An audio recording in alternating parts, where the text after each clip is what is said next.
Go. We should be. Got prepared. Perfect. Perfect. Alright. Alrighty. I think I'm ready to go as well. Alright. Welcome back, humble adventurers, to the Call of Nordred campaign.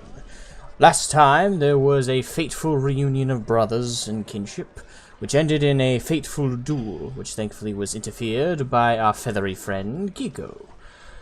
And the worst of the worst was prevented additionally by the aid of Braun, who has come to offer to show Draco, the king of the Kobolds, to the southern wall, which was besieged the session before last. Now, anything else that needs to be recapped or anything? I believe that's the most important thing. Everything else, I believe we all have notes on, correct? That seems to rather firmly set to task our little escapades. Alrighty then. Now, alright. Just make doubly sure we ended just as everybody was walking back through the northern wall. Yep. Alright, so you guys are at the northern wall with the gates now wide open. And Draco is being escorted by one of his mage compatriots. I have the name for it here somewhere.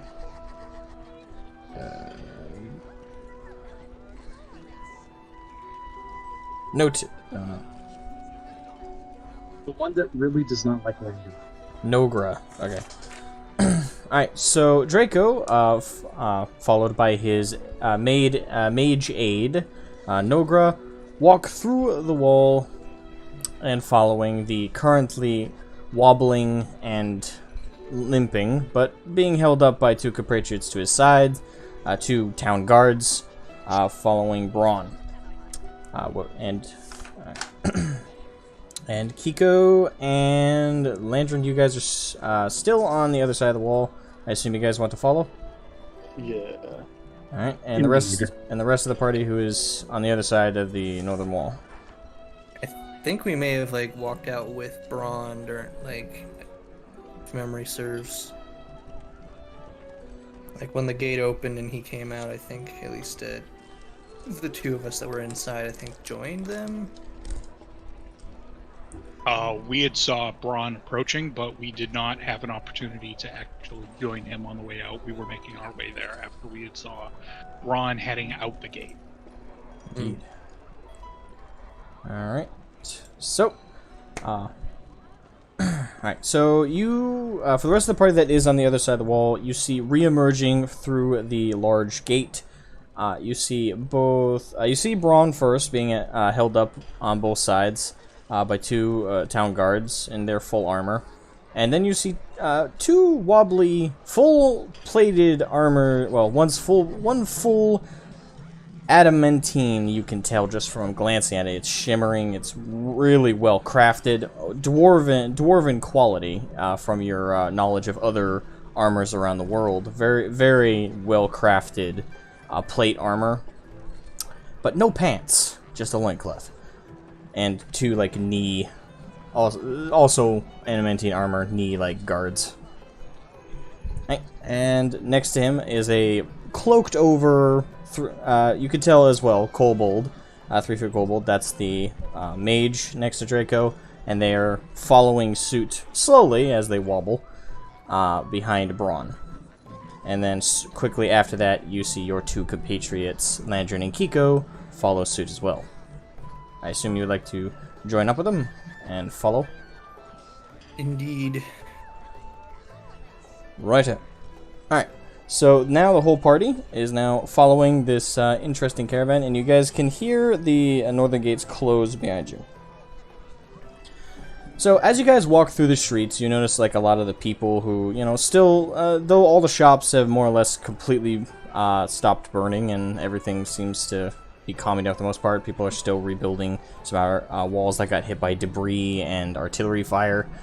Still plenty of shops with damage though, and you take note that Draco is looking around noting all of this.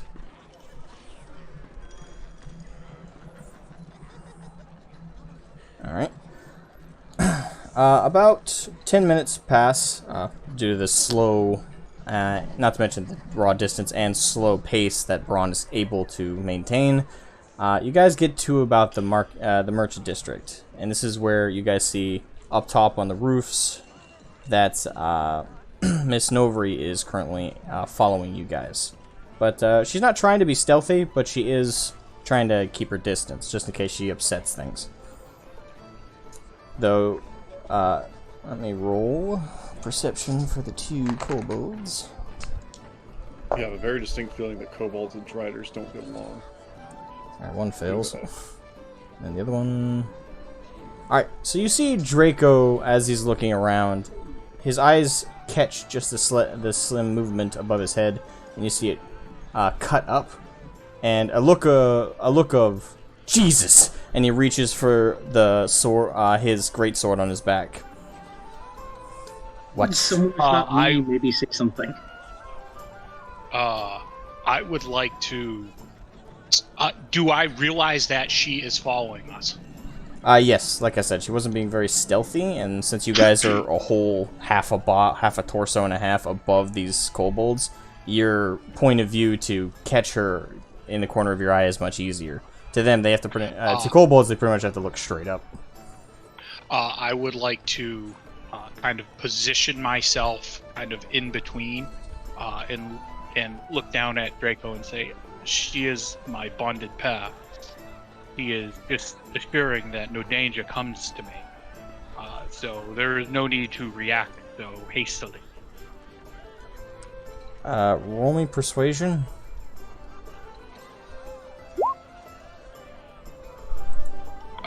Do I get advantage on that because that's not a lie? Yeah. Oh, thank God. I'll say your honesty bleeds through, so.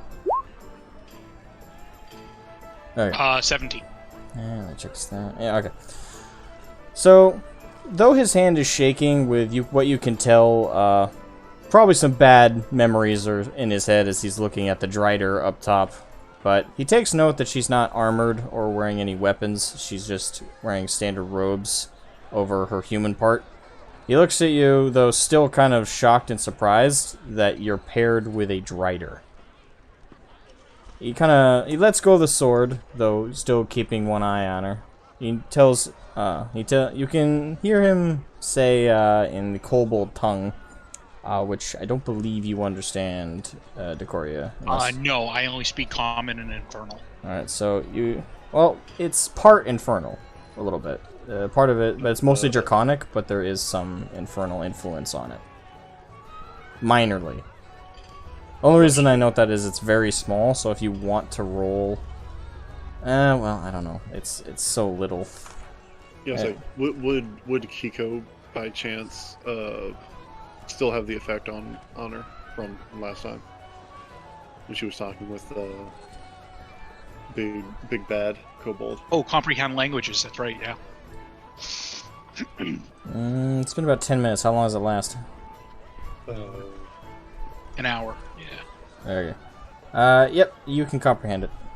So you hear Draco say to his companion, and keep eye on the spider. And Nogra kind of nods down, kind of shaking a little bit. You can tell they're not fans of Driders. Yeah, that's fair.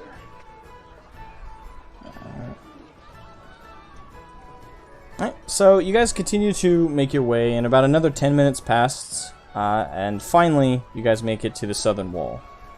And at this point, you see Braun kind of signal one of his guards to let him go on one arm, and turn him to kind of face an angle between him and between Draco, Nogra, himself, and the outer wall. Dear King Draco, if I may, this is our southern wall, which was besieged but a day and a half ago. Alright. Draco peers around. He looks very carefully at the very damaged outer brickwork. He takes note of all the workers trying to get around, get scaffolding, moving things around, trying to repair damage. He looks back around the town, sees the massive concaved-in buildings where they were hit by flaming artillery. He's still... and I can only roll this because it's a nature check. I kind of see him lift his head and you hear him sniff. I smell smolder. Fire. What is that?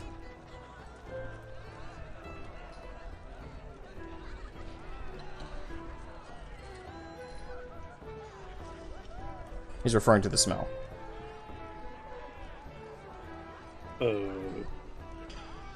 Sorry for being quiet. For the time being, Landrin isn't saying anything.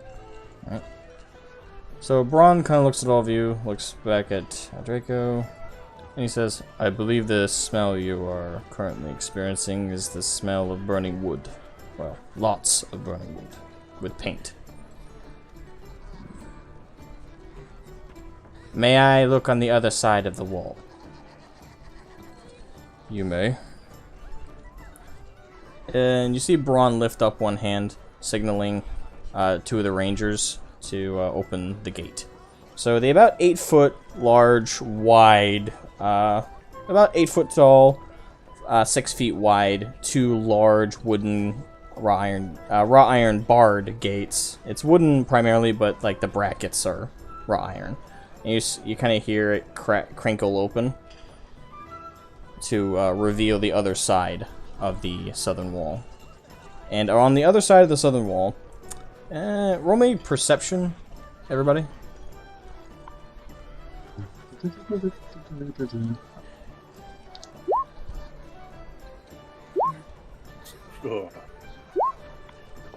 Perception. I'm basically looking for just anything above a 10. 20. Okay. So I roll a 17, I get a +3. Alright, so everybody got at least, everyone got above a 10. So you guys see through the wall, you see like 8, well, just about 8, kind of the remnants of a 9th, catapults that were very shamrackled together. These are very shadily made, but even given that, a lot of them have been destroyed. What you could tell through magical means, some through direct attacks, returned fire from the outer wall, probably from the trebuchets along the southern, that are bracketed along the southern wall. So you see a lot of damage there, a lot of trees that got hit by mist, trebuchet fire, and catapult fire that was returned to the enemy. A slew of bodies which are starting to be piled up by the rangers on the other side, preparing to burn them. Probably about a good 100, 200 casualties in total. Majority of which are wearing the now broken slave collars and rags.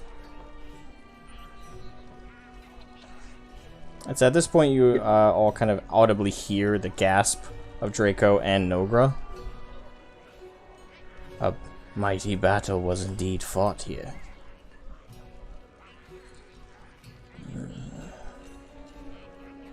It appears there is much truth to the tales you sprung to me and mine. But how do I know these are not just some other enemy you have made? How do I know that these are the enemies that mine seek?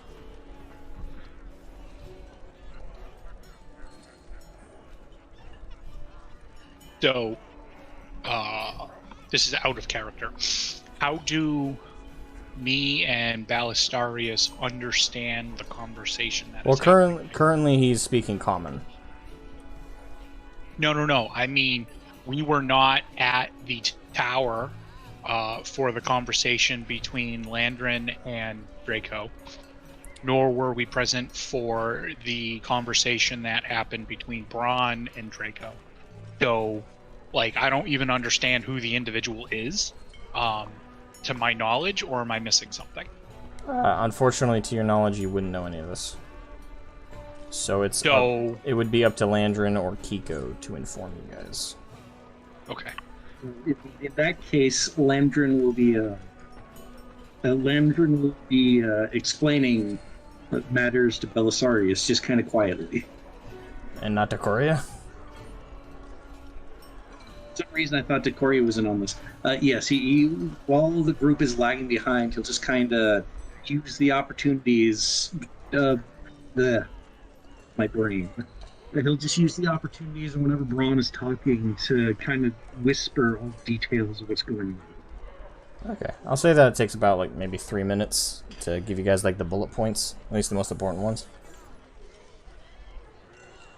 And just to speed it up to this convo, I'll say that occurred while you guys were walking. Right. Alright. So, now you guys are informed. I would like to speak to Draco, my liege. Given the circumstances, we understand that you as well hunt the snake.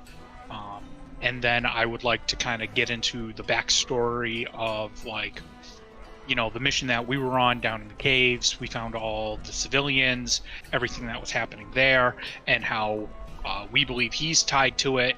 And then while we were down there, the siege happened up here, you know, to try and bolster the point as to we are fighting the same common enemy. Alright, roll me persuasion.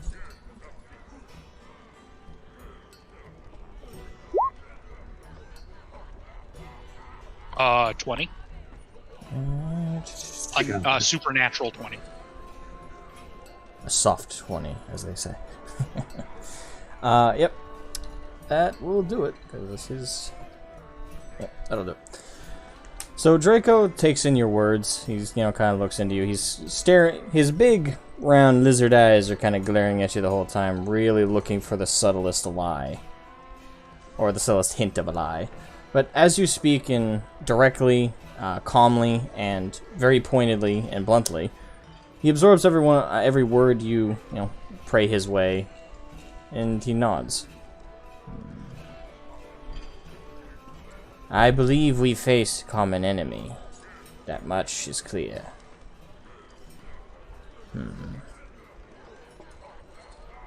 Very well. With your permission... Well, before I ask anything of you, I would like to humbly apologize. And Draco kind of bows at a complete, like, L.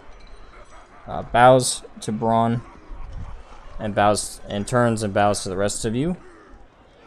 Humble apologies for believing you the scum that attacked us. With your permission, Commander, my men would like to rest outside your wall, and we will return to the subterranean and re-travel further north to the mountains. If I understood your descriptions earlier, that is where our enemy truly lies.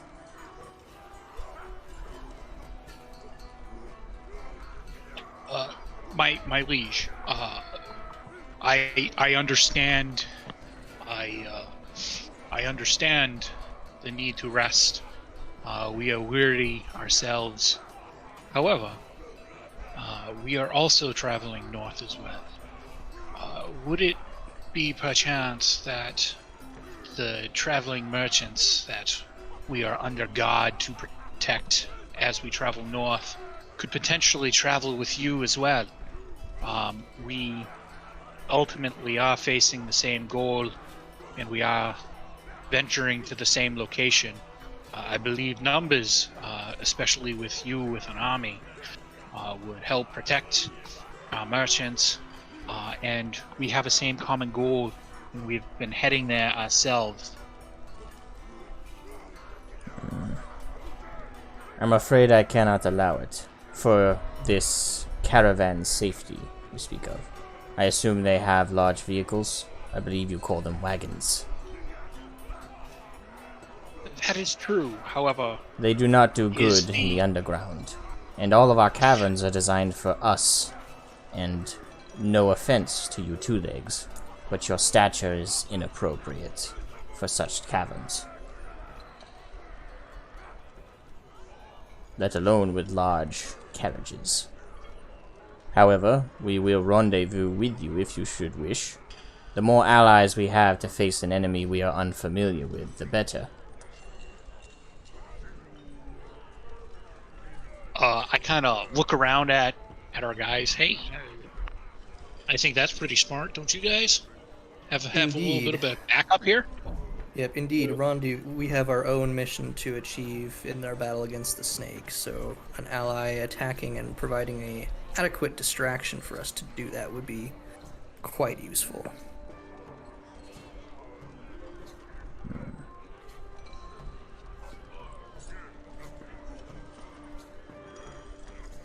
Well, before we head out, I believe we can converse yet again and determine a time and a location. It'll probably be within the next week or so. The travel north is long for us. I am unsure if your direct routes utilizing the cabins is a quicker route than the way that we shall be traveling. But I believe that we can come to an accordance, and when we meet, we can discuss details later. I do not know how many days it takes to travel on top. And Braun cuts in. It's about a 4-day journey. My liege. He kind of looks awkward, kind of trying to bow to a 3-foot kobold. But how long is it subterranean? It's about a 3-day traveling time. Though that's not exactly exact. Nordred cuts in. That is true. Several of our caverns have actually caved in to the north. We may have to dig a whole new one, which will take us a week at least. We may have to re-emerge if we intend to journey at a similar rate to our new allies, my lord. Draco kind of chortles. Wasted energy and time coming here, only to threaten a potential ally. My shame was extensive this day. Nogra. And he starts to speak in Draconic. So, Landrin and Kiko still, because your copyright languages are still up. Both of you here. Nogra, prepare our army to march. I may not take up the opportunity to rest this night. I have not decided, so have the men ready to march. Now. I'll have my final decision whether we take a day to rest or not, after the fact. Now go. You see Nogra bow sharply, and then you see him run as fast as a little kobold can waddle through the merchant district.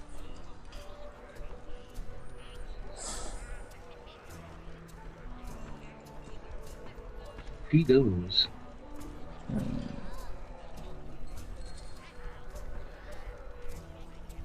Oh boy. So,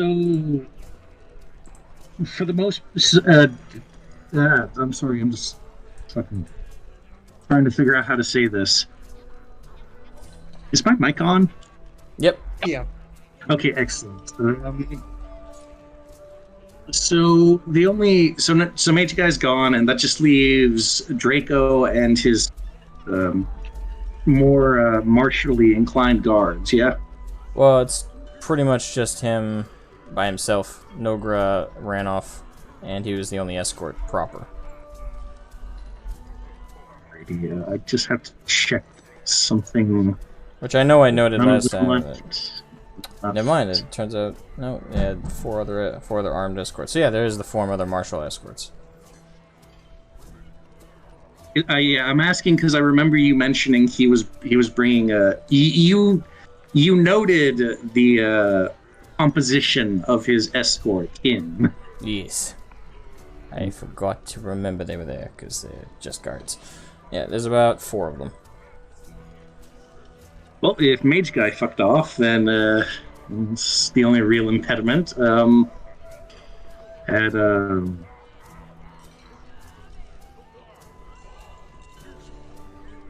boy, this fucking. You know what? He's not surrounded by anyone he'd be unhappy to say this out loud in front of.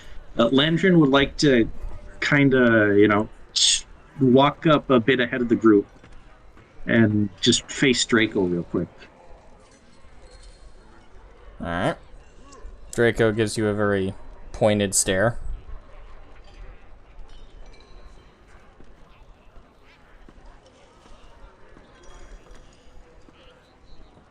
I had 2 weeks to prepare this policy, and I still don't know what the fuck I really want to say. That's family.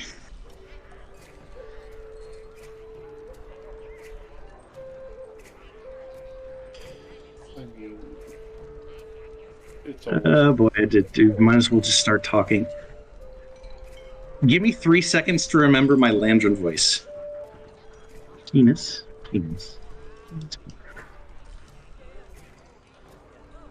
I acted rashly.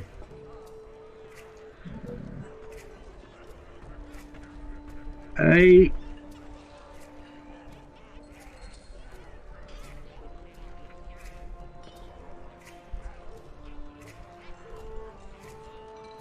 went into our first encounter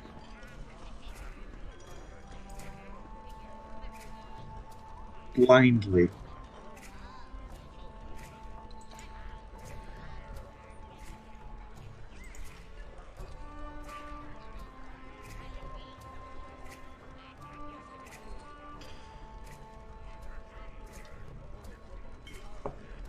Blindly, you say. Blindly, yes. I've already noted your lack of knowledge of our culture. It does not excuse the disrespect. It goes beyond that.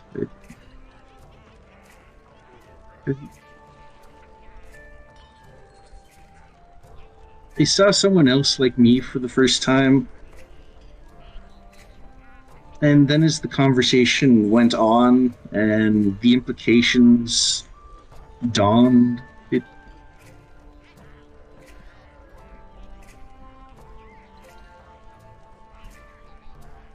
just felt like I was with someone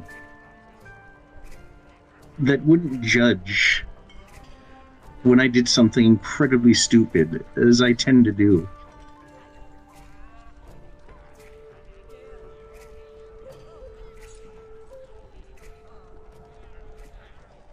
I went out and I presented myself as honestly as I could, and I managed to insult you every possible way there is.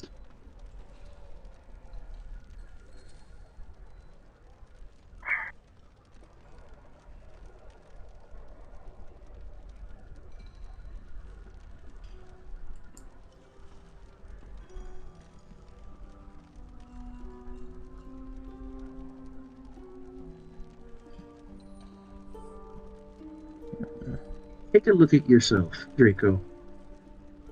What'd you say? Sorry, I didn't even hear that one. And he said, take a look at yourself, Draco. It's like, he just gestures forward. I cannot take a look at myself. I do not possess a reflective surface. Yeah. Well, the goddamn you, Asmo! This is supposed to be a serious thing, damn you. I'm just speaking how he would speak. They don't know the term.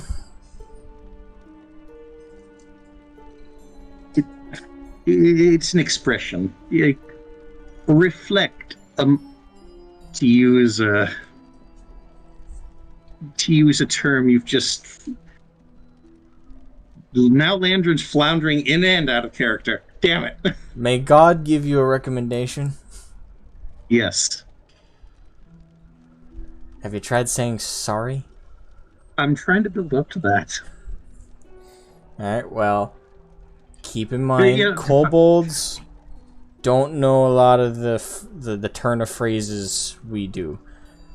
Be more explanative. Like, instead of saying, take a look at yourself, try have an introspective look upon your own character. Something like that. He was trying... That's kind of what I was trying to say, but it just fucking... Also, that is a horrible thing to do. You disrespect someone and you tell them to look at, like, to worry about their own shit. Hello? Remember how I'm an idiot? Yeah, I think Kiko... That's not the character, that's me.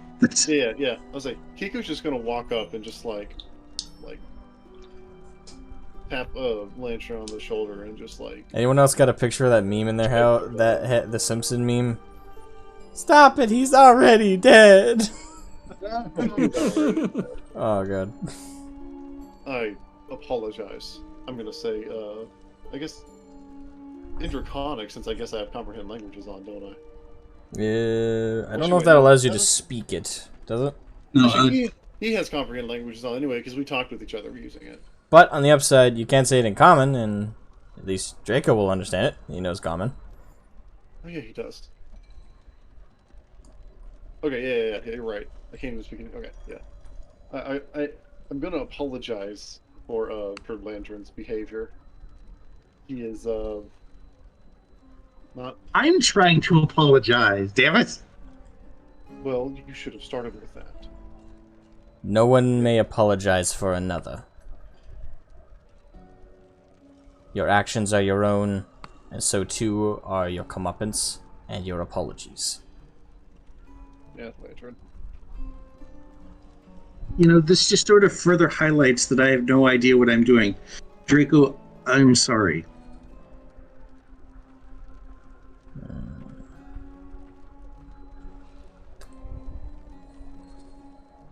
I accept your apology, though I still do not know you to be my kin.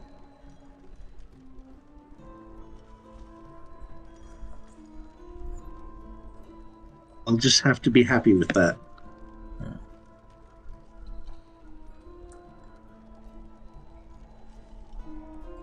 I will not allow our first encounter to define our future.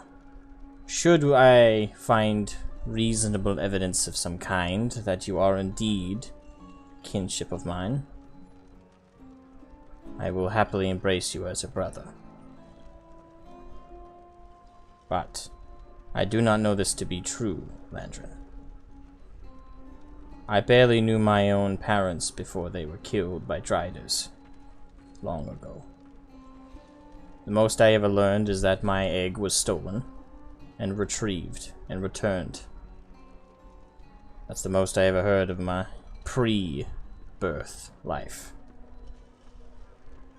I have heard the occasional story from the elders of my old tribe that my parents had more than one egg, but their old dudders barely remember what a number is half the time. So I can't exactly trust their stories. And even if we are kin, I have not known you, and you have not known me. Trust is something that requires building, but I am not opposed to it.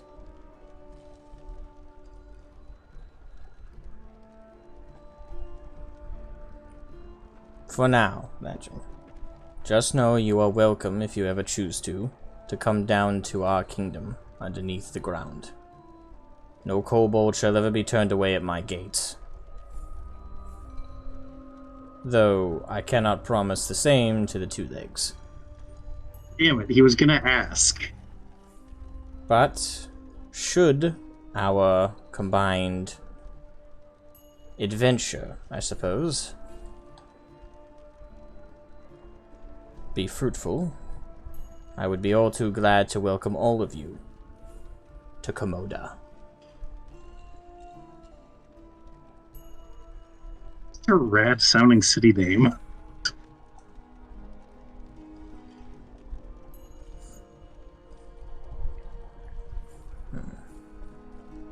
Like a rad sounding city name. How long were you thinking about this? How long were you thinking about that name? I wrote it. I wrote this, and I wrote the backstory for the kobolds before I had Nordred written up. So I've had it. Well, I've had it for months. Over 6 now.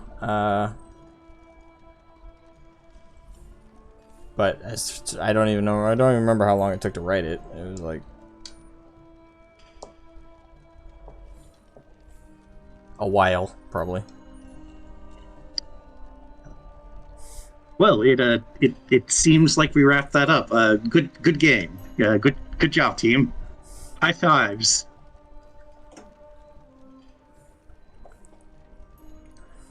Hello? Mm-hmm.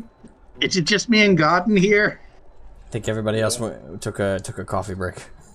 It's like, Landron's failing his social cues. Let's get you.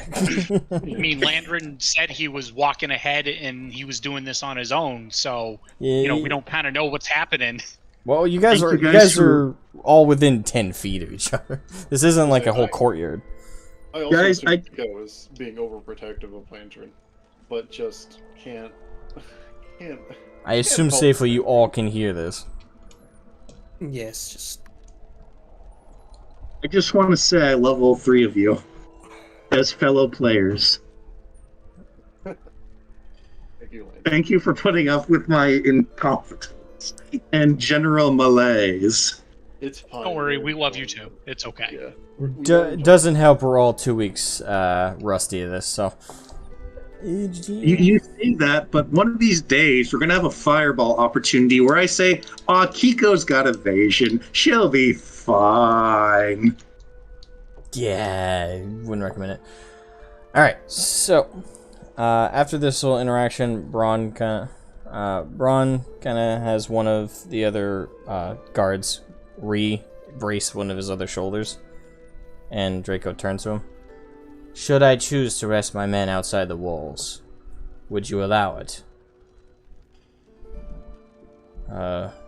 Well, I would.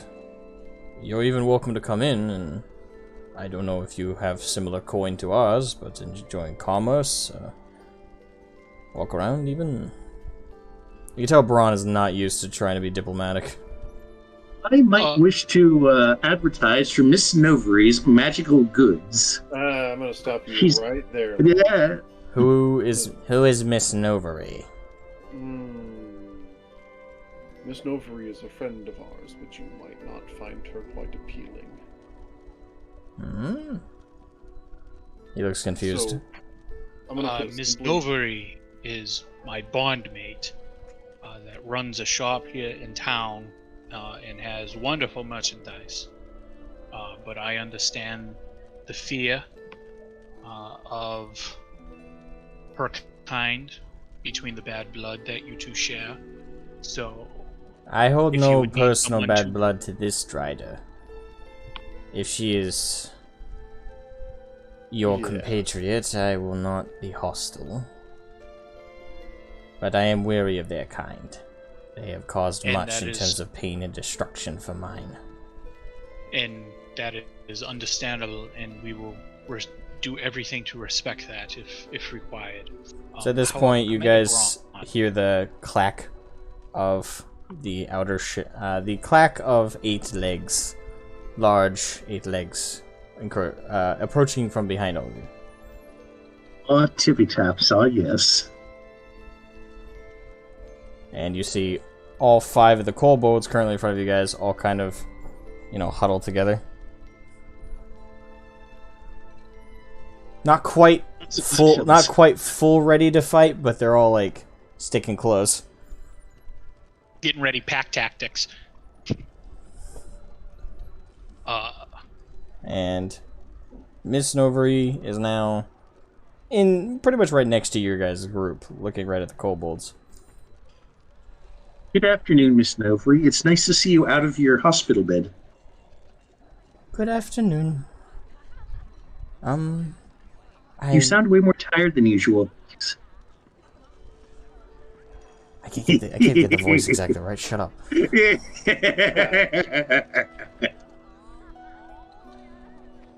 The shitposter general rides again. I don't blame her. She's had a very stressful few days. Hello. I noticed this group of kobolds were fearful of me. Draco and the other 4 are all kind of staring at her wide-eyed. She looks kind of concerned, like both her hands are kind of together, clicking, that she's not sure what to say or do. I can assure you I'm not of the clans you most likely know of my kind. One of the guards kind of moves forward. You're not of... You're not of the... You kind of hear him swallow. He's like really trying to talk, but he's really shaking. This one's got kind of like a Scary yellow Spooter. tinted scales. Scary Spooter is scary. Draco kind of puffs up a little bit. Are you of the ancient tribe of Driders that surfaced over 100 years ago? The one that worshipped the black dragon? I am. Furiously scribbles down notes. And you notice all four of the kobolds all relax. Like you can see a very visible sigh of relief. And you also notice they all line up next to each other Dragons. and bow. Like we're talking on the ground, knees down, head almost to the ground, bow. I feel like there's some context we're missing.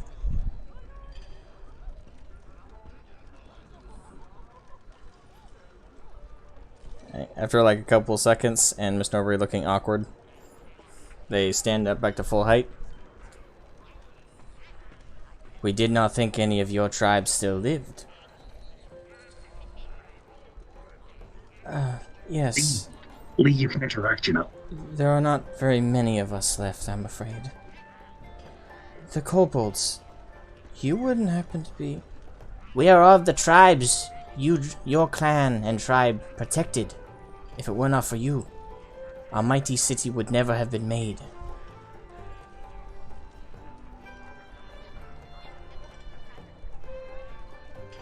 The unification of us kobolds, let alone our survival, is very much akin to your mighty tribe of Driders.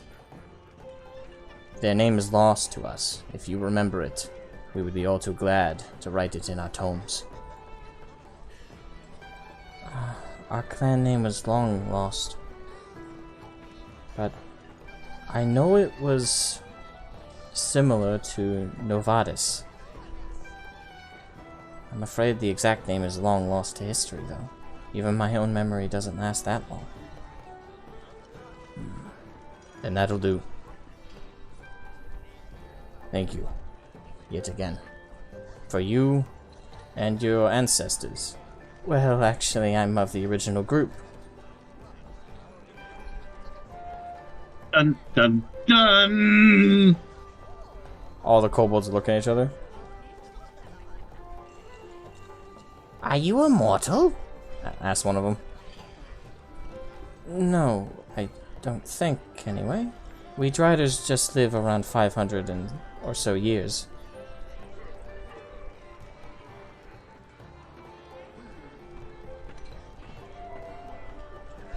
Landrin leans into the kobold. Did you just ask me really her age? Even I'm not stupid enough to do that. Why would that be rude? Yes, why? Yes, why? Why would that be rude? All four of the guards are asking you. In Draconic. Oh, it's I see there's another cultural hip. Never mind. Just always make sure to only ever do so with other kobolds, and you'll be fine. They all look at each other with confusion. It reminds them of how close they are to death. It's also embarrassing because it's the remaining. It makes them think about the remaining time between now and when they can no longer have eggs. Landry, are you okay? No.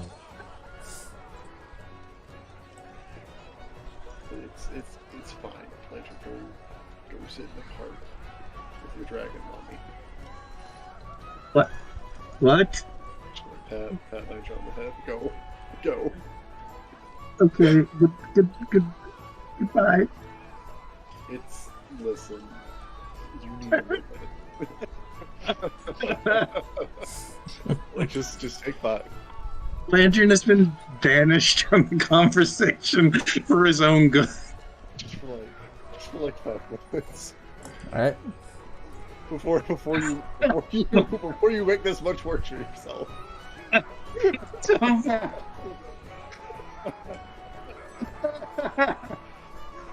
Alright, so all four kobolds bow once again to Miss Novery, to which she bows back, attempting to, pay the respect. Though they all kind of put their hands up, like, no, don't do that. We aren't worthy. We're not worthy. And Draco steps forward and tries to reach out to offer his hand to shake hers, and she reaches down best she can and shakes it. Now, this isn't Draconic, so Landrin and Kiko, the only ones to understand. We must return. I have made my decision. We shall rest.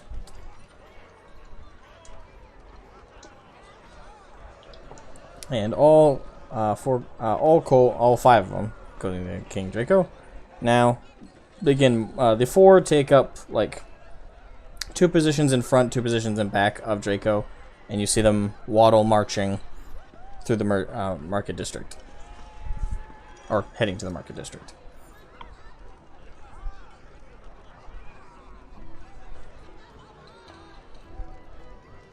Braun is now looking like exacerbated at Miss Novery.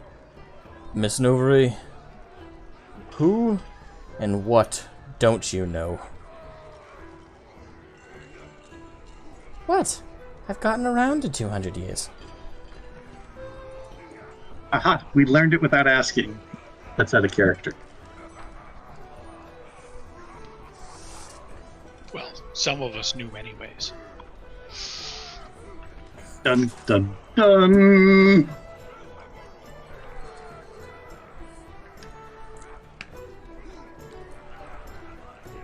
Alright. So, what do you guys want to do? Commander Braun, might I have a moment of your time? Does it have to be in private? I'm afraid I need No. these 2 to hold me up. No, we can speak now. I merely have a suggestion. My father once employed this trick when, from what I am told, there was a meeting of a group that was further north that they had had no communication with in a very long time. Perhaps it might be smart for you to send an emissary with the kobolds. It could help bolster relations between you and the kobolds themselves.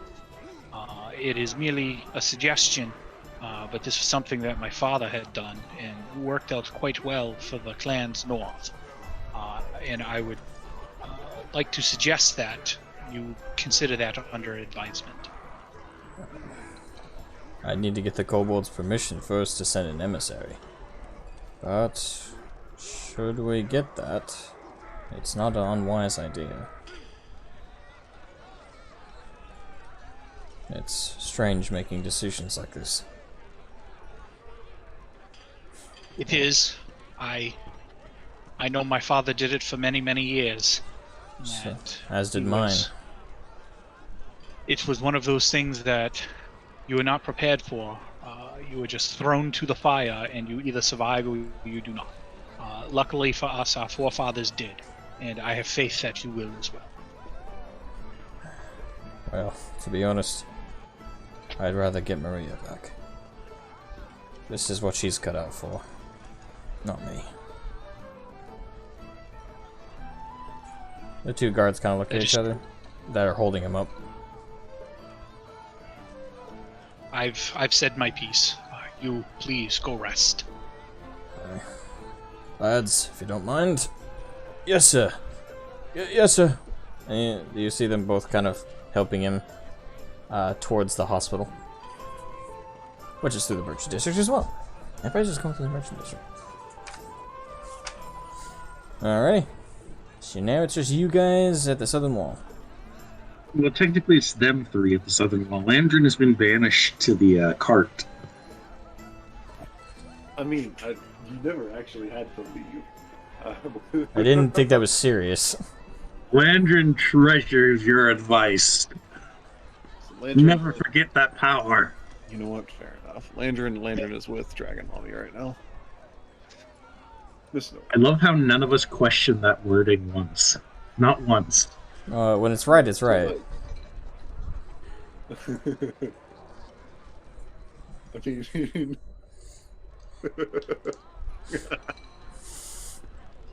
We have fun here. We certainly try. Alright, so, what does the party wish to do now? Wait, we have sand that? I believe our caravan is leaving. Last I checked. It is leaving soon. And I believe, I don't know if there's much more diplomacy to do between, the kobolds and the townsfolk. So They seem to have that pretty settled between themselves. yeah, we Yes, did our part.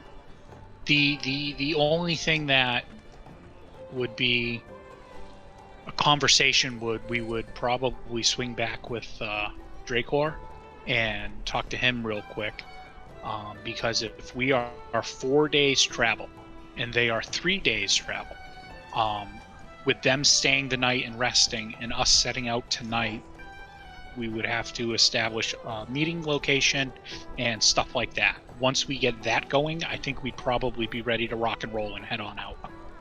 That also assumes they don't have to clear out the caves like they mentioned. That's also a thing, and I think that's something that we would probably want to touch on to have a better understanding of what our timeline is if we do get there ahead of them and they got a week behind. How do we handle the situation? We make like Bugs Bunny and cause havoc. That's what we do. I was like, we could just play it safe and wait a day and go with them. Or, take them with us, I should say. But An army of 5,000 kobolds marching with you guys to the capital, which is already in a bit of political disarray. They've already been marching across the kingdom. Who's gonna Think about this. An army of kobolds, which are typically thought to be mindless rogues. Hey, I feel personally called out on that one. Wait, you're a Kenku. Not a kobold. Still a mindless rogue. Go ahead, Ranger. I didn't say anything. Oh wait, who said? Someone said something. They want to say something. Either way, I'm a mindless rogue. I feel called out. Are you really though? More like mindless brigand, I should say. They're considered little pilferers. Like there's goblin and then there's kobold. Like that's what the same wavelength is what most humans think. That's Little pilfer indeed. Yeah, we'll have to talk with elite goblins. Miss Novary is still there, so not that I should be suggesting conversations on the topics, but Landrin, should you want to ask about what happened to that second egg, she's right there. I try to avoid too much godly suggestions and interference, but when you prepare stuff, you kind of want it to be of use. Yeah, I'll say, if Landrin isn't there, though, I think Kiko could perhaps just be like, hey, Snowberry, Landrin might have some questions to ask you about the other egg. Do you do that? I mean, yeah, sounds like a good idea. Unless Landrin, you want to do it. And again, I haven't noted you actually left. I thought that was a joke. Well, if I must, Miss Nouvery, what happened with that second egg? Oh, Well, after you were purchased... Well, it's an odd story. If you want to hear the full thing... Well, I guess I can simplify it. Well, one day I was just minding the shop. No particular visitors that day. And if I recall correctly, I heard the door open, but didn't see anybody above the counter. I walked around, wondering if the wind had opened it, which was strange. It's a latchable door. And then I noticed 6 kobolds. Unarmored, just wearing rags, with a sack of coins. And, well, after a few minutes of silence, and them looking like they were terrified of me, they asked if I had been sold an egg. Well, I told them I'd been sold 2.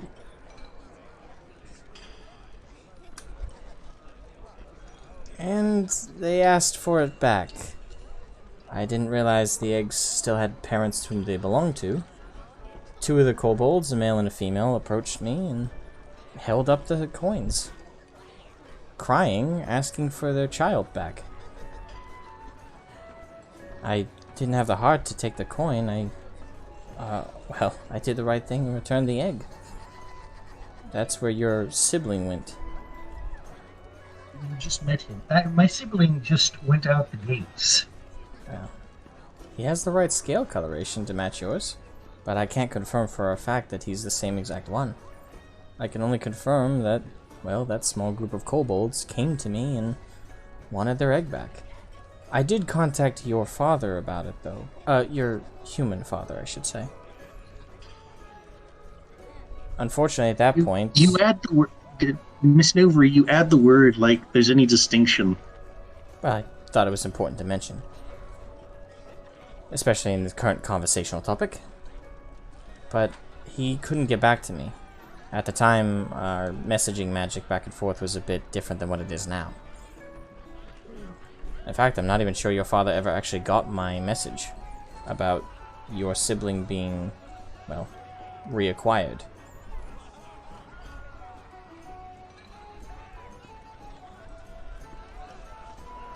My question is, why did you give them both?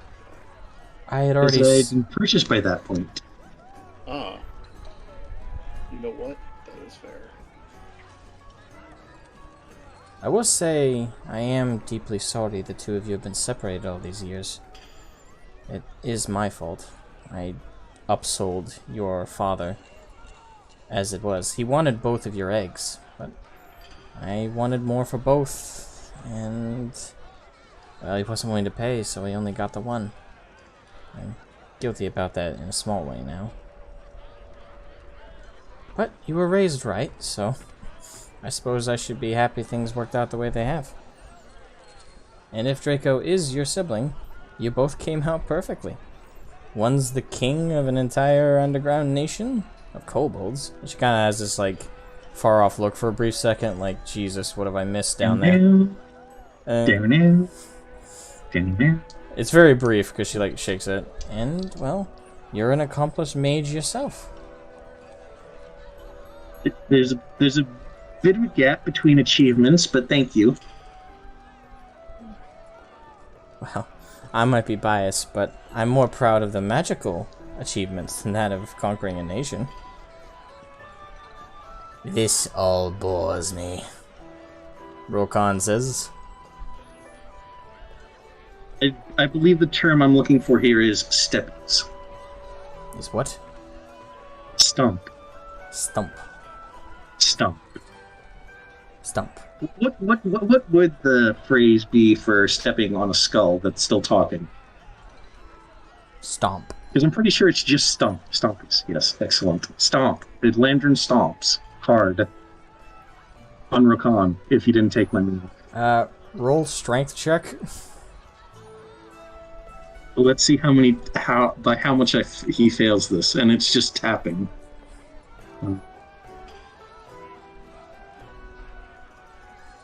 Froze. I can't tell what is going on with my character sheet right now.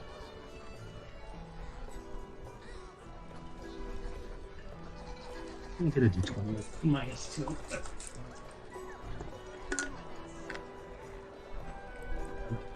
how's a 0 do you? A 0.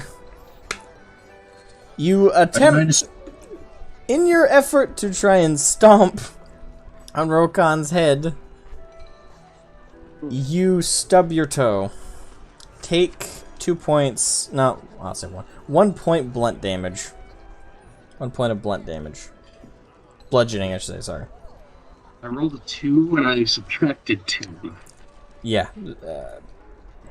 Getting a 0 is the equivalent of a critical fail to me. All right.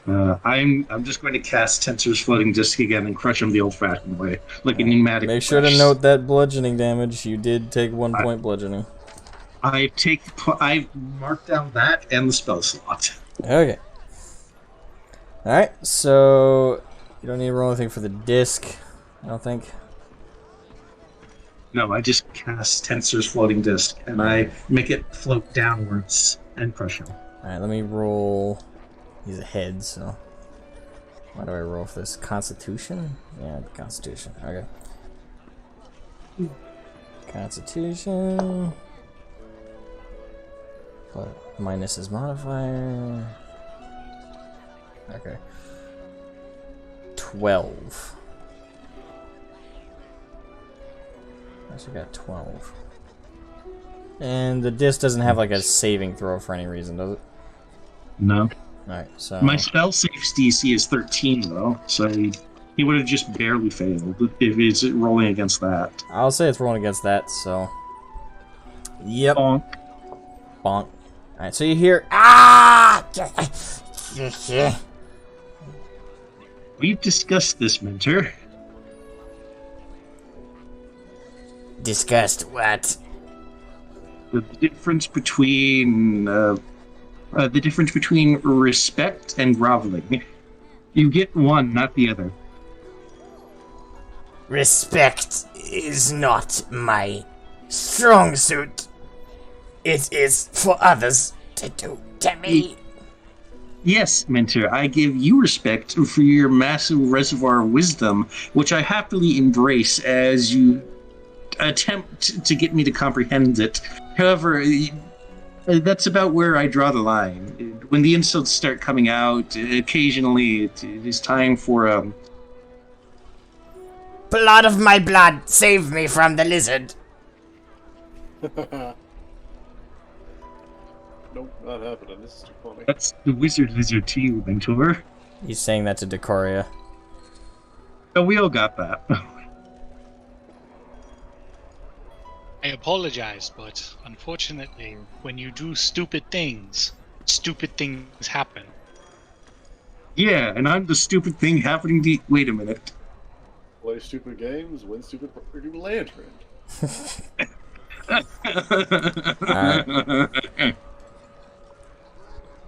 Wow. Alright, Miss Novery is going to walk over to you, Decoria, and kiss you on your head. And kind of gently caress the side of your head as well. I have to return to my shop. And I need rest. I will... Yes, I will stop by before we leave and say goodbye properly. Till then, I shall see you later. I have good news for all of you when you visit. Yes. Right? And she scuttles away. Alright. What does the party wish to do now? We need to make plans for meeting up later and then head out. Right in. Your Alright. person. So, y'all want to go and talk to Draco, correct? Yep.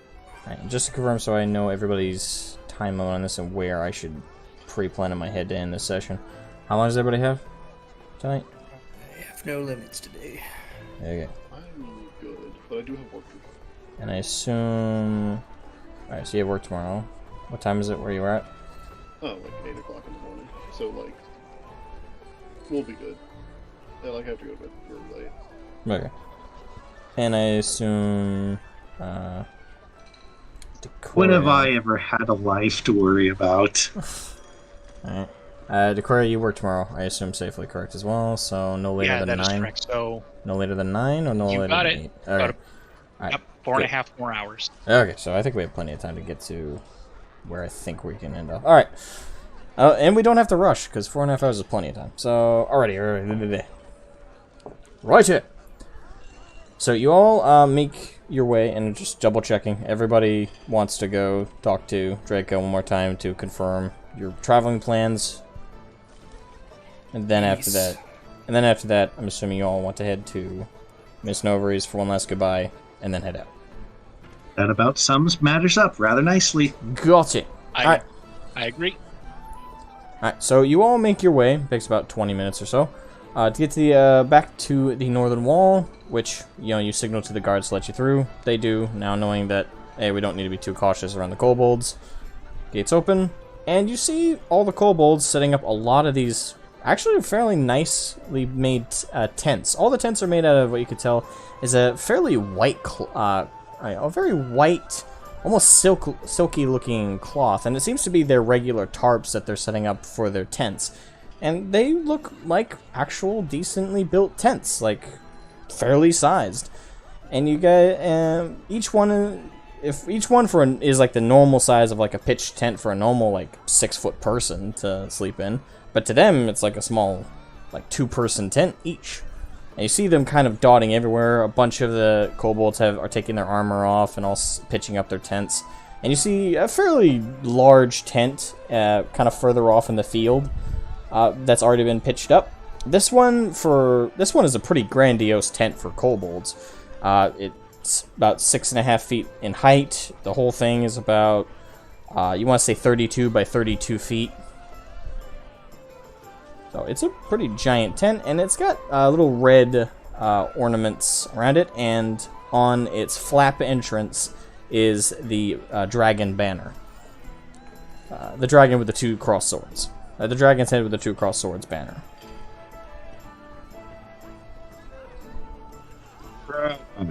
Poison.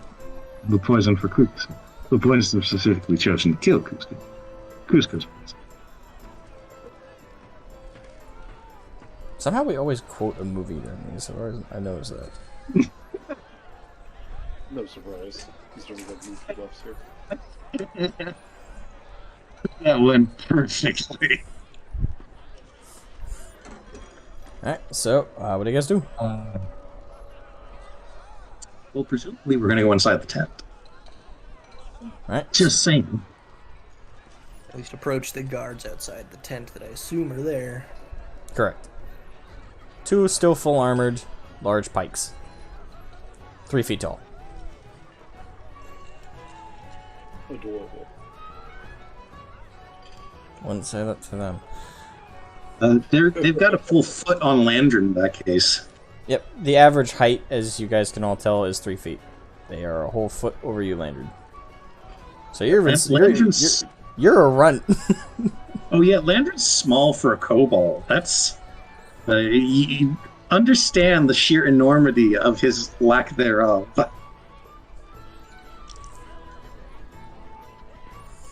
He's small.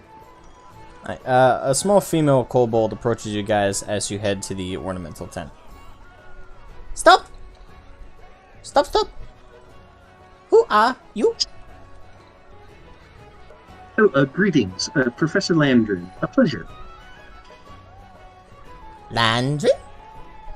Yes, You kobold. Travel with I am. 2 legs. Why? That I do. Because they're my friends.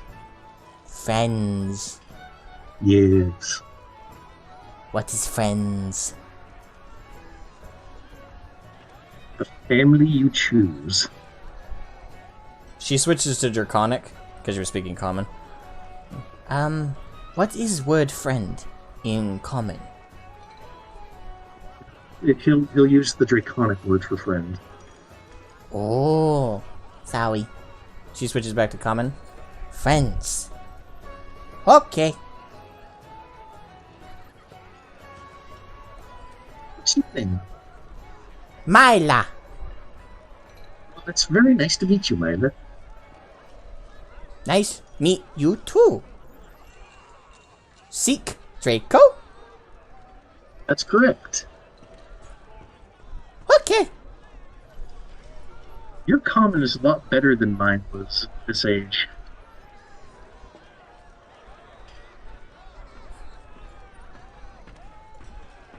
Alright, so the female gestures you all to follow her.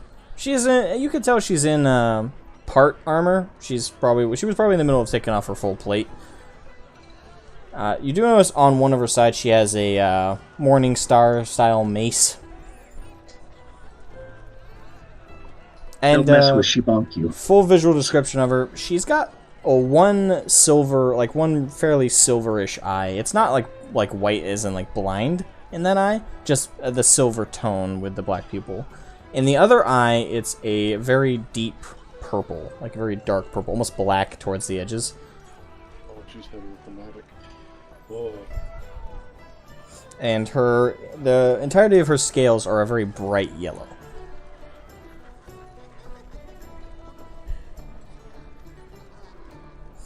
Right, so she brings you guys to the tent, and the two guards kind of stand at attention at her approach.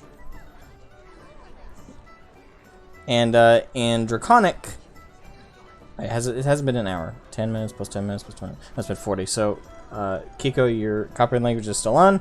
Landrin, you hear this? You hear the guard say, "My queen, you've returned already.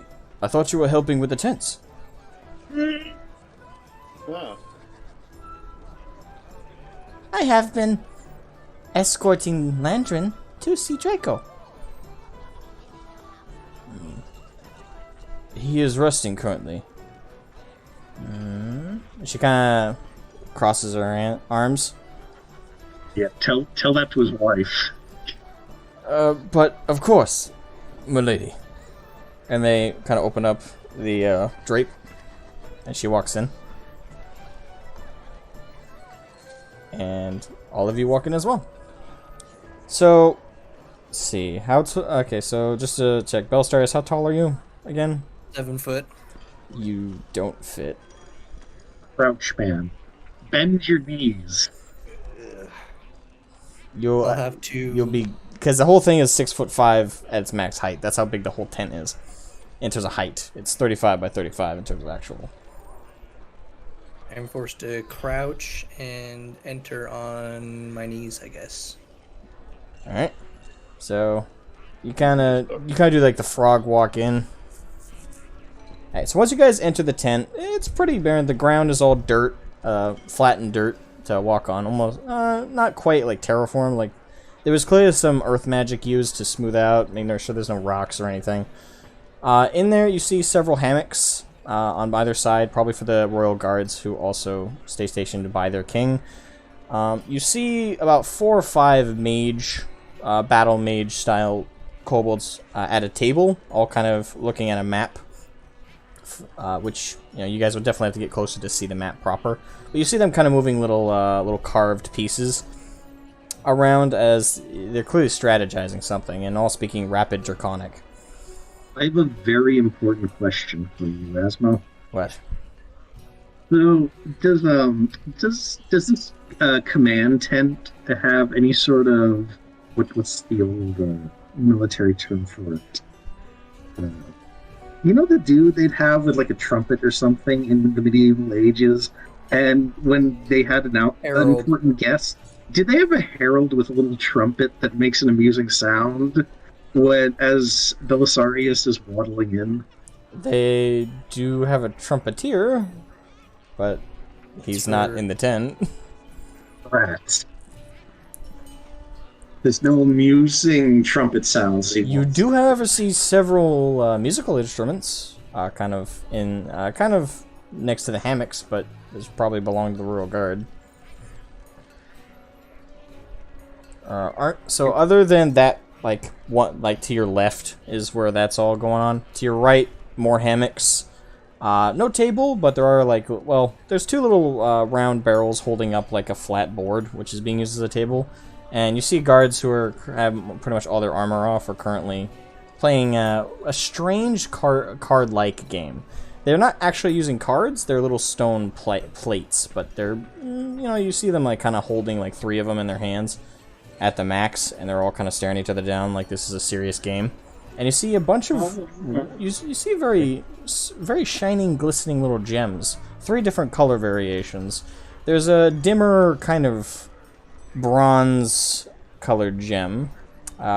It's kind of brownish from your perspective right now. It's kind of dark. A very lighter, kind of clear, almost gemstone, and then a very bright, like red one, which is the biggest one on the table as well. And you kind of see them betting with them. From what you can just ascertain, this is currency. And at the very front, or very end of the tent, is a proper bed, but in front of that bed is a very small desk. Very ornamental. It's got a bunch of scrolls, and it's got basically what looks like a gigantic porcupine needle in a jar of ink, like a black ink. And there you see Draco sitting with one circular, kind of roughly designed spectacle on one eye as he's reading something.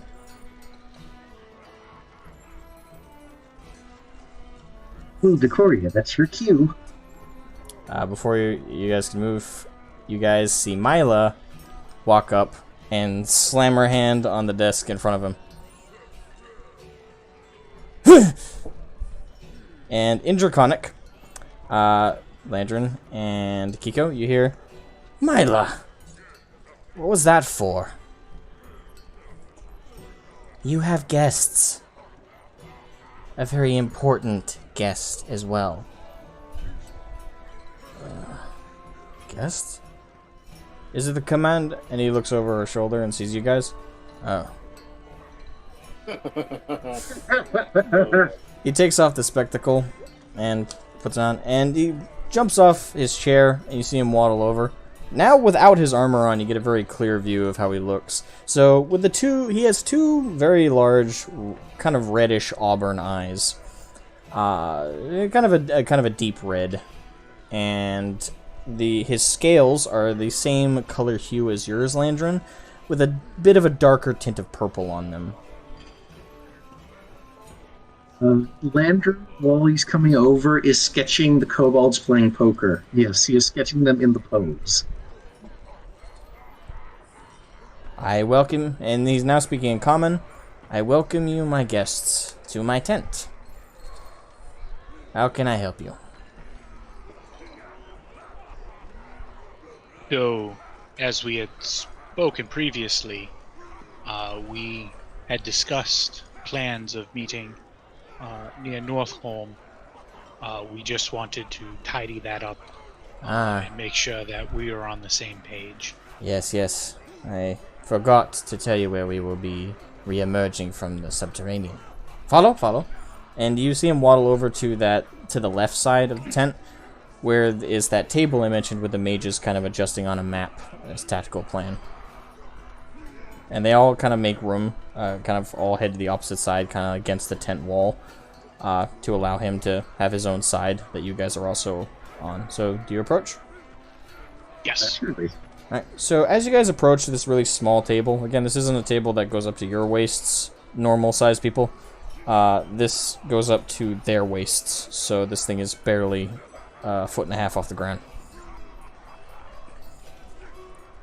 But once you walk over, you guys see this very detailed subterranean map.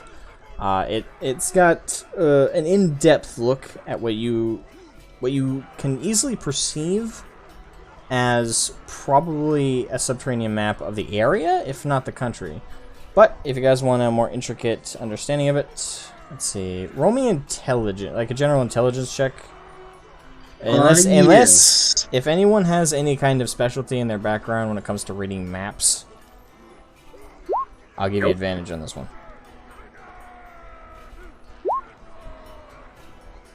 Oh, that's a 14. I just realized I've been muted this entire time. I'm a Kinku, I have forgery. You do? Yeah, good enough. Were you disappointed when there was no teeny horn, too, or just me? Guess it helps, though. Alright, so Decoria... And wait, no. Belstarius, what'd you get? Sorry, just a second. I was just getting for a minute there, like nothing was coming in, so I've missed the last like 2 or 3 minutes of conversation. Like it was coming in super broken up, so I had to log out and log back in. Where were you last off? I think it was just it's basically like right as the conversation was like actually like kicking in between us and Draco. So I've missed a bunch of stuff. All right. Well, Draco agreed with Decoria about establishing where to meet up and gestured all of you over to the left side of the tent where the mages were looking over a tactical map. You guys went over, and this 1.5 most off the ground table you guys saw on the map, which looked like a comprehensive subterranean map. I'm now having you guys roll intelligence, and if you have anything in your background that would give you familiarity with maps, I'll give you an advantage roll on this one. So that's all you missed. It wasn't a ton. Yeah, I don't think I have any specific map making or reading specific, but so intelligence. Let's see, that's 15. So is this what check is this? Just intelligence. Okay, so that's plus 15 plus 7. So 22. Yep. Alright. Alright, so Belstarius, Decoria, and Ha, Landry. Kiko can't read. Alright, so pretty much everybody but Kiko. So you guys know from your very general understanding of maps and being able to read them, you've kind of had to have some exposure to them over the years to travel around safely and know where the hell you're going. And for the occasional subterranean one you've had to look at for like dungeons and stuff, or deep crypts or things in the ground you guys have had to explore before. You guys recognize that this map isn't just of the local area. This is a subterranean map of the entire country of Nordred. Like, they don't look... Their form of a countrywide map is underground only. They do not have an upground equivalent, but you can definitely tell just by the way the underground is structured, where the map edges off, and how the general shape kind of matches the outer rim and design of the whole countryside. This is a massive map of Nordred underground, and very detailed map, including lists of what you can tell is Kodor, which is their big city, which is actually not... is pretty much not exactly under, but about... You'd say... For those of you who've seen the map of Nordred before, you know that it's probably slightly adjacent to underneath of where Northholm is. So if you were to go underneath Northholm, travel probably in a subterranean way just outside the city, you'd start to get to the border of where Kodor is, the massive subterranean capital of the Kobold's kingdom.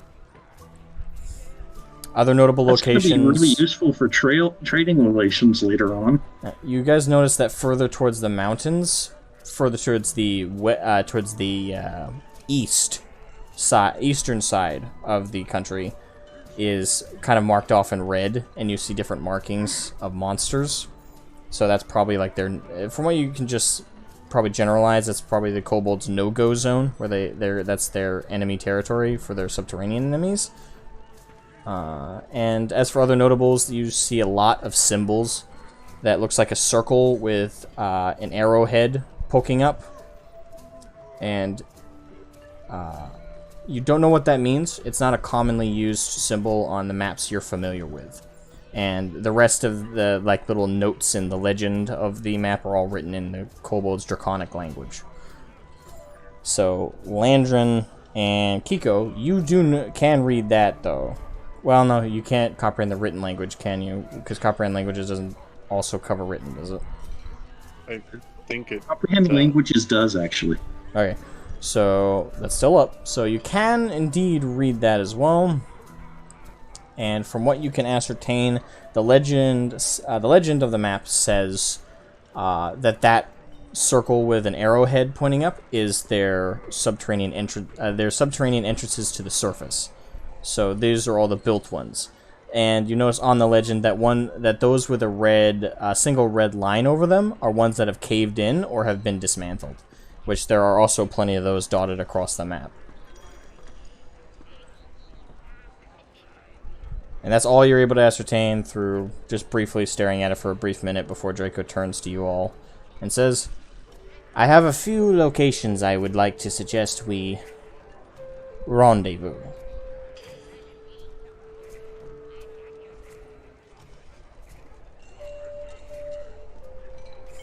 Alright, so Landred will look over the map. Yeah. Alright, this is where I actually get to draw it. I'm not going to draw it as comprehensively as I just described it, because that'll take a minute.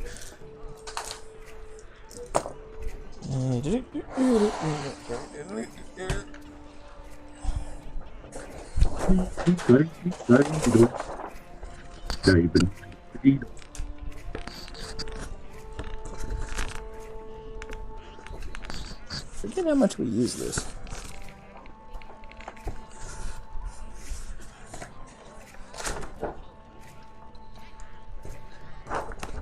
There we go. How's everyone enjoying the session so far? I'm loving it.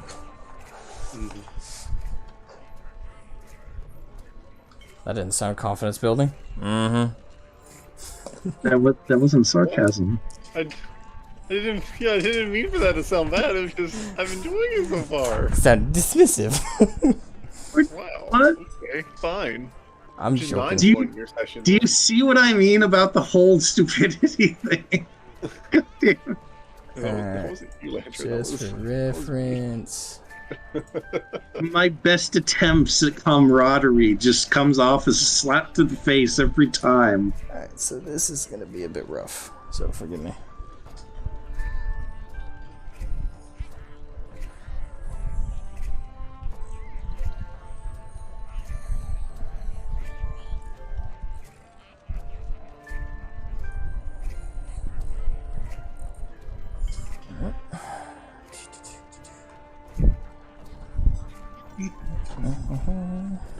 Alright, so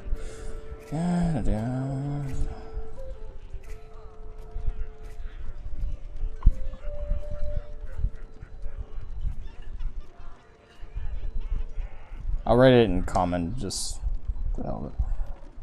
And I'll assume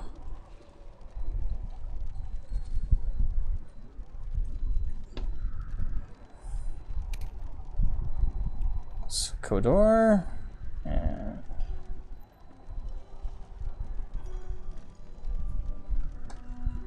that's terrible.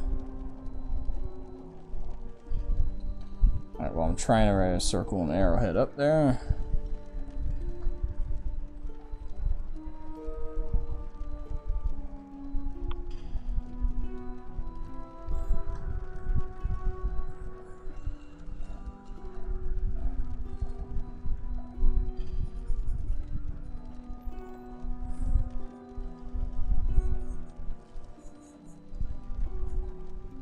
Oh man, Actually, I'm gonna an go pee idiot. real quick while you guys are reading. Wait, what? Why'd someone say they were an idiot? Because I had your video turned off, and I'm like, he's drawing something. Why can't I see it? What the hell? Alright.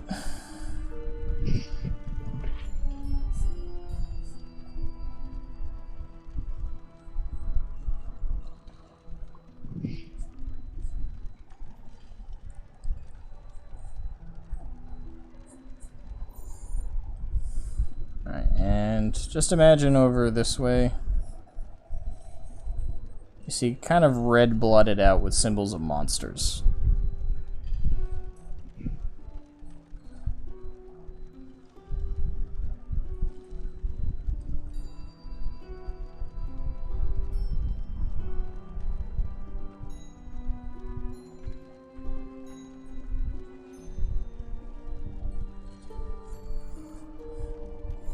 Right, and otherwise, you guys see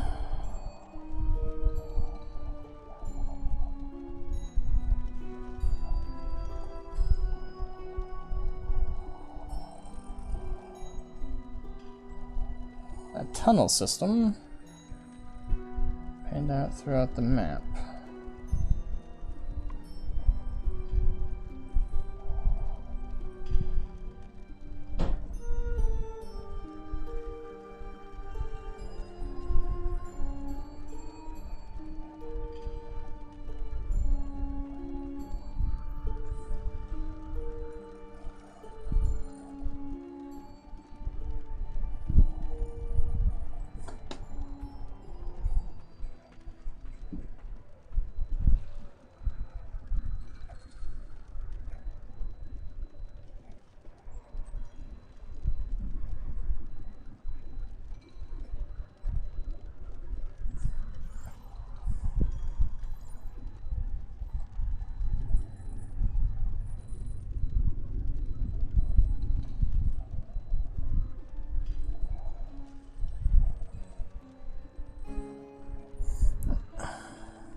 I've returned from peeing.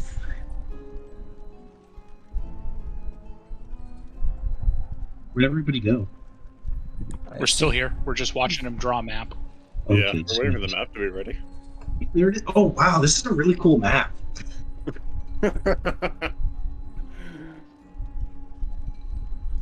I'll be honest. I completely spaced out on looking on the Discord thing. I was looking at the Roll20 screen the whole time. As alright.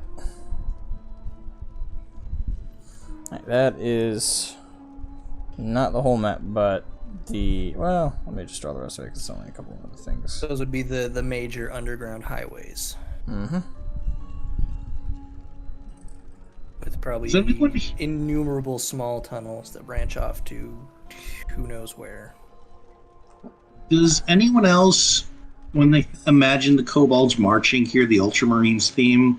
The chant from the, Chaos Gate game? I just noticed the whole thing is flipped from my perspective. Because for me, this is the right side, not the left side, so... Yeah, imagine all that flipped. Just for some reason my camera's flipped. I'm not writing backwards. That says Kodor, and that says Nodor. Open up Two cities of the the kobolds. YouTube stream.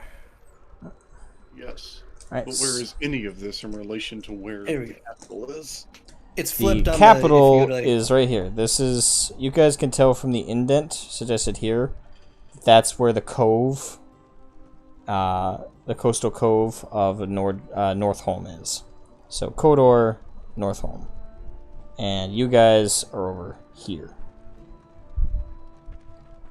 And this is probably where they came up.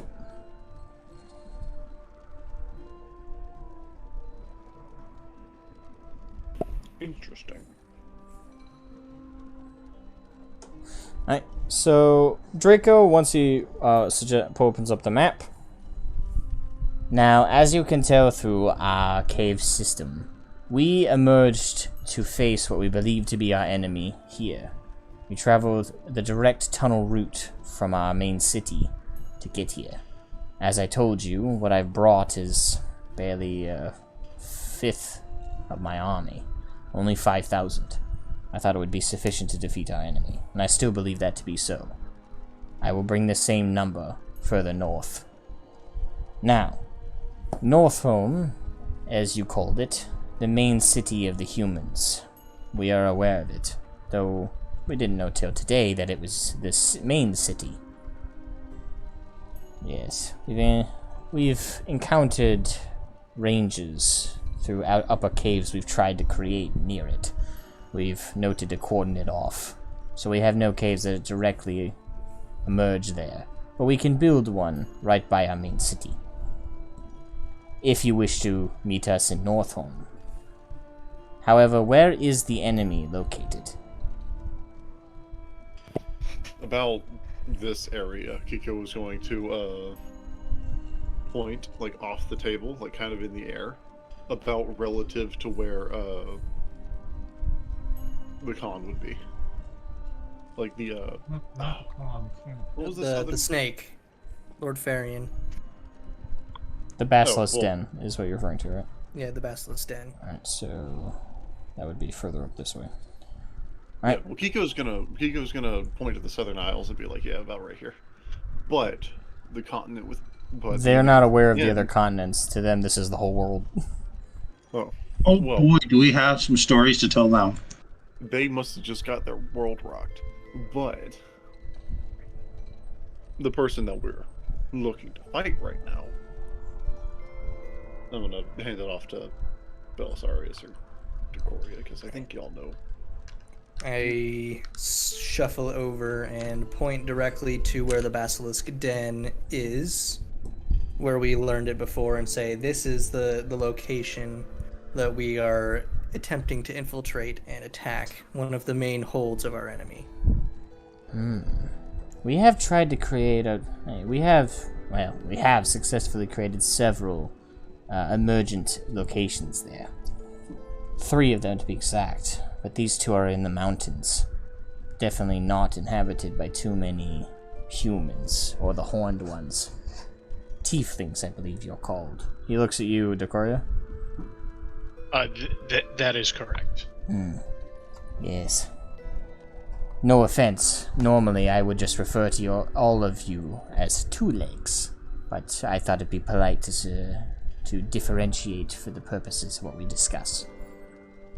No offense taken. However, the concern that I would have would be for my ilk there in the north. The tieflings are not necessarily subservient, but owe a great deal to the snake himself. He has fought for their rights a long time ago, so you will encounter many of my kind there, and it will be tough to disseminate friend and foe. We do not intend too much diplomacy. We intend to find the enemy and crush them. According to your Commander Braun, Northholm is not guilty entirely. Our enemy is the only one most due north. This Basilisk's Den. The snake. Luckily, we have an emergent cave right within the borders of this location. Assuming it's the same city we've encountered before when we first emerged here.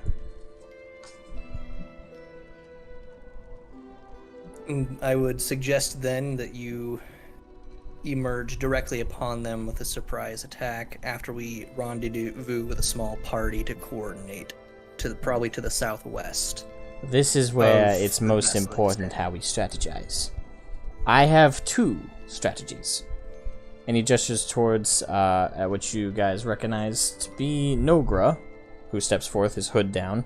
And with his hood down, and now his proper face armor off, you guys could tell he's got he's got red scales and big yellow eyes. Of course, my king. Our first strategy is to not use our currently existing emergent location. The Basilisk's Den humans are well aware of it. So, we were planned to cave it in. Once we do so, we have a plan. We will have you determine for us the exact location of their main keep or defensive location, and we will emerge directly inside the enemy's walls.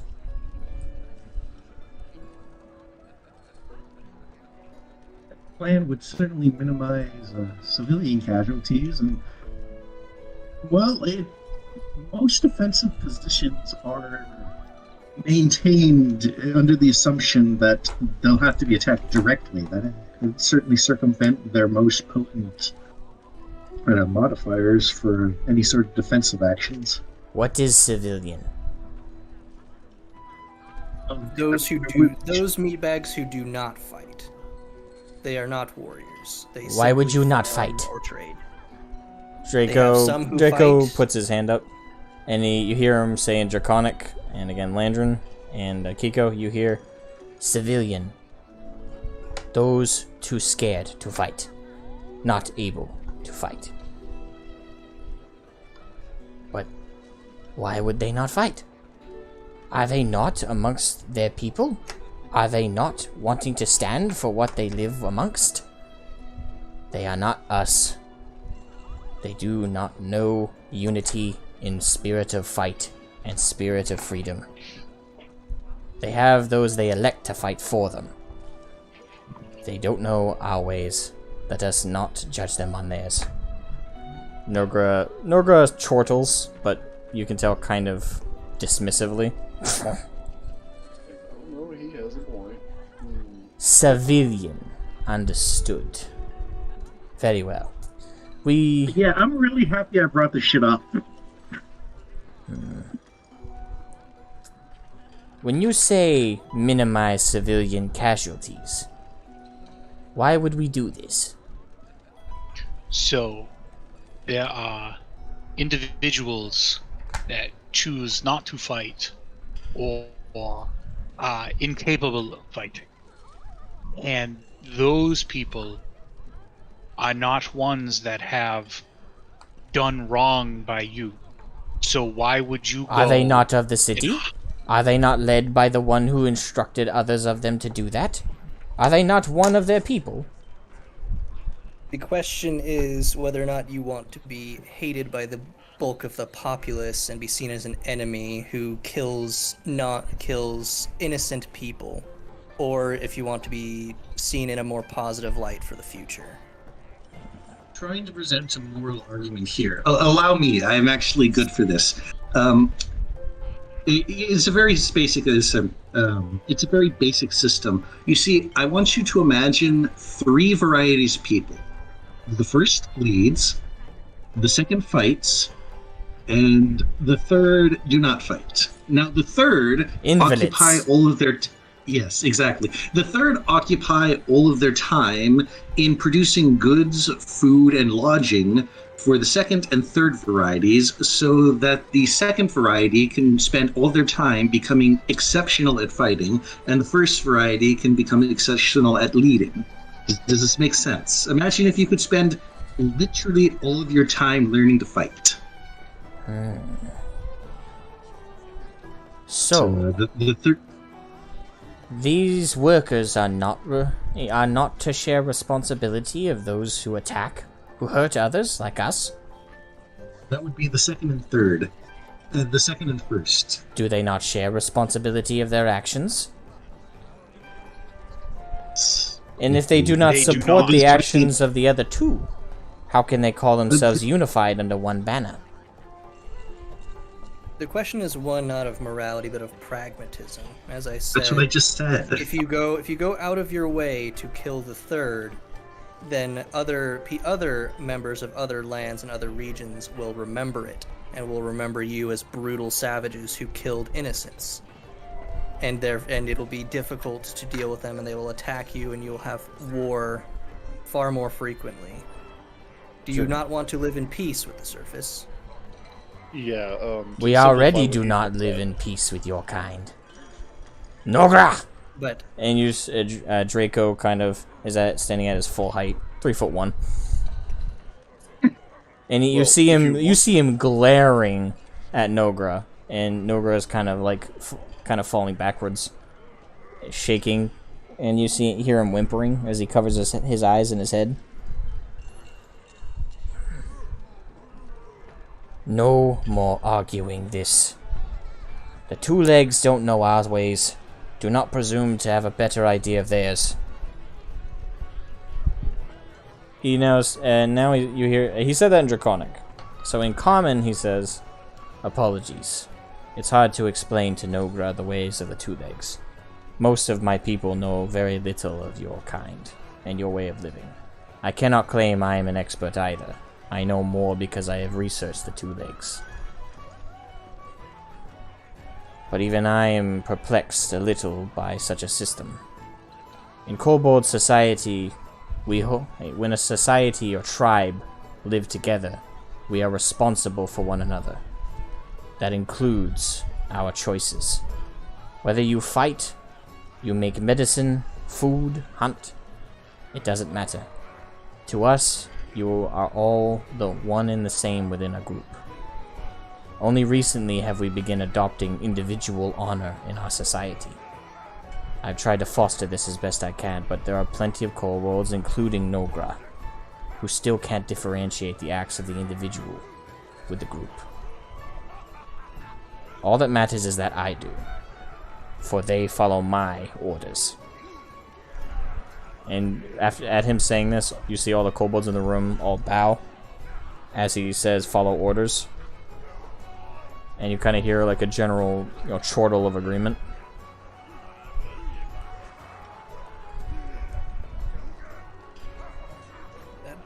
That all being said and set aside, still the best option I think would be a quick surgical strike to the heart of their fighters and their leadership. I agree. We will emerge right in their inner keep. I assume there is one. There is, however, the question that I have is how long would it take you to establish a route to emerge from their inner keep? To commit to Nogra's strategy, we would have to dig a whole new tunnel. Thankfully, we've become very adept at this. Assuming none of the current tunnels we have to journey north along this route have been blocked off or caved in the time since we've last used them, we should get there within 4 days at the very most. If they've been blocked off, and if it's been blocked off several feet, it could take us much longer. It could take us a whole another 3 days. At worst, though. So, with that, to establish a new cavern system, to come into the keep itself, how much additional time would that take? 7 hours. Okay, that is more reasonable, and I would like to agree with this proposed plan. However, much less like yourself, there are captives that we must rescue during this siege. And my concern would be that if we delay too long, they could be killed or brought somewhere else during that time. The 7-hour window is very agreeable. However, if there are caverns that have collapsed, and there is a 3 to 5 day additional period of wait time for you to arrive, the plan would not work in our favor. I do have a way to maintain communication with you during that time, to appraise you of that information.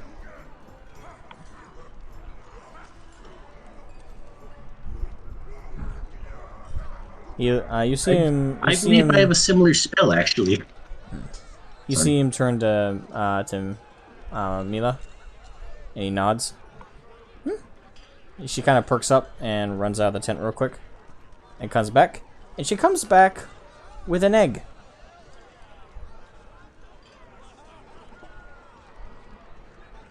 This is mortal,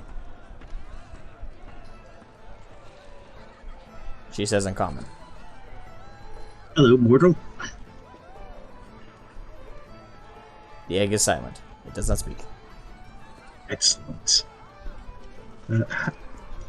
Excellent. Yeah.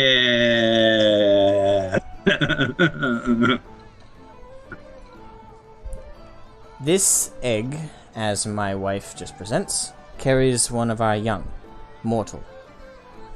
He is not birthed yet. I'm sure you're curious how this will maintain our communication. Exceptionally. Well, The little one inside has a direct psychic link to its mother.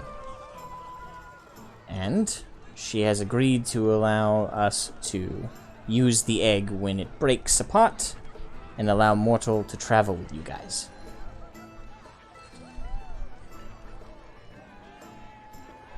Who's his mother? One of my knights. Goodness me.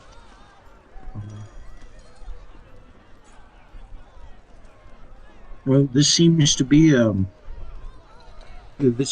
rather.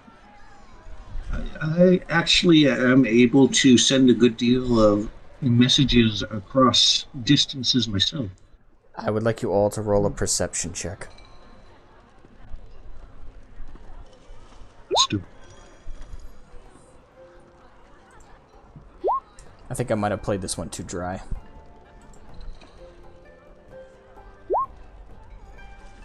No, I'm enjoying the intrigue so far.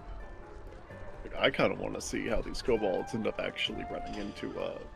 I want to see what they act like in action. To be honest, is that what I'm waiting for? All right. So, what did everybody get for perception? 14. 16. All right. Waiting on the metal man. 14. Yeah, you got 14. All right. So you notice they're all smirking. Insight.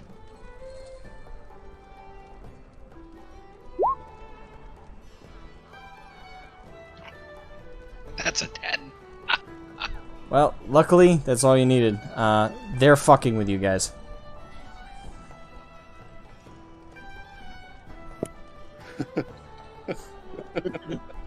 So am I the only one that realizes this so far? Or is the perception You're the check only... Unless everyone else wants to roll an insight. Because the perception was just so you see if you guys could catch on that they were... Oh, no. Lantern is reverently taking Mortal.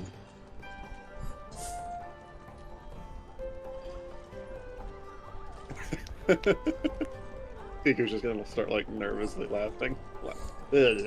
Laughing. Alright. So, you notice all of the kobolds begin laughing uncontrollably a little bit, including Mila holding the egg. Sorry. Apologies. After all that's happened, we were trying to lighten the mood with a joke. Our ways of communicating with you are the same, Lantern, as you were thinking. Magical means. I hope you all didn't honestly think we were going to give you one of our young. Dot.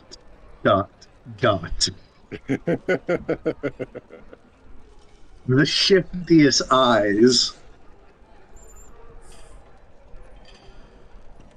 Yeah.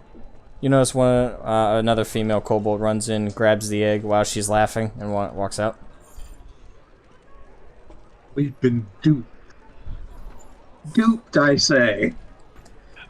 You've been duped. Good sir. I've been duped, I say. Yes, we kobolds may be serious during times of war, but we're actually rather a humorous bunch. Nordred kind of rolls his eyes. My king, this is too serious of a moment. He says in Draconic. We caused these people enough stress. We should alleviate some of it. That's what Draco says back in Draconic. Damn it. I want to be, okay, real quick. I want to be like, yeah, well, alleviating stress usually involves money changing hands, but I don't want to press it. No, you don't. Actually, what do the kobolds use as currency? That's a good question. Gems. Oh, Gemstones. gemstones. Unless are you asking that directly? I just don't know if someone already said it or not. I don't remember. You guys walked in, and to your right there was some tables kind of shafted together, and some other kobolds who seemed to They were playing poker. They were playing a game with little small stone slates, and by the looks of it, they were using gemstones as a form of betting currency. I see. Yeah, it's poker. It's definitely poker. You can ask. So, after the laughter kind of dies down, Draco coughs. My apologies if the joke did not land very well. No, good Decoria. My mage, Nogra, and my wife, Mila, who she kind of bows at her gesture, are both capable of maintaining communication magics. We will contact you both. And, should you so wish to contact us during our time away from one another, simply use this. And you see him reach under the table and pull up a satchel, which looks to be made out of like a crocodile skin, from what you guys can tell. If anyone wants to do a nature check to figure out what kind of creature that's made out of, feel free. But out of it, he pulls some scrolls. 21. Natural one. Even Hey, it's 20. Kobold first. Kiko, a you soft think 20. it's made out of chicken? Oh, I was gonna say I think it's made out of kobold. Belastarius and Probably. See, I rolled 13, but I Landrin. get +7. both of you guys got pretty good. You guys can tell that is not dragon hide, but salamander hide, which is God. the big fire-breathing lizards that don't fly. Chicken. Aren't you a bird? Chickens will eat You their ever own. Yes, they That- do. that is They true, they do. Chickens. Chickens do eat chicken, believe it or not. It's kind of fucked up. Also, I'm not a chicken. I'm a crow? Question mark. Well, chickens are girls. Roosters No, are a men. crow. You're a crow. He's a You're he's very a corvid. you're very light-colored crow. My character's this color. My character's brown. Yeah, but crows are black. That's It's a a related corvid-like species, but now we're just splitting hairs. So Yeah. yeah, no, Alright, horse feathers. so Draco hands to you, Decoria, because you're closest to him. A stack of 3 scrolls. In those scrolls, good Decoria, are communication spells. Unravel the scroll, and it'll directly connect to Mila. The communication lasts 1 convenient. hour if you choose to maintain the connection. Wonderful. I actually have a scroll case, so I take those and I put it in my scroll case. You also got the bags of holding, but Yeah, well, you know, it's in the bag of holding, but I put it in the scroll case because I don't know how magic on magic work. Yeah, what would happen if we put a scroll in the bag of that's holding? illegal in some states. Alright. Alright. So you store away in the bag of holding the scroll case, which now contains the 3 scrolls of communication.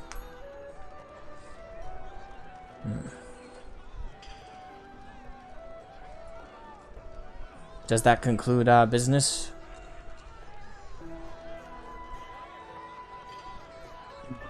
Does anyone else have anything? I mean, Right, Landrin, you feel behind you all of a sudden 2 arms wrap around you and grapple you. Yeah. And you see an extended lizard snout extend on your head. And you kind of hear, like, not quite a purr, but kind of like a happy kind of tonal sound. Have I been kidnapped by their dog? It's for everyone else around you, it's Mila. And Draco stands up. Mila! What? Can't I hug my brother-in-law? I Lantern is already... hugging. Well, she's hugging you Too from, late. she's hugging you from behind, so... Lantern is kind of reaching back with his mage hand to hug her back. Okay. Eco is glaring daggers. No, Lantern is just going to wrap his arms around her Daggers. waist. Dagger. And Draco kind of puts his hand against his head. Myla, I already told you, I don't know he is my brother. He's saying all this in Draconic. The two of you look and smell quite a bit alike. If you ask me, there's no way you're not kin. Yes, but that doesn't prove we're brothers. And she kind of, you feel her tighten her grip around you, Landrin, and the rest of you kind of see her like, she kind of like furls her lizard brows a little bit. How can you be so cruel? Do you have like a different concept of brother that I'm missing here? Because like brother just means like related by blood, like same mother. Are you asking that to Draco, or are you asking that to... Yeah, just making sure. Draco says, we have the same concept. We have brotherhoods, but yes. But I do not know that Landrin is blood related to me. Oh no, he's definitely blood related to you. There's no doubting that. Can you foresee the past and the future and the present? When and where were you granted such a gift? I'm certain there's a particular magical drider that could help us figure that out if you wish.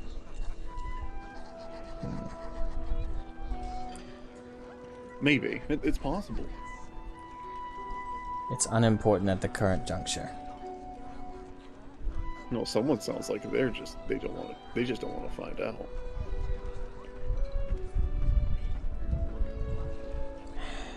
Too late. I'm already enjoying the hug.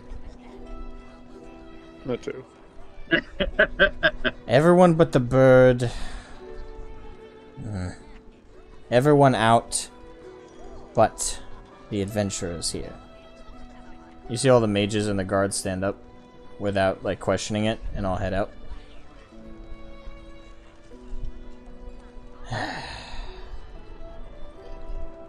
Myla lets go of you, Landrin, and kind of walks over to Draco, kind of putting one arm on his shoulder. I've been alone my entire life, Landrin. I've been alone a long time. Do not take offense that I do not want to accept you as my brother so easily. Not only have I had a long time to learn how trust can backfire easily, but I've also learned not to hope for such things to be quite real. I've lost too much. Though I would like to just accept we're brothers, spirit you away to Kodor and teach you our ways, grant you a place in my halls, drape you with our garb of our family and our history. I can't accept this stuff so easily. Not as easy as my wife, apparently. She kind of shrugs. Husband, I know you don't have a reflective surface with you, but the two of you have the same color scales. You smell the same. You even waddle the same. That's a great.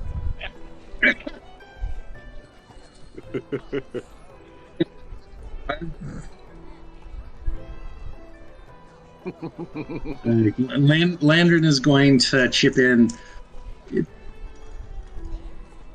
I feel, to be perfectly honest, I'm fine. I'm quite fine. Like I accepted you just about as quickly as dear sister here accepted me. But if you need time, I'm more than happy to give it to you. Myla puts her clawed foot down and stomps on the dirt. No! No, no, no, no, no! Oh. This is being settled now. Landrin? She's saying all this is Draconic, because if she was saying it in common, it'd be very broken up. So, feel free to translate for the rest of the group. Kiko was definitely going to. Kind of. Landrin? I know you do not know our ways, but do you know how two kobolds who haven't seen each other or heard each other in a long time can confirm kinship? Hugged? the blood taste. Oh, okay. 1 second. Lantern is going to take his sword out and cut his palm. Draco? He also pulls out a small dagger from one of his waist pouches and cuts his hand. Now both of you lick each other's blood. If it tastes sweet, you are related. If it tastes like, well, blood, you're not.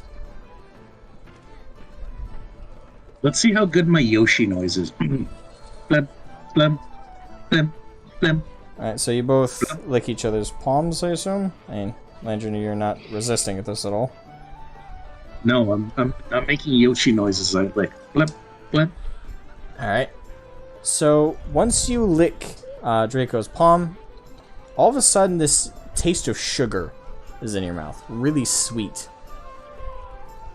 Yeah, it's like trying to lick crushed sugar. It's like trying to lick sugar. Very just sweet. Like overpoweringly so. And you can looking at Draco's face, you can tell he tastes the same. And Mila's kind of staring at the both of you like huh? Huh? Huh? Why didn't we just do this in the first place? Haha, you can't resist my hug this time, brother. Hugs. He's right, you know. And Mila kind of pokes one of Draco's horns.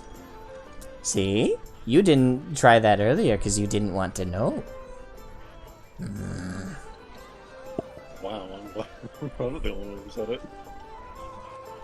Women's intuition, I swear. Alright, so as you hug Draco, you slowly feel his arms wrap around you as well. I just want to point out that he's way bigger, so this is a little awkward, but still. It's very nice. Alright, for the rest of you who see Draco's head around, tongue-tied, Draco over Landron's shoulder, you kind of see his face go from really stern to very open, wide eyes. And then he stands at full height really suddenly, and he makes a really it sounds like a dragon roar coming from a 3-foot kobold, but it's like a happy sound. The power word yeet. And Landrin, you are now being grappled really tightly as he's waddling back and forth, yelling in Draconic. My brother, my brother, my brother, my brother, my brother. Really fucking loud. I'd just like to make a quick con save to see if Landron stays conscious through this. Let's see here. If with your permission, of course. Go ahead. Jesus, that's an 18 on the die. Nice. So you don't Even lose with this consciousness. negative to con. And after like a minute of this, he finally calms down. Sorry, I've been holding that in all day.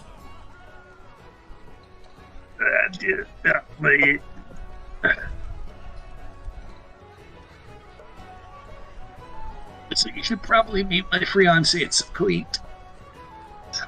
Huh? You didn't think you were the only one who would try and start a family, were you?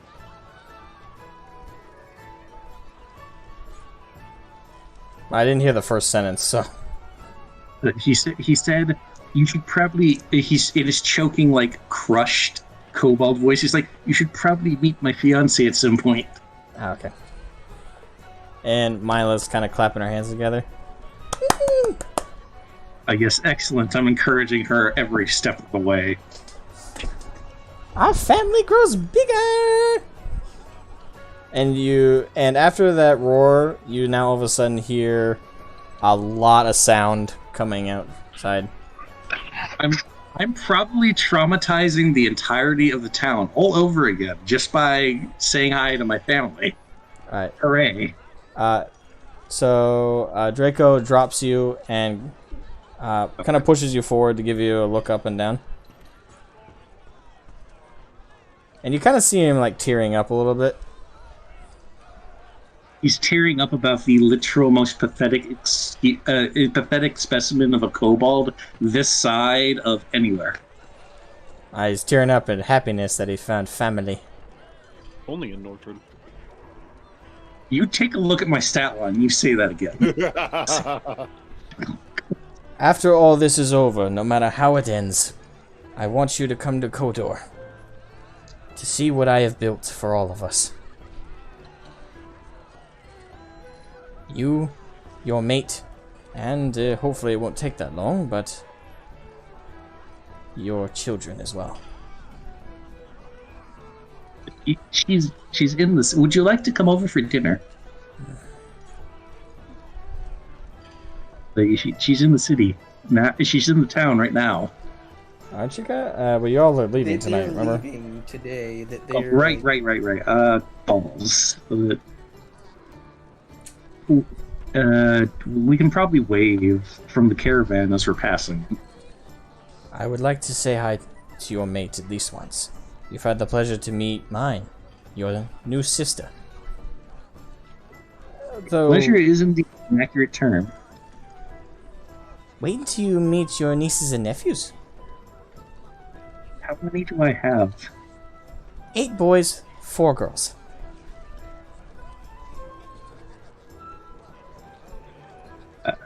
Okay, I'm just gonna get my practice in here and now. And Landon's Just going a to reminder. Just a reminder. Kobolds have litters of 3 at most, so she's had more than 1 round.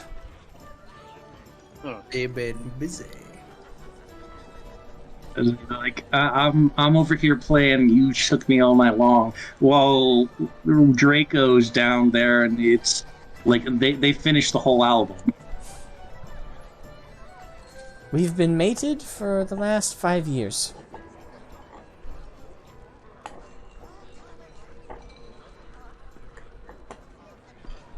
Wow. Good work. Jeez. Back into character though. Well, my good. I want to stay and I want to talk your ear off the entirety of the night, but we do actually need to at some point proceed. I understand. We'll have He our still hugs time, my brother. brother.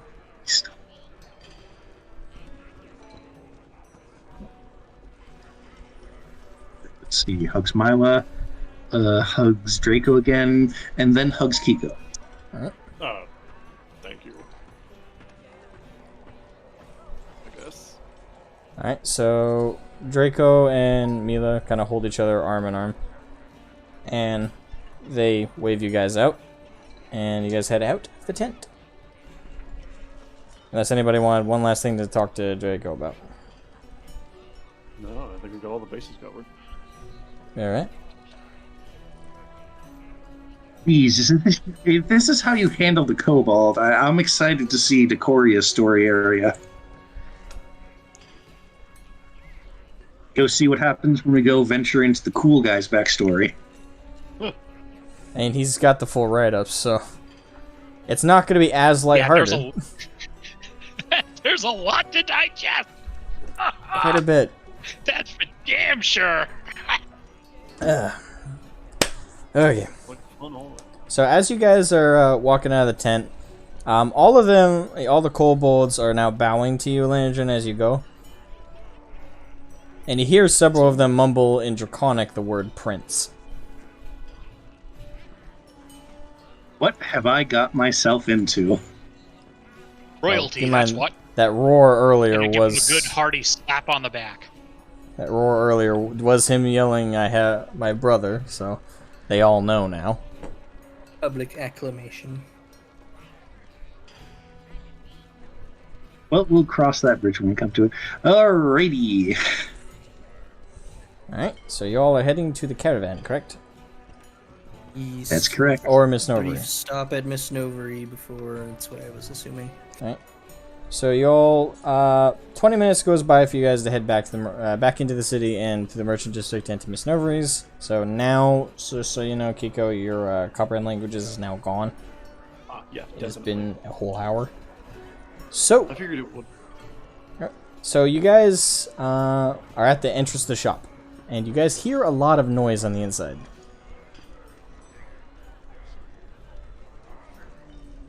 Color me intrigued. It sound for the specific sound, you guys got to roll perception.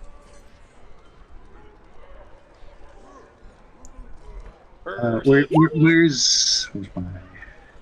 Let's go. Perception. Yeet.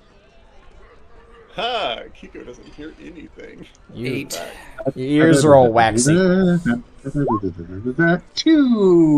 Your ears are all waxy. You can't. Y'all got nearly deafened by Draco screaming that he got his brother. I think Decoria was the only one that got a decent roll. Mine was 8. Damn. Alright, so Decoria, you hear what definitively sounds like the shuffling of furniture, like it's being quickly, like, ripped up, moved around, thrown around. Not super violently, but definitely, like, things are getting shuffled.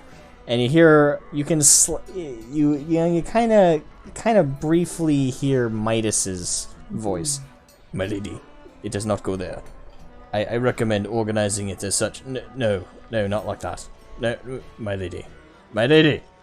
And you almost think you hear the young Drider's voice. Why is this so loud? That's what you're able to make out. Did you mean Dryad or Drider? Yeah, you said Drider. I just said Drider? Oh, sorry. Dryad. Too many words that start with a D and then have a dry. Don't worry, we understand what you mean. Right. I don't know if, like, the rest of them are supposed to know about this or not. To them, it just sounds like a conglomeration of noises, if they can, which they can barely hear because they all have wax in their ears. Yeah. So you're the only one who makes anything out definitively. Well, it's a good thing. Calculating weighty thoughts. Because I'm the only one that knows of the other two's existence. So I had promised to keep it as such. So I would like to say, I believe there's a bit of a commotion. I think I should probably check first, and then I can come out and let you guys in. Sounds perfectly reasonable. We'll all the three of us wait out here until you tell us to come in. Kiko's gonna give you like a knowing look. It just as big as a bird can smile, wink at you. See, Lantern and Kiko are agreeing to this for two opposite reasons. And neither of them are the correct one. Alright, so Decoria, you enter in alone. Correct? I do. Alright. Everybody else? Yeah. Your characters don't know anything that's about to happen. Alright, so Decoria, you enter and quickly shut the door behind you so the others don't see. And you see the shop is almost completely barren. And two fairly large-sized bags, one of which has a whole shelf hanging out of it. And you currently see Miss Novery shoving it in with one of her back legs as she's wrapping up and webbing all the merchandise on another set of shelves. The only thing that's left in the shop right now is one other like bookshelf case and the tree in the center. While Midas is currently on her shoulder, using little gestures with his two forefront mouse arms, trying to talk to her.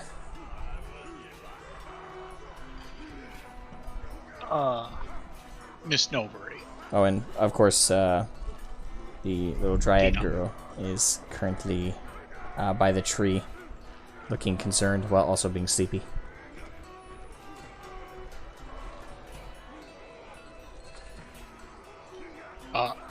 Miss Novery, my dear. Oh. As I'm like looking up. Alright. Noticing you're there, she goes, "Oh, you guys arrived earlier than I thought. How'd it go with the kobolds?" It went rather well. We've agreed on a plan of action. That's good. However, the others are outside, and as we have spoken before, I was lucky enough to hear Midas and Tina. I did not want them to intrude because, of secrecy. You had asked me not to reveal the nature of Tina, so I wanted to make sure it was okay for them to enter before they came in. I appreciate that. I was hoping to have them stashed already at the other shop. Well, that leads me to the good news. I'll tell you the rest, but I'll tell you now. I'll be heading to Northholm with you.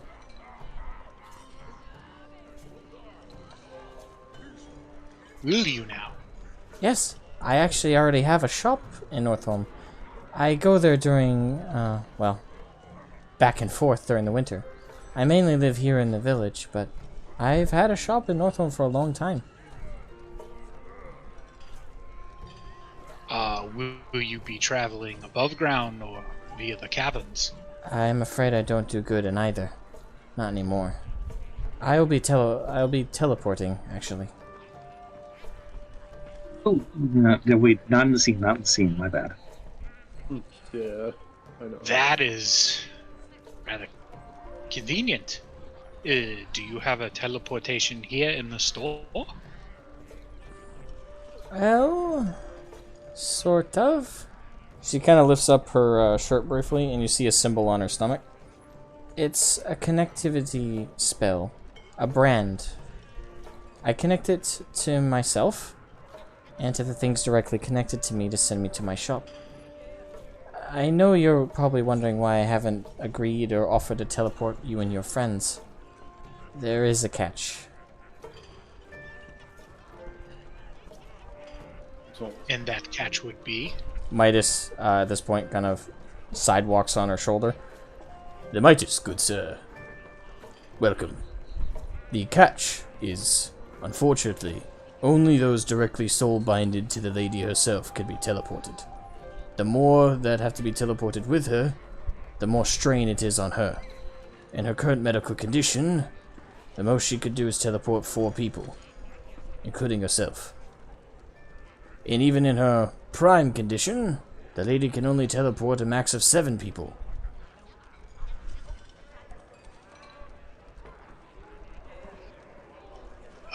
Well,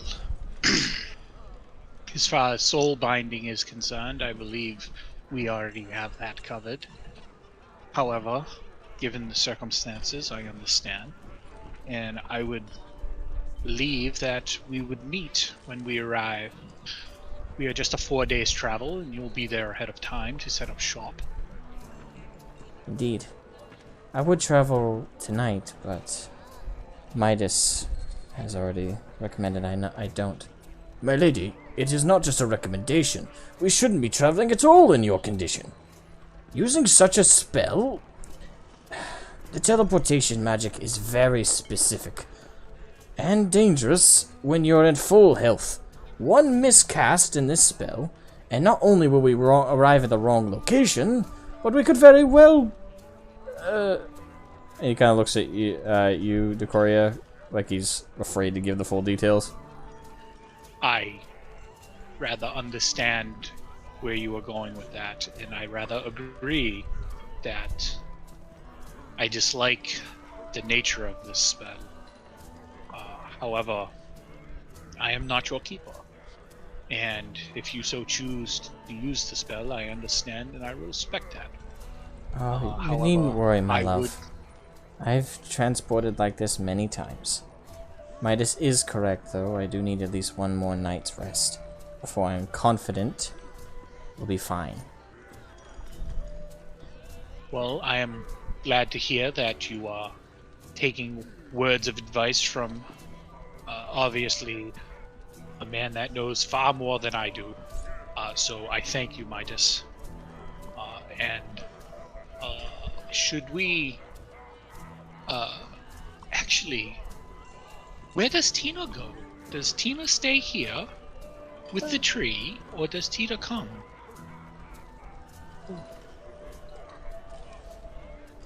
Well, you've proved trustworthy so far, my love.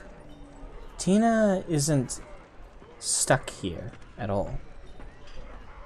You know the forests outside, correct? Yes. Well, Tina is connected to every tree in the entirety of Nordred. Directly. And there is another tree just like hers in the shop. In fact, I'd say she has more of an ability to travel than I do. She just chooses not to because she's sleepy. Wait. So, never mind. Wait, is Did that anyone like- else hear? Wait, did anyone else just hear Kiko do the red bobbing bird noise? You know the one? a thing? I heard. Wait. The one from the meme. Wait. So, Is it by chance the logging camp that was abandoned because of Miss Novery?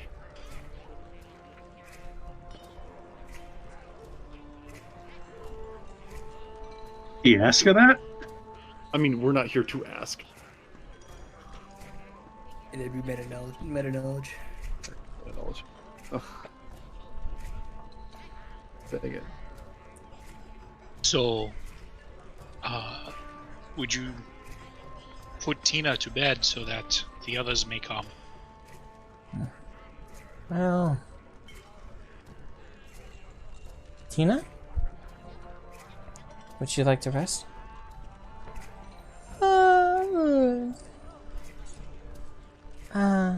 I'll rest at the other shop.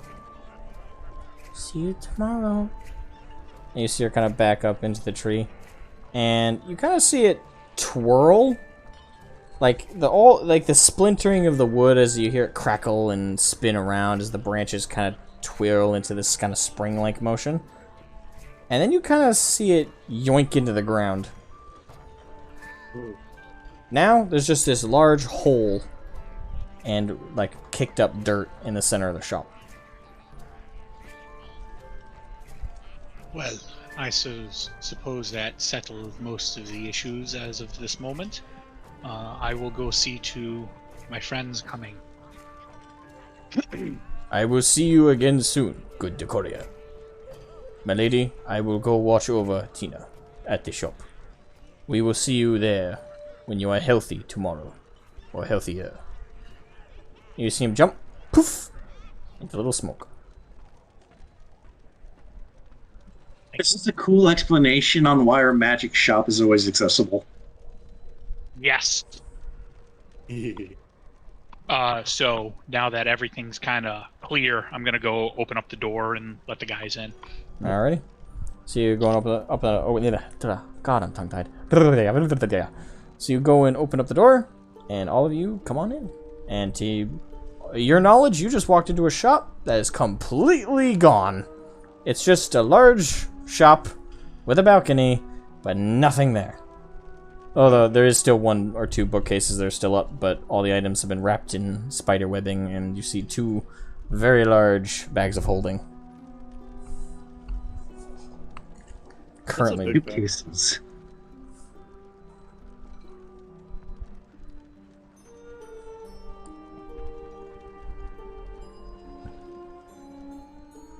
Alrighty then.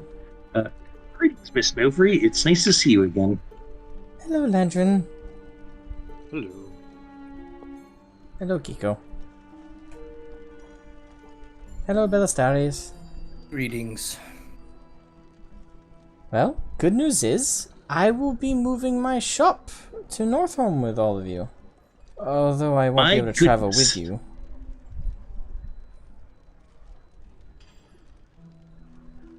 Well, we would have enjoyed your company, but that's understandable. Yeah. My health isn't the best at the moment, but I assure you I will be there before all of you. My methods are my own, of course. You guys kind of hear Rokan go, "Oh, please. Don't tell me teleportation magic is rare these days." Teleportation. You're gonna do the magic hands.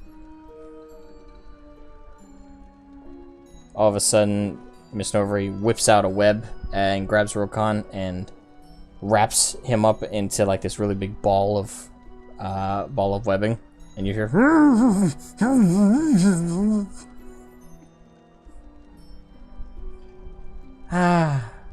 Rokan and his jokes. Did I tell you I am actually a descendant of his. Wait, what? His? The skulls? That guy? Yep, of the skull. Pico will notice that Landrin doesn't seem surprised whatsoever. He just nods. Mm-hmm. You knew about this? Miss Novery I looks was- very surprised. Surely you jest. I do not. I believe the arts of his magic have been descended down in different forms through him and his kin. And I kind of take my wrist, and you can see the bangle shake. This is one of the devices that he and his kin created a very, very long time ago. And I've had the ability to communicate with him, not only verbally, but in other means, through the use of this bangle. So it appears as though that I am a descendant of his. She kind of grabs you rapidly by the shoulder and stares you directly in the eyes. Please tell me you will be nothing like him. I believe I have proven that I am not as of so far. Yes, but continue not to be. That is my ultimate goal. Keep doing what you've been doing. Yeah, no immortal magic for you.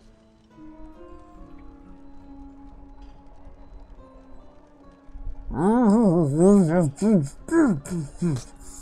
immortal magic. Just ignore him. No racing the dead. No being an asshole. Well, I don't mind a man who knows how to use necromancy. What I mind is that... Oh. He does mind a man being a prick. I You mean, use necromancy to conquer the world.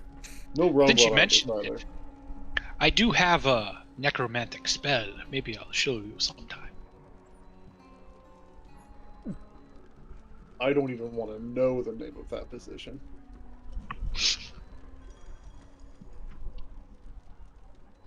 I will, like, swat at you. Oh, shut up, you. Sounded Irish. Oh, shut up, Yeah, yeah. it just keeps... Yeah, it just keeps coming out something else, man. Alright, so Miss Norbury, after clarifying that you will not take after Rokan, calms down. And then you all hear in your heads, does that mean she has to call me grandfather now? Don't worry, I've got this one. Where's my spell list? He's currently wrapped in a very thick ball of webbing. Alrighty, let me check the spell to see if I have it on the target. Door frame, area within. Okay, so I don't have to see it. I'm gonna spend a slot. Okay, Landron's going to cast Alarm inside of the muffled ball, and he's going to immediately make it set off. Just have just an absolute ruckus be going on for him to deal with. Like I'm just deploying the megaphone in his ear. Fuck him. That Microphone screeching is here. megaphone noise. Yes. No, a Vavazula is going off inside of the cocoon. Nice. Truly the best revenge. The best kind of torture. Satisfaction. Oh, it's just playing Rick Astley inside. Never gonna give you up. Never gonna let you down, hurt Gonna you. run around and desert you. Copyright strike. Never make you cry. On loop. Alright, so he hears a song in his ears, and Rokon is gonna send a psychic wave at you, Landrin. Roll me wisdom saving. Wisdom saving. I have a 15.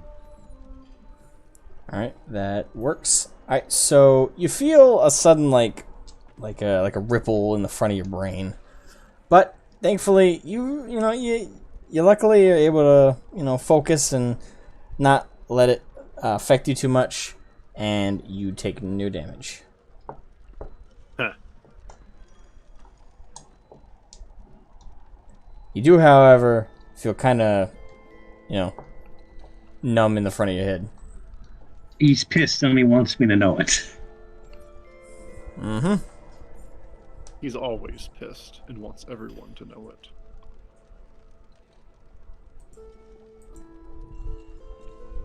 Pissed. Very, very pissed. Right here.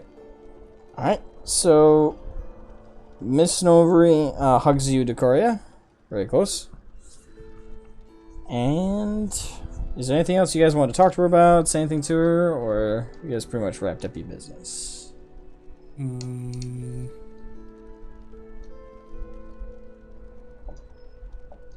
that I can think of off the top of my head. Not Yeah. that it would be pertinent right now. Actually, yes. Landrin is going to open his spell book up and show it to you. Miss Novery, do I have any spells you'd like to copy off of my book that you don't already have? You see all four of her eyes kind of go over it, like really quickly. Nope.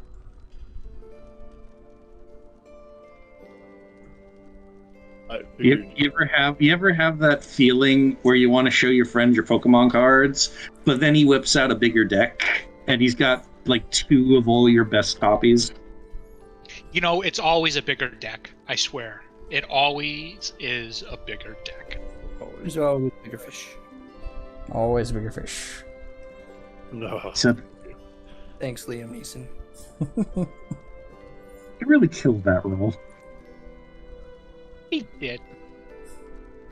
Not enough credit. Not enough credit, I tell you. Alright, so you guys, assuming there's nothing else, wrap up your business with Miss Novery. Alright, so she hugs you one last time in Decoria. And the last thing she says to you guys is, I promise to greet you all at the gate when I predict you all will be there. Looking forward to seeing you there.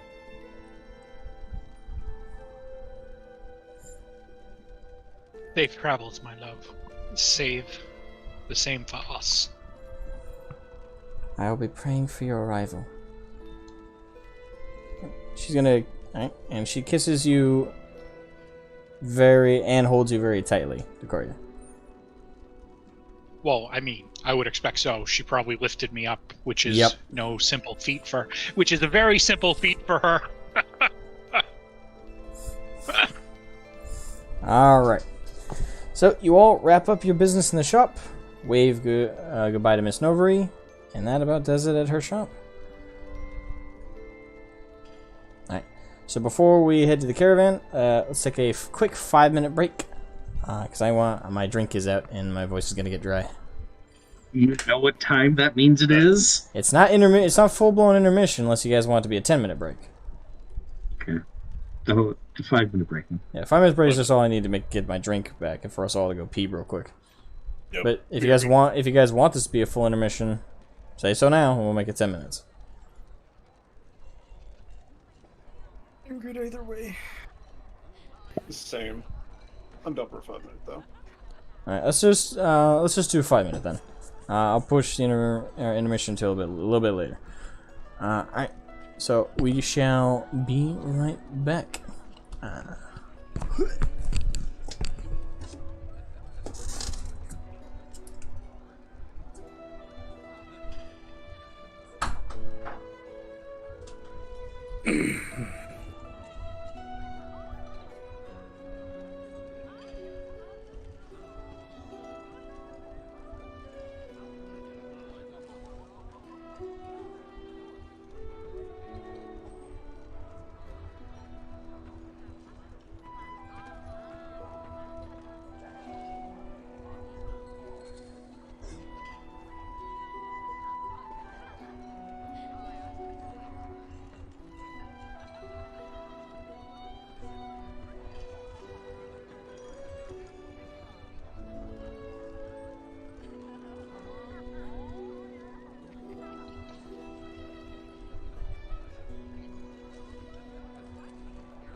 I am returned.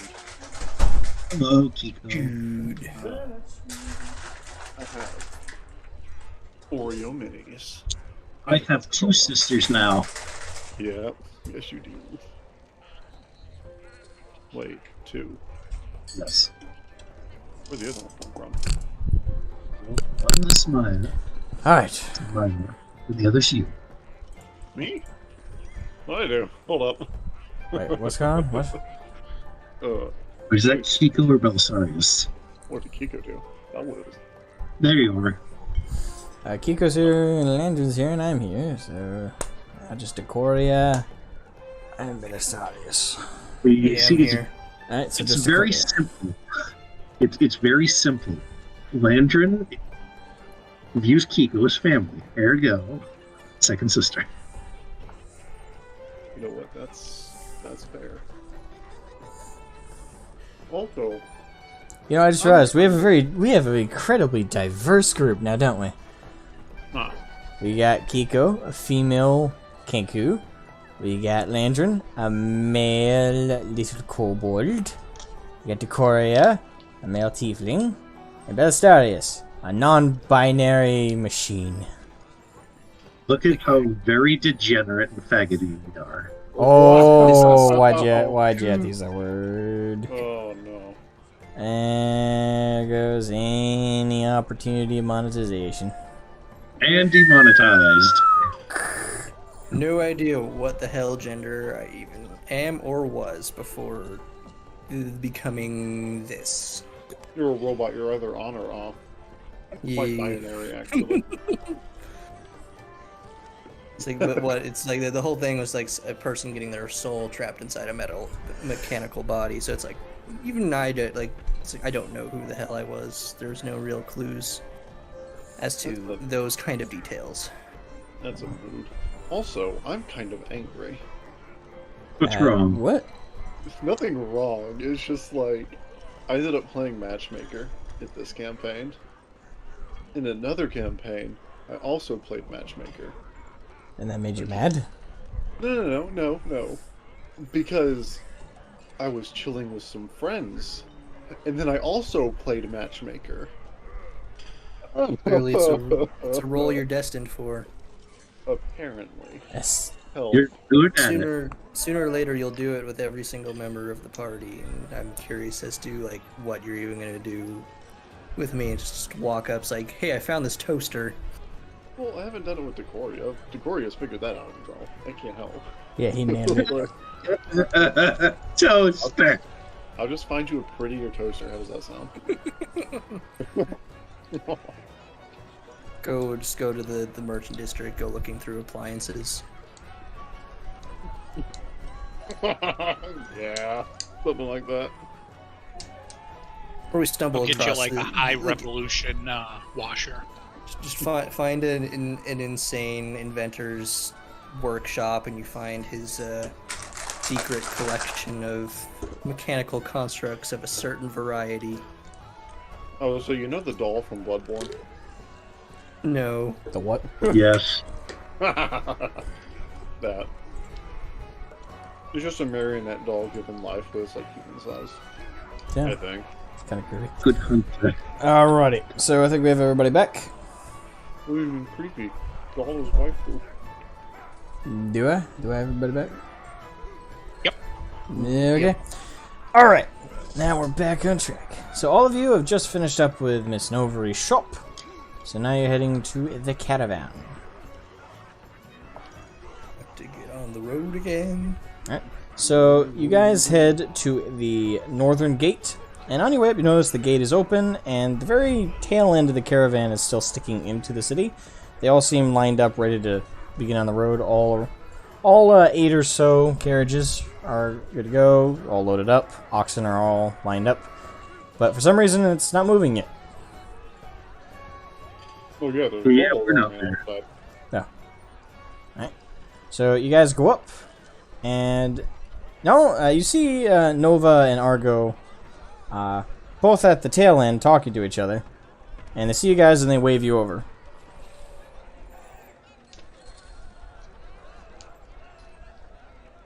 Well, we go over. Okay, you go over. Yeah, we go over. Well, Just We're gonna just like I ignore that. Just walk off. No. Yeah. I always I make sure I don't want to like dictate every action you make. I ain't a puppet Hold on. master. Let me say it quickly. Oh, we avoid the plot hook. yeah, honestly. People have done it before. Alright, so you guys run over, and Miss Nova kind of runs at you, Landrin, and hugs you and picks you up. Oh, the hug is being returned. So, I met my brother. I met my sister-in-law. They're very lovely. And she kind of like rubs affectionately against your face, and when she hears that, kind of stops abruptly. What are they like? Oh, Draco is got to be the biggest, strongest kobold I have ever seen. And he's also kind of scary. And Maya is... Mila. Thank you. Mila is absolutely wonderful, and I'm going to treasure having her as a sister for the rest of my life. I'll have to meet So them you're going to both. love And then you kind of see her kind of stare off in the distance with a stern face briefly. I just realized I'm going to be the tallest one in this family unit.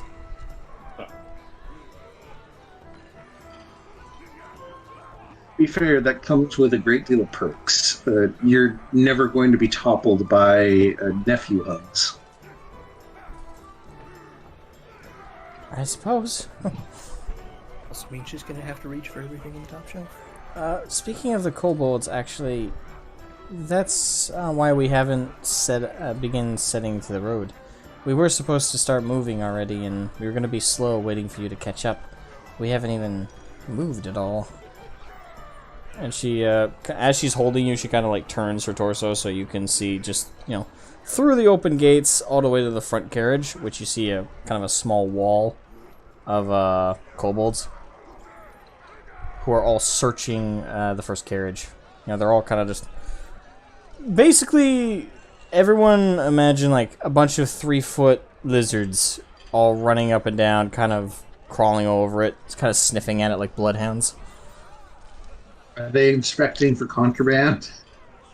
I don't know. I don't speak Oh, sorry. Argo says, I don't know. I don't speak Draconic, and they weren't exactly polite to Nova. And she kind of rolls her eyes.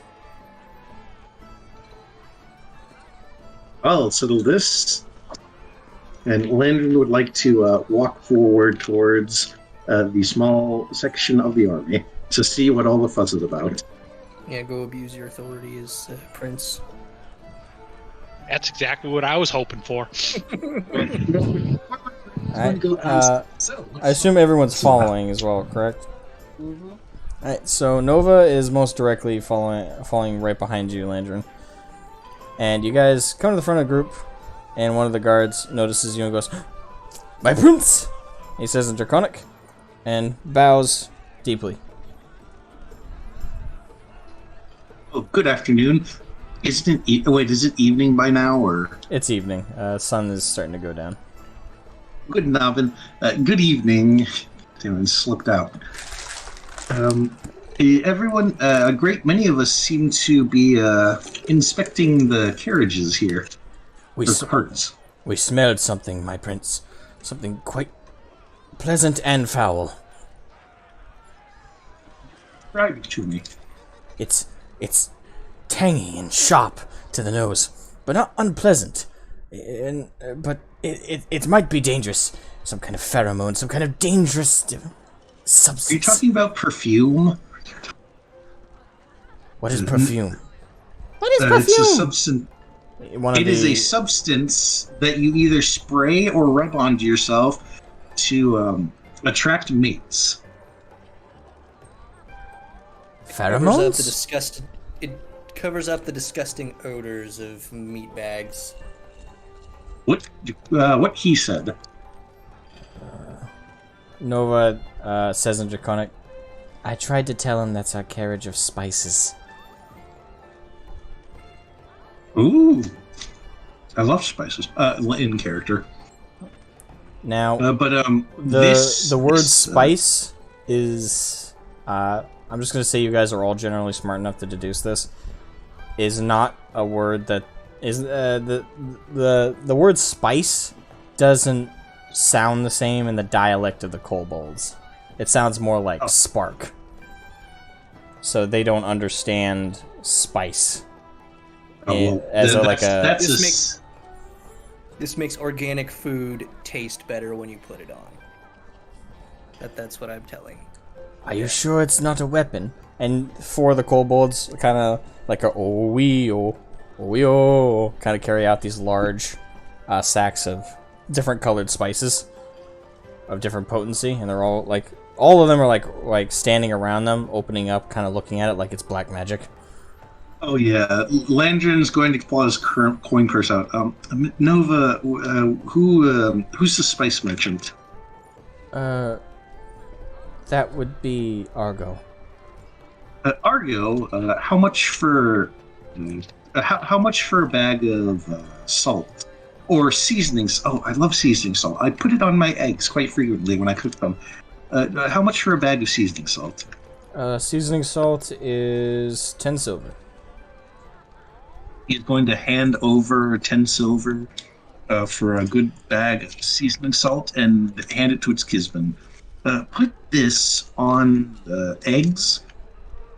Do you cook eggs? I quite enjoy eating them raw every so often, but if you decide to cook something like, say, eggs or meat, put some of this on it right before the cooking process. My goodness, does it ever help? He looks at the white stuff. This is what comes out when we boil seawater. We usually throw it away. Oh, you should keep it. Like, if you store it up, or if you put it on food. Oh, it also, if you put it on meats, it dries them out, and the meats will stay good for longer periods of time. You all suddenly hear a yes, and then you see a burst of flame. And one of the kobolds, actually a shorter one. This one was about 2'8". Was he sniffing pepper? Gets flown back, and you see smoke kind of fuming from his nose.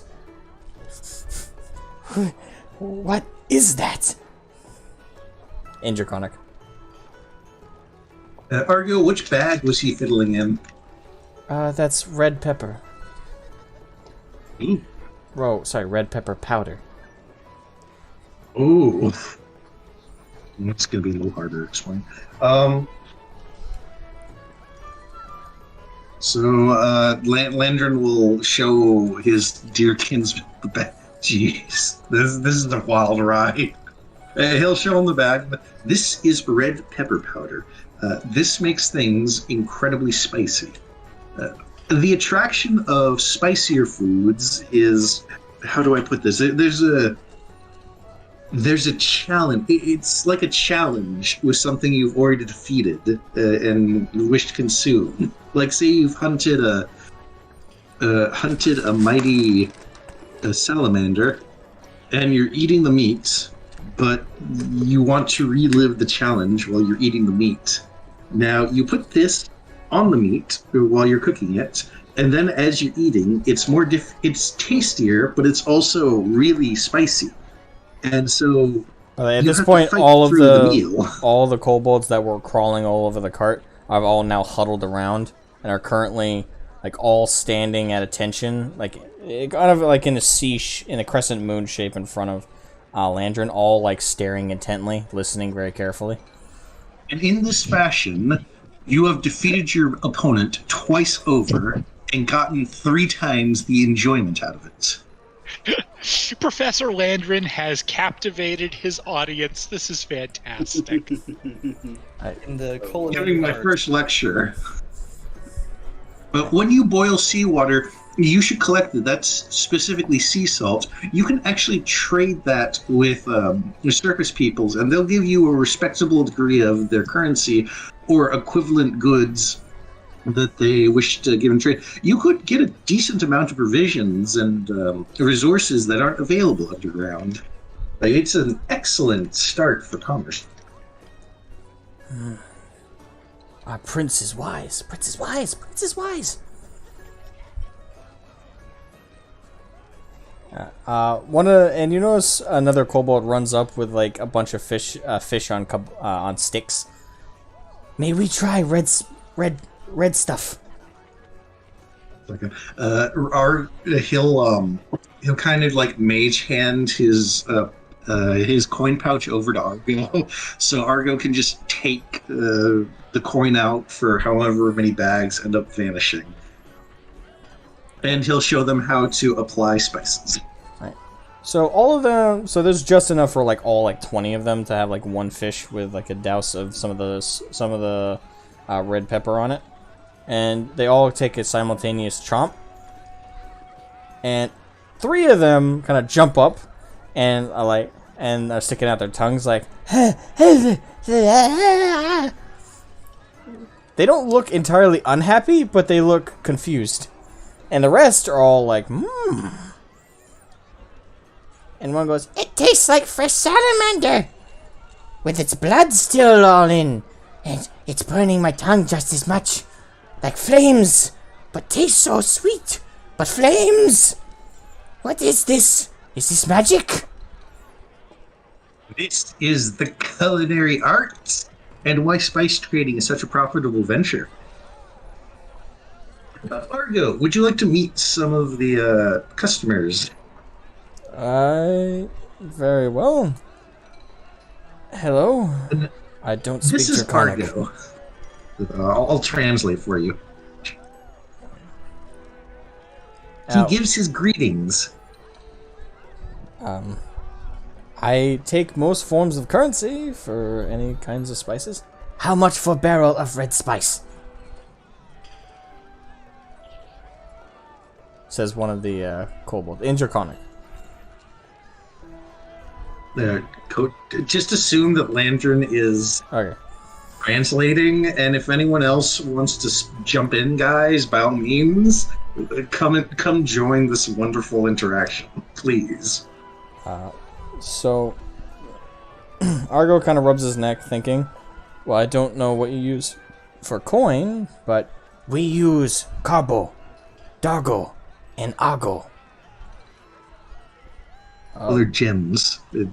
I'm not entirely sure which is which, but they're all right." So they use gemstones as their currency.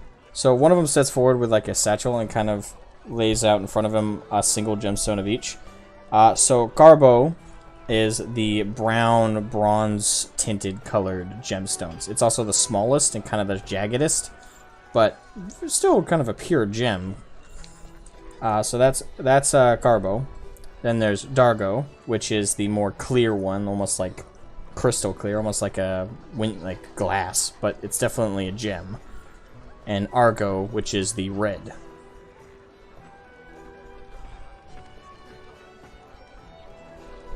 I suppose if you took these to a jeweler's, you'd be able to get a nice little sum off of them. They're quite beautiful. Argo says, "Winner, Desi, over here."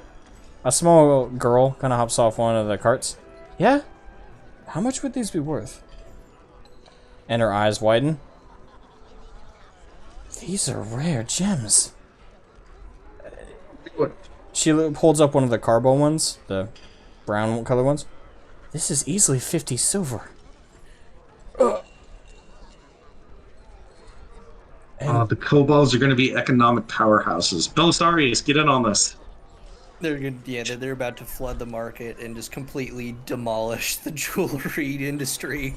Oh no. Think I about can that. hear the Devalue all their gems. I can hear the Pillarman theme playing as like some kobold, a merchant walks into a freaking some fancy gen shop. You can just hear the fucking Pillarman theme playing as he goes in. And what about this one? And he holds up the clear one. That's a gold coin and a half if I've ever seen one. This is Dragonite. I haven't, other than the deepest pits, you rarely find this one. And the red one? Her mouth kind of like is fully agape. I've never even seen this one. And she kind of, you see her pull out like a monocle, like zoom in thing on her head. And you hear her click it on several settings. If I had to guess, this is the rarest gem I've ever seen. It's incredibly pure. Easily 20 gold pieces, just for one shard. Argo is his mouth is completely agape. Meanwhile, Man, all the kobolds are looking at each other confused, because to them this is just like everyday coinage. Landrin's going to lean into them. It would seem that the currency of the deep is worth a goodly amount here, so any trading woes are going to be quite far and forgotten. And they all kind of whisper that amongst themselves. Argo steps forward. For one of these clear ones, I'll give you all the red spice I have. And they all look incredibly taken aback. Assuming you translated that. Correct. But that is theft. That is theft. They all look incredibly upset. Like this guy's being incredibly generous, and they have no idea why.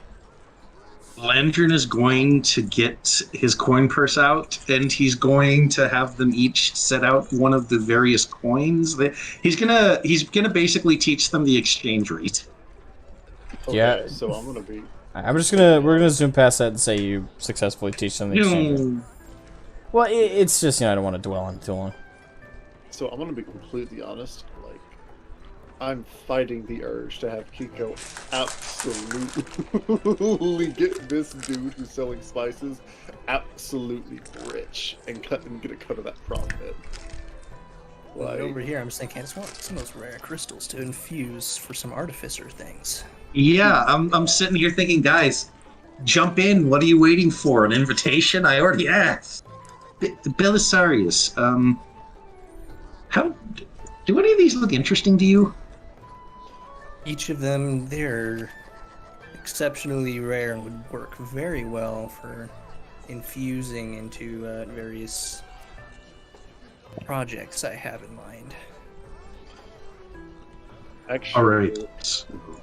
Hold on a sec. It's 20 gold pieces for one of their equivalent gold.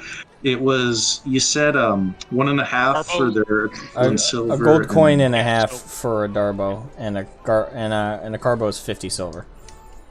All right, so Landrin will actually, unless Belisarius stops him, attempt to trade in What were you gonna the say, equivalent Decoria? amount of gold. What are you gonna say, Decoria? Oh, I was just going to say the exchange rate because I have it written down here. Okay. Okay, cool. I have that pulled up right now, so. I will go in half of the total cost for those that you're getting there. I'm assuming you're getting one of each. Yeah, for you. So that'd be 21.5 and 20 silver.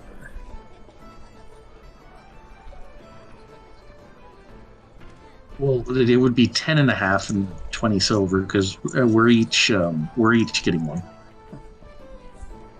We're getting a half. I mean. Okay, so we're going in half and half on the lot. Yeah, so it would be 11 and a half gold each, and it would be still. My brain's cross-eyed. It'd be 75 silver. While you're all doing this, one of the kobolds is trying to shove one of the red gems in Argo's hand for the red pepper powder. Like he's like, take it. Argo's like, it's not worth that much. Take it while the cost is while the exchange rate is super high due to the rarity. This is basically just like get Bitcoin while it's cheap, back in time. Yeah. -10 silver.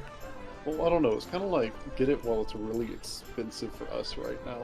Or, well, it's not expensive for us right now, but it's entirely possible that these guys can just collapse the economy and make it useless.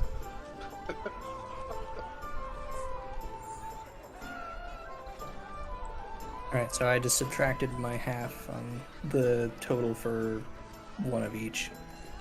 And now you have one each. To do artificial things. Yes, I'm planning on making myself a homunculus servant here. So I was either going to use Magistone or I'll use one of these. I mean, I have plenty of Magistone still. Actually, I don't think you guys ever once mentioned it to Miss Novery that you had this shit. Oh, Nope. yeah, we kind of forgot about that. We'll tell her when we get to the. We'll tell her when we get to the cap. Hey. Hey, She probably this should've- entire time would've- we've known you, we forgot about one important thing that we were supposed to mention to you when we first met you. Never did, though. Were we supposed to mention it to her? I don't remember. Well, you guys were gonna try and... I don't know if you were gonna try and sell it, but... She was gonna be the only one really to trade it with.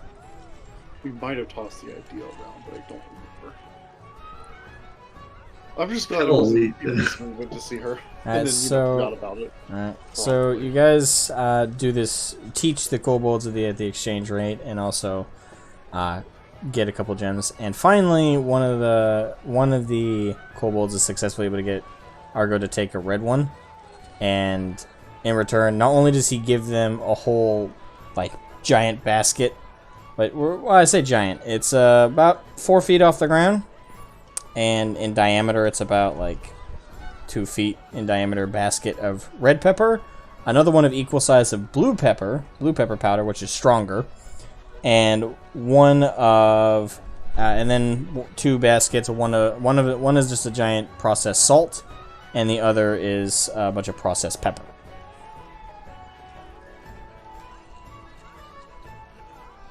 They're going to march at Mach speed with all these morale boosts. Alright, so all the kobolds grab all the baskets, and each of them kind of like, oh, we, oh, we, oh. Each one of them kind of like dance as they like carry them to like the rest of the war camp. You say that, but I can only hear them Pikmin going up, up, up, up as they go. That's all I hear. And the kobolds finally like clear out away from the caravan to let it through. And the guard who was kind of leading the search looks to you, Landrin, and bows deeply. I will let the Lord know about your generous teachings today, good prince. It was very nice meeting you, Commander. I think he's a guard captain or something. Like I just know that he was First relatively in lieutenant. charge of this. First Pleasure lieutenant. to have met you, Lieutenant. Thank you, my prince. And he runs off to chase the others who took the, peppermints and salt and stuff away. And Argo is staring at the red gem in his hand, like Jesus. Well, that works too, I guess. For those watching at home, the equivalent of what he's holding in his hand is 200 gold coins in a regular game. 20. No, I said a regular game. Oh, regular game, yeah. The standard gold in D&D. It's a lot. Argo looks to Nova, and Nova's trying not to laugh. And he looks to the rest There's of you. gold in them there hills. Shall we And get they- going? Argo's voice cracks. With just like... Contacts, they can monopolize the trade. We left the first town on our trip, and he's already probably made a profit. Nova picks you up, Landrin, hugs you close. I'm gonna be in the third carriage. Wanna join me? Naturally. Right. And she pretty much just carries you to it and jumps in the back. Right. Argo turns to you, Decoria, and to, well, you and, by extension, you, Kiko, and Belstarius. Well, pick a cart and jump on in. We're gonna hit the road.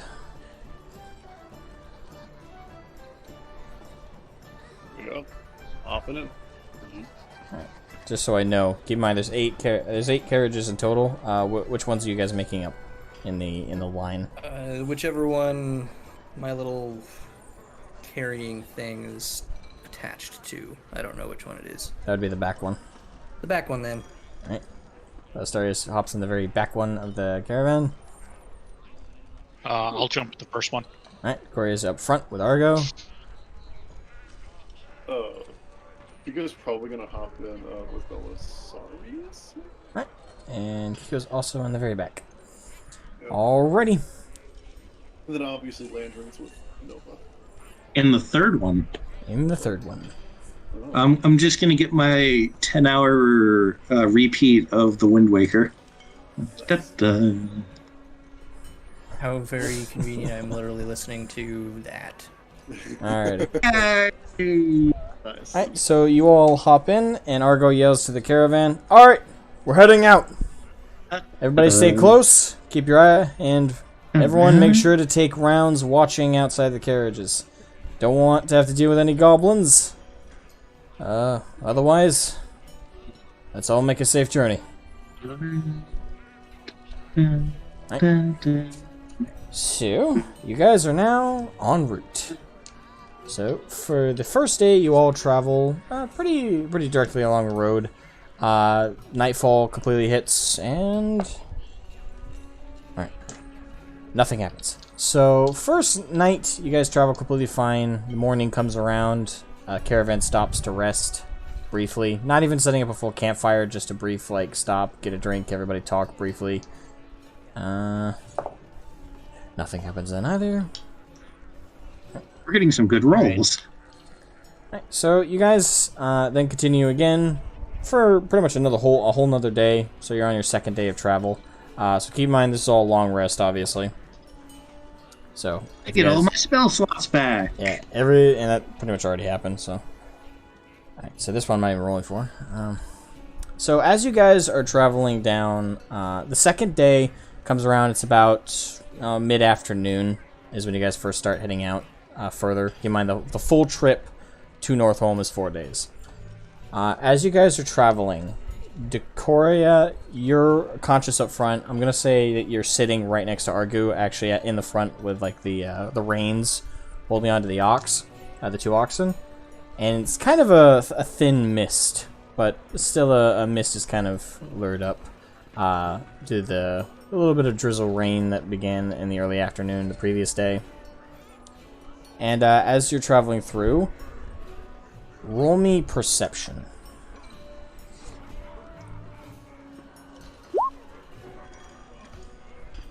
$17. Alright. You notice 3 dead men along the downhill slope. You guys are kind of going down. It's a very rocky area. Trees are kind of a little bit far off. So the road's pretty clear. But you see 3 fairly decently armored bodies on either side of the road as you approach. And Argo does not notice. He's kind of just hyper-focused on going forward and also thinking about the gem in the back of his mind, so he's not super keenly seeing the bodies. Argo, there's dead guys on the side of the road. I don't know what you want to do, but you might want to pick up the pace a little bit. My God. You could always investigate.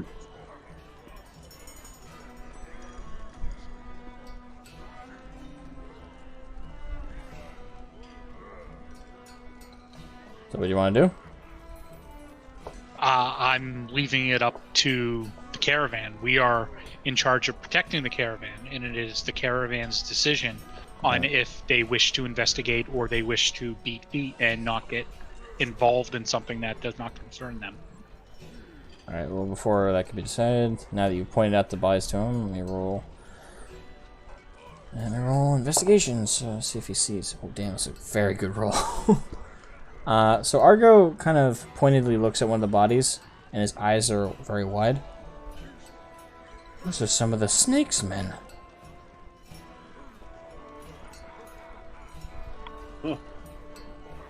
Well, And that's Argo certainly something. quickly stands up and yells very loudly to the rest of the caravan, "Stop! Stop! Stop!" And, you know, all of a sudden you hear like a bunch of the oxen kind of like as they're like yanked back on for the whole caravan to stop, as they're all kind of on a downhill slant anyway. I jump off the side of the wagon, and once I can start seeing some of the other guys, I'm gonna like start motion them. Hey, dead bodies. Let's take a look at this. All right. Belstarius and Kiko, you guys are in the very back one, but you guys hear stop. But the mist is thick enough that from the back carriage to the front one, visibility is very thin, so it'd be hard for you guys to see Decoria signaling you guys to get out. But you did hear stop, and you felt the carriage stop. So you're gonna hop out and investigate. Kika's at least gonna look out, like, and try to see through the mist. All right. And look back at Belastarius and just shrug.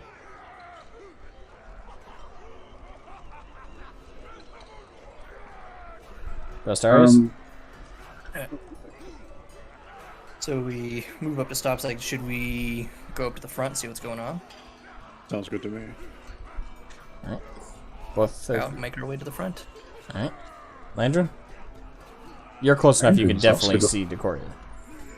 Yeah, Landrin is in fact going to head up to see what all the fuss is about.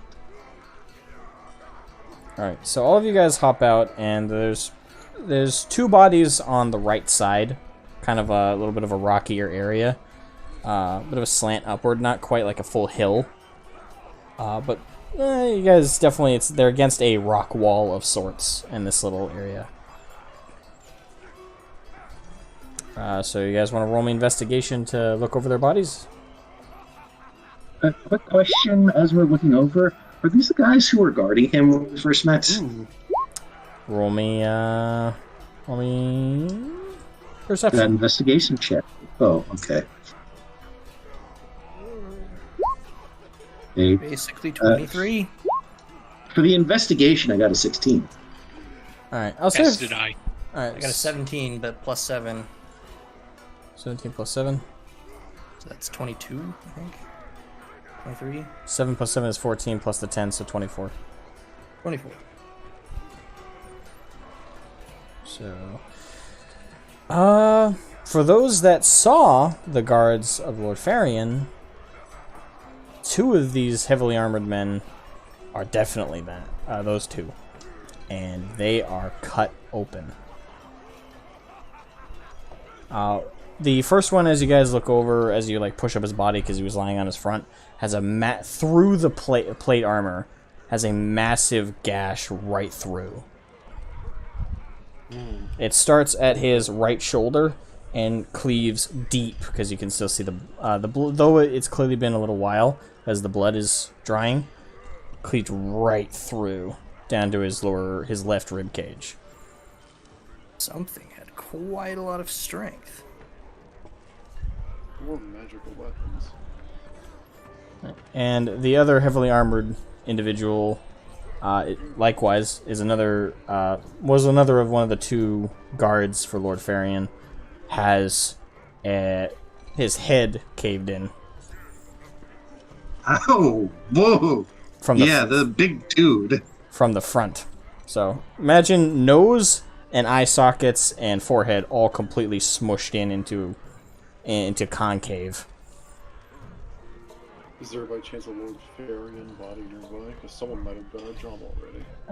The third body is not Lord Farian. It is a younger man, from what you could tell, probably a manservant of some kind. His head is partially severed from his shoulders. It's only connected by a little bit of string of flesh on one side. So someone almost cut his head off, but didn't quite finish the cleave. Nearly headless Nick situation going on now. Except no ghost. Yet. It's actually dead. No, this guy's dead. Most The way God most the intended. guy most the guy was like 16, 17 years old, young man. Virtually no armor. But if you guys want, Who we're looking for. so what do you guys want to do? Head further up the road with the caravan, or scout ahead? Check his pockets. Alright. I'll just go over all of them because well, they're dead. I don't know. Rolling a sleight of hand. Do it anyway. Roll me sleight of hand Sure. with advantage because they're dead. Hey. I'm just saying, like it's not like they can resist. I don't need that much of a handicap, 26. Well, you kind of did because it was 12 or 26. I did, actually. Alright, so, you kind of pickpocket all three. On the manservant, the most you find is like 2 silver. You didn't even have a coin purse on him.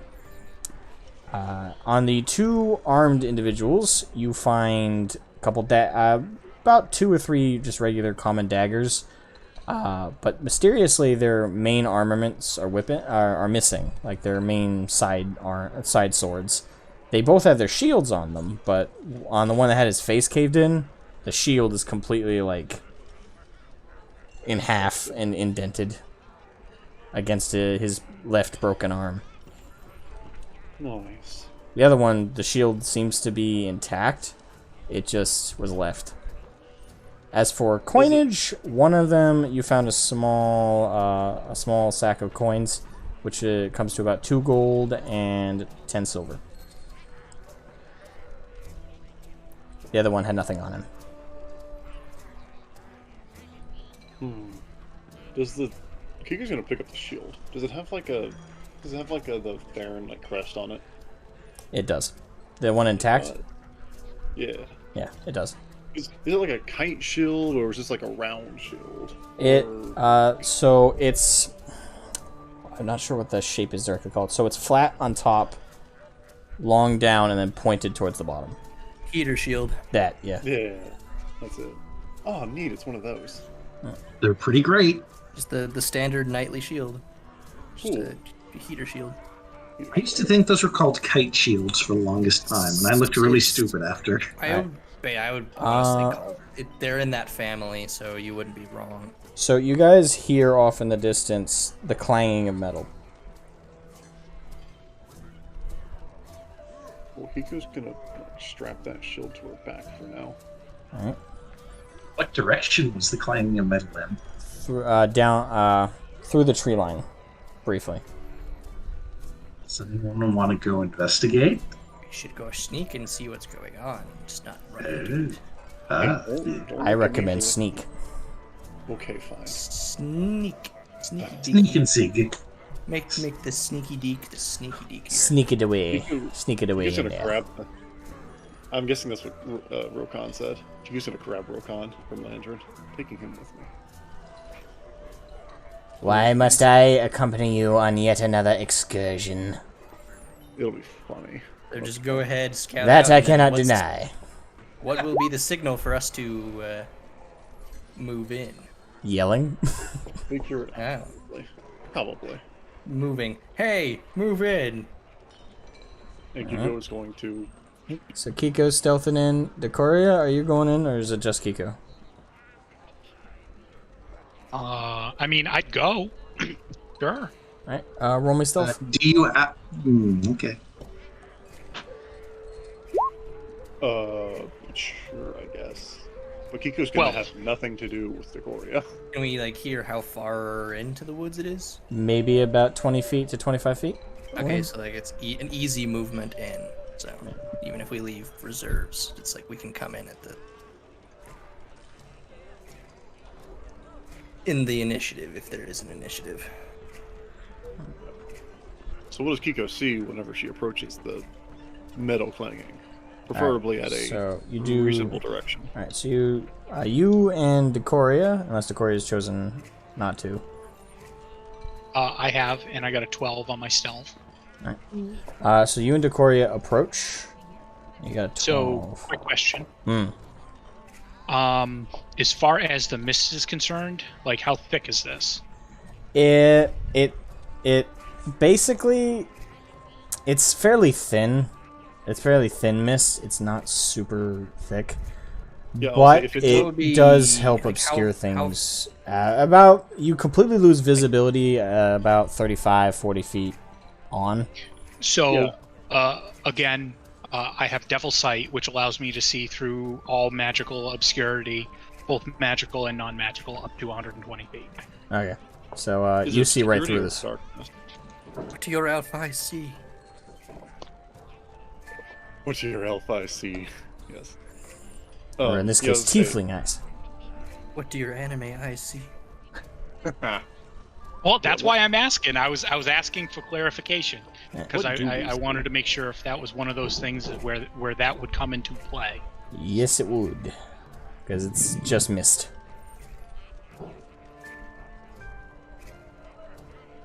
All right. So, yeah, you can see clear right through. So to you, it's not even a misty day. But to everybody who doesn't have any kind of special sight like that, it's you completely lose sight. Like fog thickens enough that you can't see past it about 40 feet on. All right. So, Kiko and Decoria. Now let me just roll the perception. And they've got disadvantage because they are engaged in combat. Alright, so they can't see you. Good thing it was disadvantage because one of them got a nat 20 on that first one. Alright, so you guys, both you and Kiko kind of like do that like anime crouch thing and kind of... And as you guys kind of move through the shrubbery fairly stealthily, like you're very quiet. You guys come to a kind of mini clearing where it's some pretty thick bushes you can hide in. And in the clearing, you see Lord Farian currently fighting a half-orc. And they both don't look very good. And Lord Farian, though, you'll notice doesn't look anywhere near as crippled or as feeble as he made himself out to be when you last saw him. He is engaging this orc arm to arm, like the clashes are on equal strength. In fact, if anything, he actually kind of looks more youthful right now. But it's clearly the same man. Well.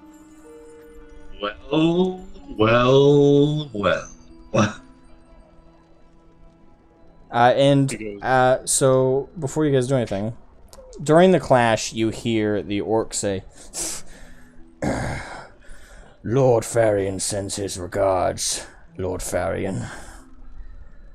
What are you talking about, you half-orc mongrel? Don't you find it odd? Blind to your family, I see. You may have killed my compatriots, but no matter how feeble you pretended to be, and beat them, you're still no match for me. We got the jump on you, old man. Do you now? And all of a sudden you see Lord Farian's body contort, and you see his neck extrude, and the flesh of the neck kind of like pop out, and as you hear crackling of bones and the stretching of flesh, you see his face kind of contort inward to turn into that of a snake. His hair completely peels off. His head goes bald, and kind of like a cobra, those neck flesh bits pop out of his side, and his neck outstretch. Yeah, the hood thing. And It's a cobra. he keeps his arms, but his legs kind of mush together into this long snake lower body. And now before you is a were snake. Human arms still outstretched, super lengthy and thin, and his head completely resembles that of a snake. Basically a snake man. He looks like a naga. That's what I'm hearing. Well, my son will know you do not betray your father. And the half-orc kind of looks terrified, briefly. He was not expecting this. But he said you couldn't transform. You were too old. And he lunges at the orc. Fork. And lands the hit. And clamps his jaw on the orc's neck. doing? Roll that. How much HP do I have left? And kills him. As the snake-like body, his jaw clamps against the orc's neck. The orc, in desperation, drops his weapon and tries to start tearing at the snake man's head, clawing at it. But in brief seconds, Lord Farian, in his snake form, grabs the orc by the head, and when he pushes away the orc's skull, he rips his head back and tears the entire throat off of the orc. Blood, the half-orc, blood pouring out of the now completely, how do you describe this? The completely vacant area where all the neck muscles and flesh and material was. It's just pouring blood, as all that's left there that's easily visible is where the spine connects the skull to the rest of the body. And The term is removed. but in the struggle, you notice Lord Farian has a dagger in his chest. Last gift from the half-orc. And the flesh drops from his Lord Farian's mouth. And slowly his body contorts and retransforms back. Until he's the human man once again. Damn it!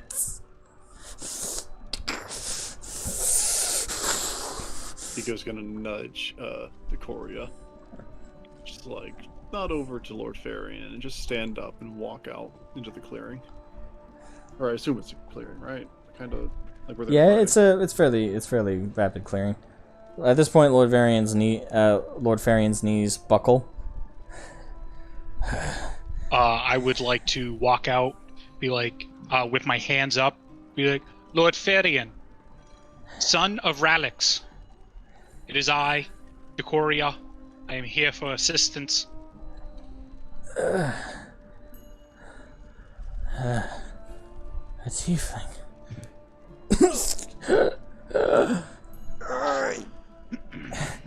Please, help me. Yeah, and I will rush up and grab him, carefully, and run back to the. Alright, do me a strength check. So. I was like, Kiko's also going to assist in carrying him, but also hand Decoria Kiko's last health pot, question mark? Or did I already use them all? Also get some manacles. I don't know Did if you you buy used a them all. bunch? Yeah, I was gonna say it. Like, I knew somebody had health potions, but I didn't remember who. I had like 2 health potions. I do not at all have a note of your inventories, so. Well, all of my inventory is on my character sheet, but I don't remember if I have a health pot or not. I might have given one to Miss Novery. I have given them all to Miss Novery now I think about it. Yeah, that's what I was afraid of. And the most I have is healing, just cure wounds. Yeah, That's which would be more than enough for this. Yeah, that'd but be strength check, yes. Yes, I think I did give them all to Miss Novery, because I think that was my last Four one I gave her. E. So in your attempts to lift Lord Farian, you can't. Yeah, man's too heavy.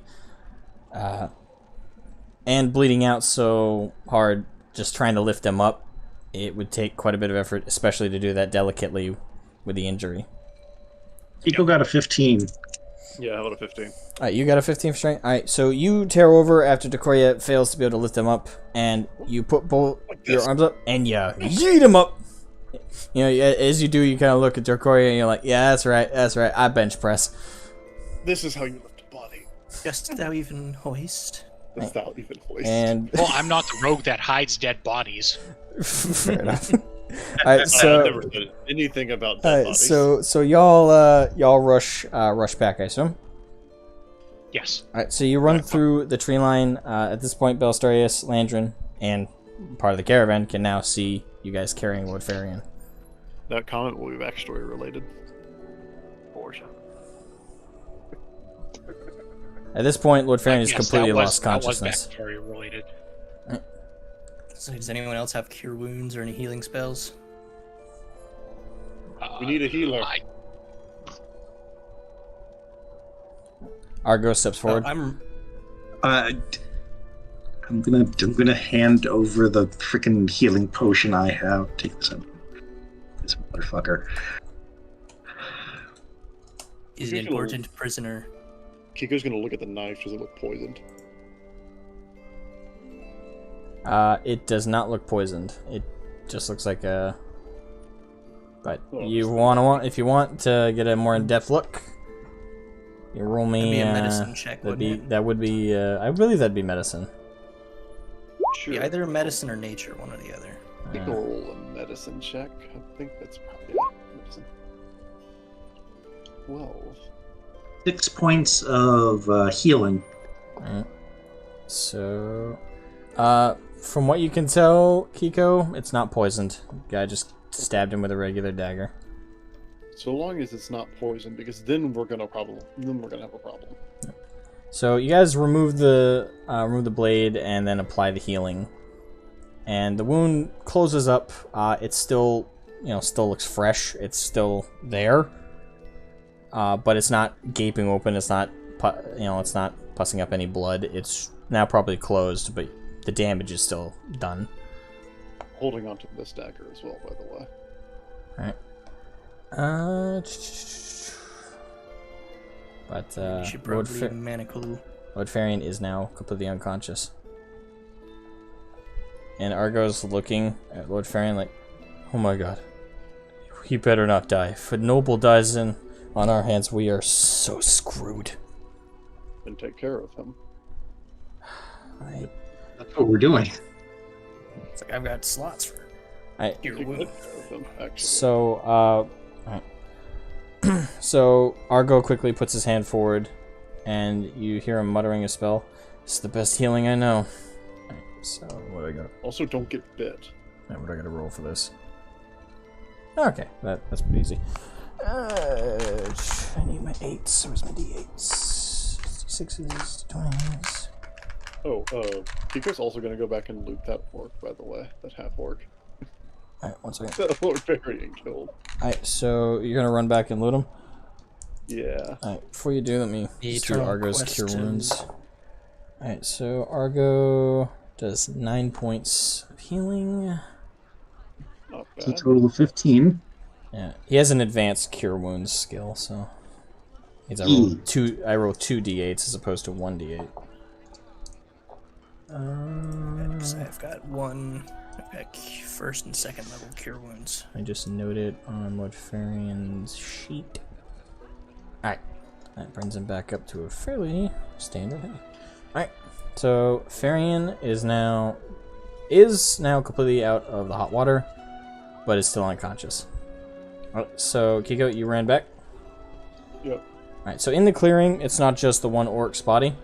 That you notice now on the kind of like the edges of the clearing, there's about 9 other bodies. 2 other half-orcs, and the rest seem to be just men. Standard thugs. Bandits. Pretty much all human.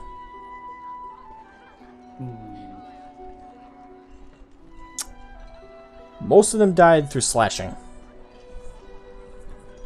Ah, good to know. Actually, wait, did Lord Varian have a weapon on him? Yes. Probably. Did he drop it by chance? Yes. Since he, Okay. When he transformed, he dropped and just lunged at his neck. Yeah, I'm gonna take that weapon. It's probably on the ground here. Probably a very nice sword.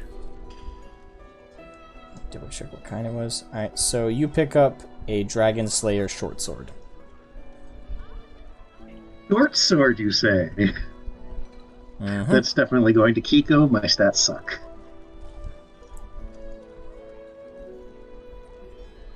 Short sword. Huh. 8.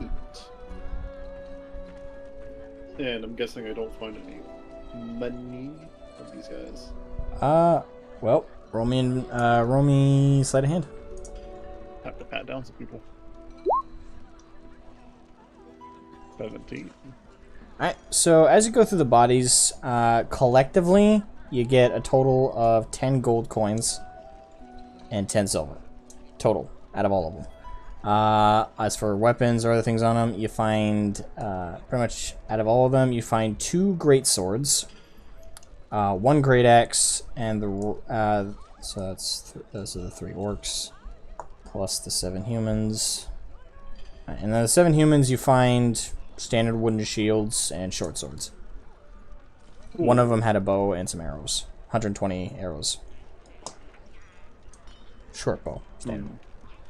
Okay, well, Kiko's gonna take all the extra weapons.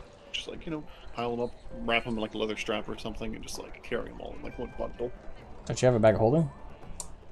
No. Kiko's Okay. not touching magical items. Gotcha. Wait, I say picking up a dragon's fair longsword.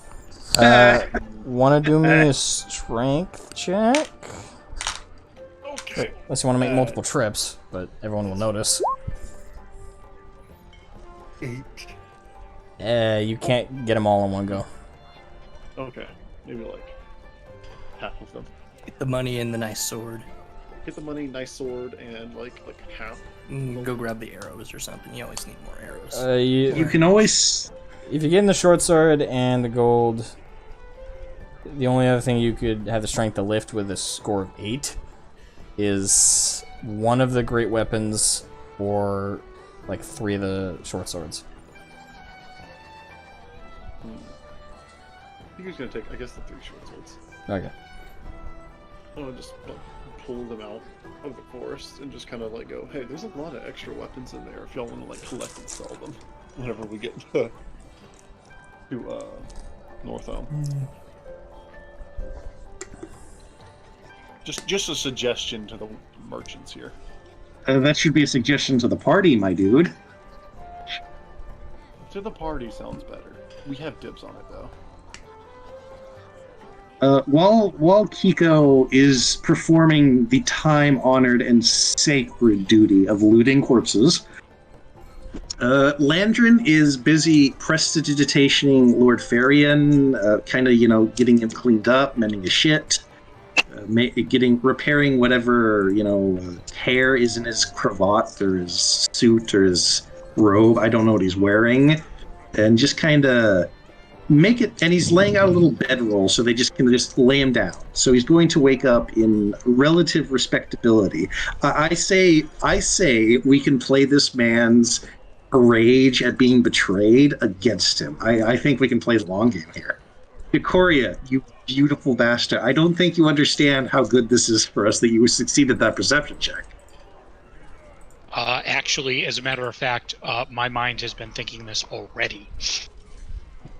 Also, You've got to take point. You've got to take point in the conversation here. Like he's gonna see you. He's gonna see you as someone who looks very favorably upon him, even though we fucking don't. And you're going to be able to come off as very genuine and very sympathetic ear to this sudden betrayal. Gaspoo.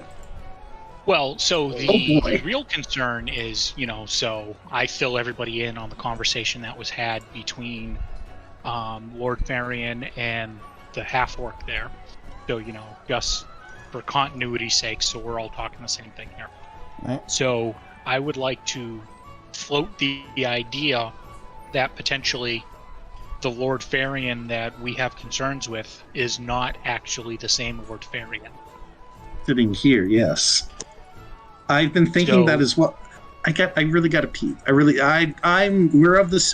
We're sharing the same 2 brain cells, and they're thinking the same way, but I really got to pee. Alright. Run, go pee. dang it. Don't worry, we're not, unless everyone else needs to as well, we won't. I'm going to grab a Coke real quick. It's just, I wanted to give Landry a sword. Just say, in the meanwhile, our party loots the remaining crap and just tosses it in the bag of holding. Yeah, pretty Okay. So that's 2 great swords, 1 great axe, 3 short swords. What was they had 100 arrows on them?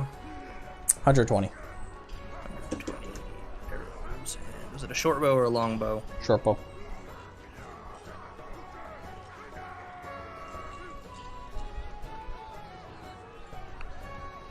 What kind of armor did they have? Most of them have damaged armor, but the 7 humans were all wearing leather. One of the half orcs was wearing plate. The other 2 are wearing half plate. plate is expensive. Half plate ain't much less expensive. That's Keep in mind, Still good all steel, of their even if it's armor damaged. is damaged. It's good not for steel. long. at the It's very not. least. Well, speaking of good Only I steel, could wear heavy armor. I would take that plate. God damn it! Kiko's gonna Damaged. And you can equip it, but keep in mind, it gives you disadvantages. go stealth. Also, Kiko's. Well, I mean, I already wear half plate, which is disadvantage on stealth anyways. But I have like a +7 to my stealth, so even at disadvantage, as long as it isn't a critical failure, it'll still be decent. for the most part. But Kiko's gonna pull out Lord Farron's sword and hand it to a lantern. You're good with magical items. I'll let you take this. Don't know what. The lantern. Oh. You first. It's like, don't know what it does. Don't care. You know. You should know how to handle it. Thank you, It'll deal a Kiko. bit more damage. Landrin is going to look it over, and he's going to start ritual casting Identify. Alright. Pull up the sheet. Alright, so the short sword that I got off of that Lord Farian dropped was a Dragon Slayer short sword. Jesus. It's got a +8 to hit. It's a 1d6 +4 piercing. I'm sorry, +8 to hit. Yes. Oh, Well, wait, at do you least mean at off his least stats? off of his stats, yeah. For him, it's +8. Okay, so sorry. Yeah, it usually just gives a +1 to attack and damage rolls as a normal magical weapon, but when you hit a dragon, that's a different story. That's an Yeah, extra just 3d6. Yep, 3d6. Yep. So you better hope you don't get hit, Landry. Yep.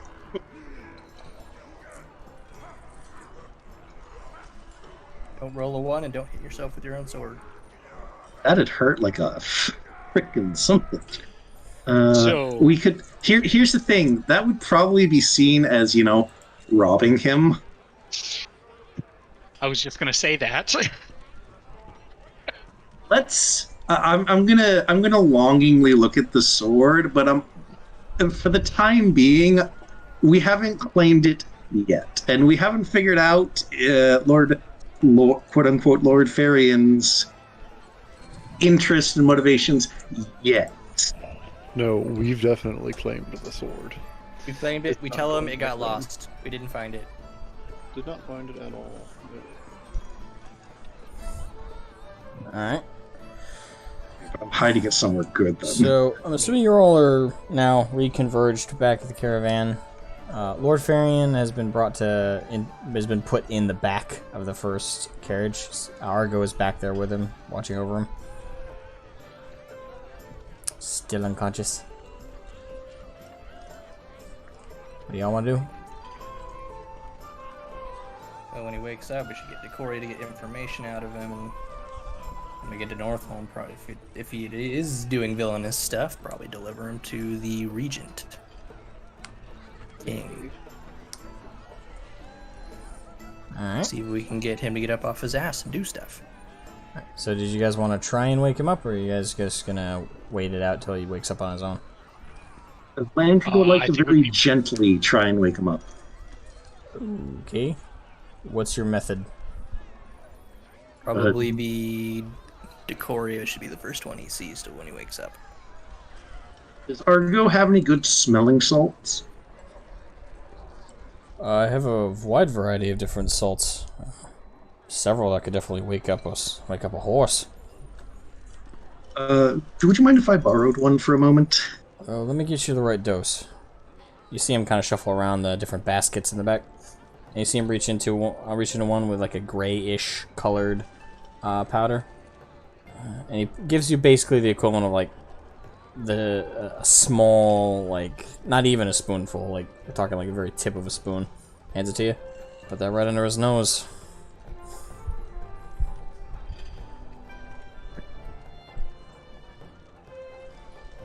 Landry will do so. Alright. About 1 second, and then an inhale. And then Lord Farian's eyes open wide. Hold on, let me do a test roll. I'm not attacking, I'm just doing a test roll here to make sure I've put everything in correctly. Let's see here. No, that's not right at all. Alright. Lord Farian is now all weak. Ah! He's kind of feeling his chest where he was stabbed. Bastard.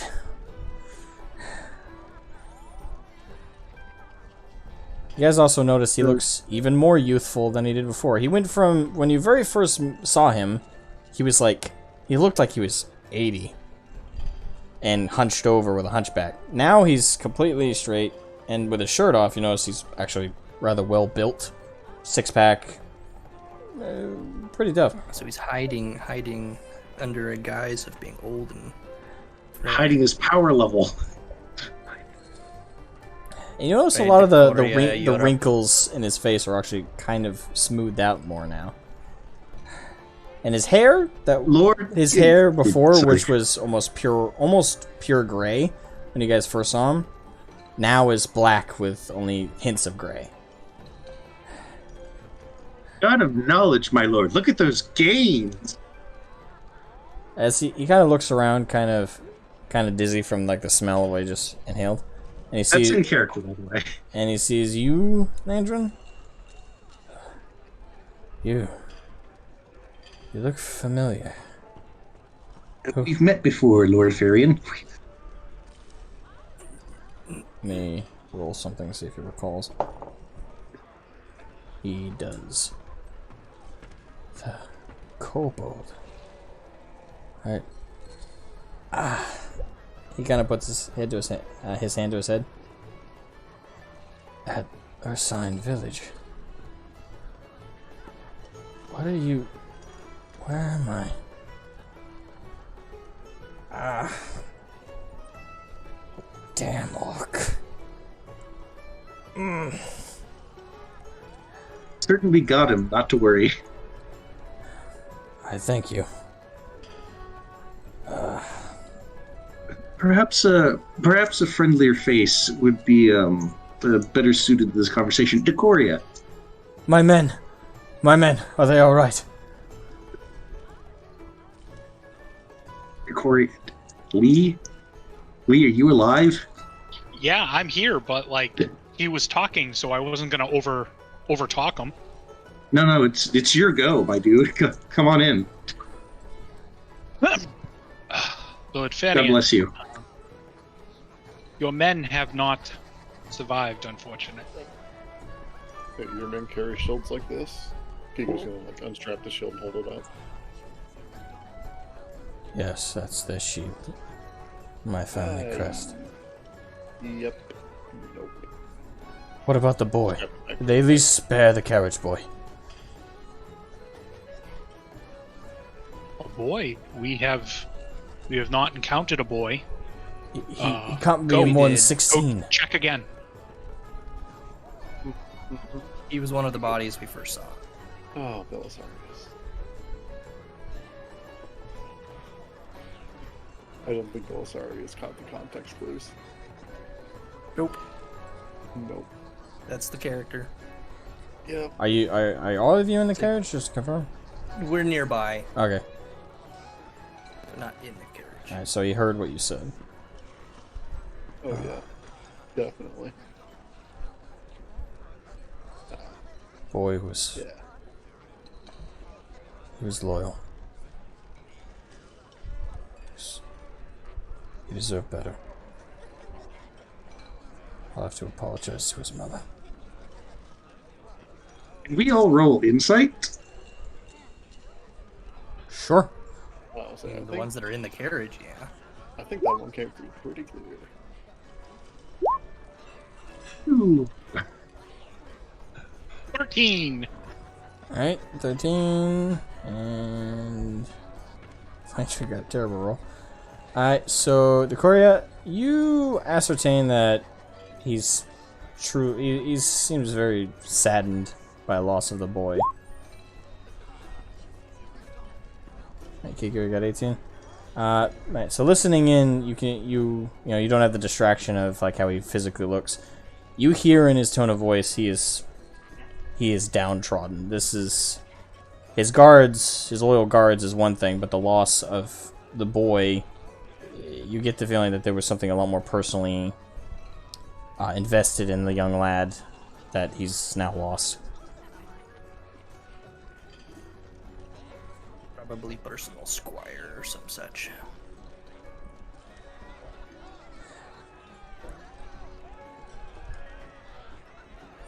From which is this carriage traveling? What route? What town? This is coming from Ursine, and we are heading to Northholm currently. Thank God.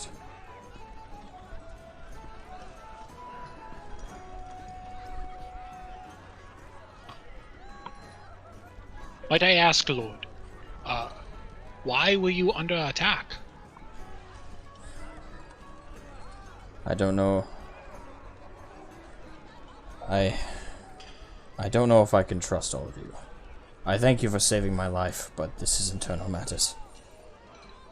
Please take me to Northholm. There is much I need doing. Too late for internal matters. I understand there is much to do with the rebellion that is currently happening up north. Rebellion? Along with... What rebellion? Oh. Are you not aware? Well, then maybe we should be made privy as to what it is, the issues that you have happening. We could perchance exchange in some information to provide more clarity for you. Roll with advantage. Persuasion.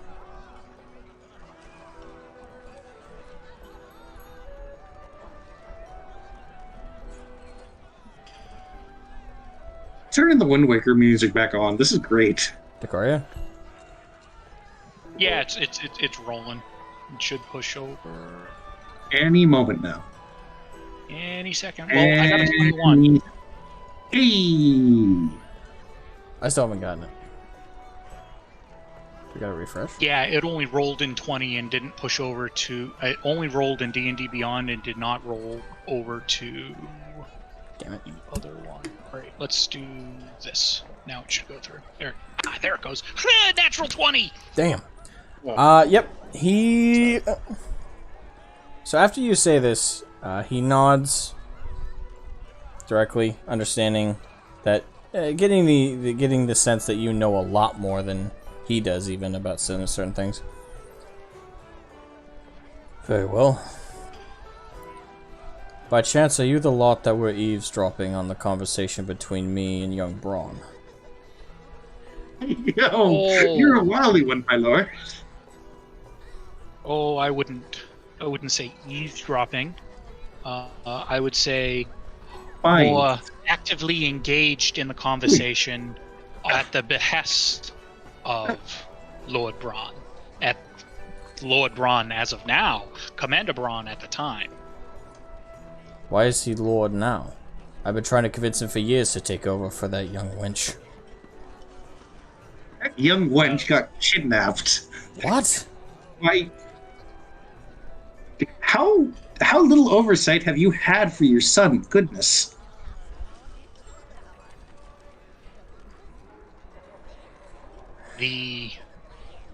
My young animated friend here does not lie. However, there is much more to the story that meets, and I would like to hear your issues first before we fill in the blank. I have a small question. What are your thoughts on a Southern Islands gentleman by the name of the Khan? His eyes kind of widened with the name. The scoundrel who sends constant threats to my family, trying to pose us and blackmail us. I'm well aware of the Khan. My father first heard about the Khan years ago. That bastard was trying to get slave trade started in Nordred for decades. So, are you unaware of the events that have recently transpired in Ursine? I've heard nothing. I just left there a few I days would like ago. to make an insight check. Alright. Go ahead. That's a 15. You definitely sense there's some genuine confusion going on. He has no idea what you're referring to. Okay. We're gonna murder the Unfortunately- fuck out of his son. So, the town of Ursine, the village of Ursine, has been attacked. And they were attacked by slave traders. And they were under the sign of the snake. So we were under the impression that Lord Fairy and yourself was behind this attack. I would We have- never, ever. I And he understand. sits up very abruptly. Threaten I my own understand. people. I am Nordred. understand. I am of other I people. understand. My father served you for a long period of time. Your You father? know this to be true. Yes. He Like looks, Captain Ralex. he goes really like still at the mention of the name. Though, when I say to you, I Hey. understand where you are coming from. I do. Really, I do. And I have respect for you and your throne. I found it very difficult to understand and to believe these lies. But now it appears as though that your son has become in bed with the Lord Khan from the Southern Isles. We have direct proof that ties him, at the time we thought was you, my lord. But a Lord Farian regardless, which we assume to be your son, direct ties with the Khan. Argo, bring out the contracts. Not this time. Oh, dude, we every freaking time, like those documents we saved from the goblins proves useful in one freaking way or another. Say the line, Kiko. Those elite goblins. I understand why you suspected me, no doubt. Was it Braun, or before she was captured, the lady who accused me? Well, we came to that conclusion ourselves, but it was quickly compounded by all those we brought it up with. I can't blame them. The snake. Believe it or not, that's not what I'm referred to as. Not for a long time. It's a derogatory nickname for the head of the family. Whenever we're disliked by another lord or their people, the nickname the Snake always reemerges. Easy one, I suppose. After all, being a lycanthrope that transforms into a half-snake. Ah, what an easy joke. If it makes you feel better, my lord, I would have just called you an asshole. I would prefer that, to be honest. My family have been loyal for a long time. You're going to want to get started on that once again, because, my lord, I'll be honest with you, that omelet is well and truly broken. Yes, Where's the egg? it has a long time, young kobold. My lord, I have another concern, that there is an imminent threat to your home. There is a current war that is coming to your doorstep, and we have a way to tide the battle. However, we do not know how you would take upon the suitors that wish to engage in battle with you. The suitors. Yes. How do I explain this without sounding like a maniac? So, our young kobold friend here, you see, is a prince. He is a prince to a family of other kobolds that have recently decided to take up arms against your son. And they have close to 5,000 strong. And they are currently a day's travel behind us underground. And they wish to partake in battle and overthrow your son for the war crimes that they believe he has committed against their people, and the genocide of all of the kobolds in and around the Northholm region. I want you to imagine, like, just... I want you to picture this. Imagine a man whose eyebrows are completely flat. He's staring at you, like, intently, with his mouth half open, in complete disbelief. Roll with persuasion with disadvantage.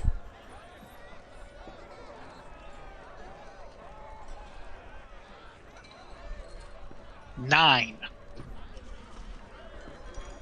He does not believe you.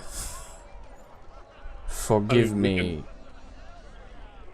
my friend, but I would ask what you have eaten today, and perhaps what you have drank. I mean, we can turn this caravan around and go back to the... No, we can't we? No, I understand your disbelief, but you can ask anyone here in this guard or anyone in the caravan. They have seen all of these kobolds, and they are marching. Trust me this, they are marching, whether you choose to believe me or not. I will believe an army is marching north. For now. I will stop there. A kobold armies, I can't even picture it. But whatever... Whether kobold, drider, dragon, serpent... At this point, I don't care. My boy needs to be brought to heel. His crimes are too great. So, the question remains. Would you like use of this army?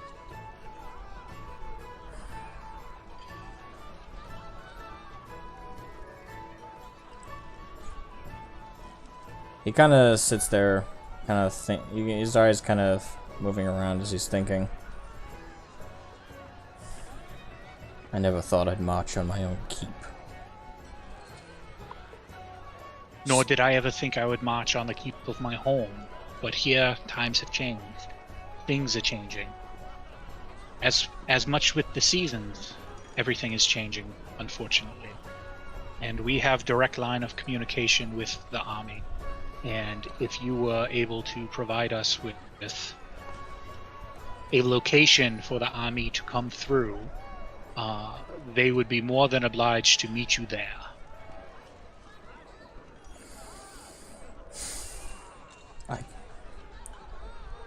I would have to consult with one person before I make such a decision.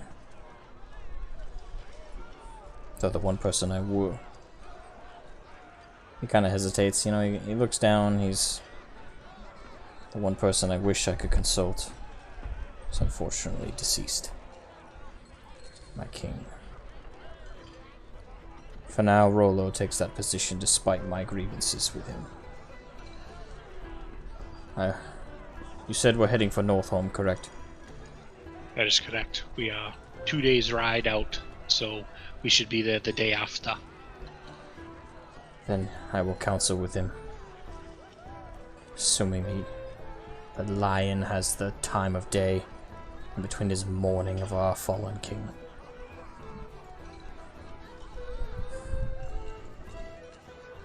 Well, You are free to travel with us or on your own. We would prefer that you travel with us, however. I will travel with you. You say you're the son of Raelex, correct? That is correct, sir. His eyes kind of grow soft. You don't remember me, do you, boy? It was many, many years ago, almost 40 years when Father died. And You know, it has. So, since my upcomings, I don't have much to remember of him, of Mother, or of the good times that I experienced prior to that. All I remember after that is hardships of living in Northholm on my own.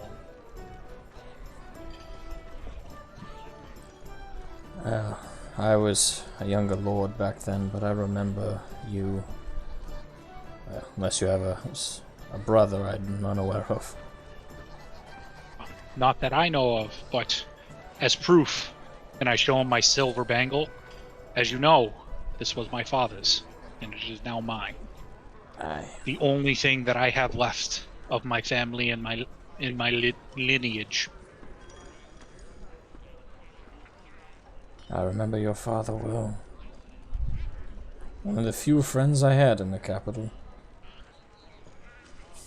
Everyone else called me the Snake. Well, my liege, if you were able to have such a strong relationship with my father, I hope I could bear the same bonds and hopefully be as good a friend as my father was in the upcoming time, because I know we are coming upon dangerous and hard times, and we have been made aware of the situation, and we are, maybe to your chagrin, we are attempting to help and rescue Lady Ruga. That is why we are heading north. And we believe your son is currently holding her captive. We don't have an idea where, but we do know that she is being held in what appears to be an old mine. So if you have old mines under your protection and or ownage, hopefully you could point us in the correct direction as to where we can start looking. As many I could think of, but only one my son would use. Or at least dare use. The good news is you won't have to siege Basilisk's Den to get to it. It's not in the city. It's actually much closer to Northholm. Directly in between Northholm and Basilisk's Den. It's the only one I could think he'd use, other than stashing her in the dungeon keep. Are you certain it's a mine? Yes, we have received credible information that proves that it is mine. I see. Then that's the only one he'd use. Pardon the name, but the mine is called the Milker's Mine. There's a funny story to the name, but it's inappropriate for the current conversation. Point is, it's the only one I'd see him using. It will be well Lord guarded. Farian, if I may interject, given the time and resources and manpower that all of this took to set up, and must have taken in general, your son probably has a great many more supporters than you could anticipate. Oh, trust me. In Basilisk's Den, it's not hard to get support away from me. My son has been playing the tale of the old and feeble old man. Content with allowing the land of Nordred to stagnate and weaken. I have loyal supporters there, but they're of the older generation, the youth. The youth are in my son's pocket. At this point, I thought he was just trying to usurp the control of the house. But if he's in contact with the Khan, his ambitions far outstretched my predictions. In a sick way, I'm kind of proud. Well, at the very least, in his willingness to think outside the box. And ingenuity. I did not see this coming. But in every other regard, I am in fury. Such disloyalty to Nordred, to our home, to sign deals with this like of the Khan. Slavery being brought to Nordred. an ancient crime that has always been against our people's will. Since Wulfric himself has been outlawed here. I would rather die than break a single tenet established by our people. It's actually one of the reasons I'm so hated. Why my father was hated, and my father's father was hated. Staunch traditionalists were always referred to. That's why I don't get along with young Maria. She is not a Lycan. And yes, call me bigoted if you wish, but the Lycan families have held nobility and control over the lands for years. Short of their line completely dying out, there should never be an excuse for a human to take control. Don't get me wrong. It's not that I don't think humans are capable, but it's our sole duty. Responsibility. It's in the blood. My lord, I understand your compassion and your fervent beliefs. However, think of it from this perspective. The reason why people are uprising is because they desire change. And that change that they may be desiring is the fact that they are not given a fair shake. And that the lycanthropes have been in power for so long. Granted, yes, I understand there is peace. There is stability. There is stability, and we have generally seen times of prosper that we have not seen in many generations. But given the fact that people are still impoverished, there are still trade routes, the lycanthrope have not decimated that away in the Southern Isles. I understand politics are much different there than they are here in the North. But regardless, people are tired of seeing things that are not changing the way that they believe they should be changed. I am not of said ilk. If it was not for your lineage, my people would not be as widely accepted in the North as they are. And you were the breaker of our bonds, and we appreciate that. And I always will, and I will repay that debt forever, for as long as required. But the concern is for the general populace of people that are outside of Nordred. And they are the ones that are conspiring to see change from within for the North. So maybe having other individuals that are not of lycanthrope descent in the ranks of power may not be that bad, and it may not be as the traditionalists would have wanted, but it could be a easy way of appeasing the masses. This is of my humble opinion, Lord, and I understand it contradicts yours, but I think there is very many truths to my words. You really are your father's son. You speak like he does. To be honest, if I closed my eyes, I think I'd see his smirking face. I'm You honor me, smiling my so liege. much right now. You kind of notice in the corner of Lord Farian's eye a little bit of tearing up. But he closes his eyes and kind of shakes. Yes. You see Argo kind of poke his head in a little bit. Yes, we are ready. We are ready to ride. When you are ready to get the caravan started, we will go out. Lord Fadian will be traveling with us, and we will be under guard for him as long as with the caravan as well. Very well. My lord, if there's anything this humble caravan can do to make your journey more comfortable, please don't hesitate to ask. And if anyone asks, we helped you. And do not worry, good merchant. I am not one to forget those who help. Good to hear. Pardon me. And you see Argo, who's... This is the first time you guys have seen Argo, like, nervous and, like, uncomposed, like, properly uncomposed. Other than the time he got handed the, well, the Ardo red gem. This is the only other time he's seemed this flustered. So, those on the outside of the carriage, as he's walking towards the front of it to get the reins of the oxen, Landry and Belstarius, you hear him mumbling, "There's a lord in my carriage.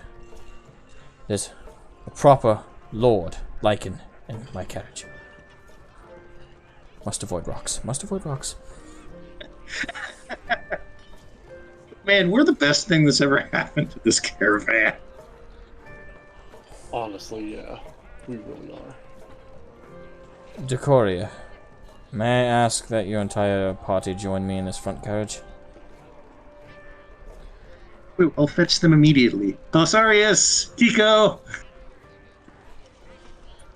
Yeah, Belstarius, Climb in, and the carriage visually shifts under the weight. Right. And you guys hear the whoosh as the caravan begins to move. Now, while we journey, I might as well converse with all of you about the, hopefully, not misunderstandings you received of my character when you first eavesdropped. And also my change of appearance since then. Now, I suppose I'll cover the quickest information. The reason you probably all are wondering I assume you all are wondering why I look younger than when you first saw me. He kind of darts his eyes across your faces. Or have you been made aware? I presume that either it was some sort of magical effect or you drank the blood as you were eating that dude and it de-aged you. I don't know. Well, you are correct, young Kobold. Not all Lycans are the same. One part of my family's particular genetic curse. When we drink the blood of our victims in our transformed state, we retain our youth. That's why another nickname has been the Snake Vampires. Though that's an ancient insult. I am actually not that old. My family rarely allow what I just did. I did it out of desperation. I actually avoided swallowing the orc's blood. It's taboo, you see. We don't... Well... My family already has enough taboos. Being thought of as eternally youthed vampiric monsters, on top of our already laundry list of accusations and bad reputations among those who are not tieflings, or the king himself. Like I said, taboo. With each generation it gets weaker, don't get me wrong. Though, in my case, it's a bit different.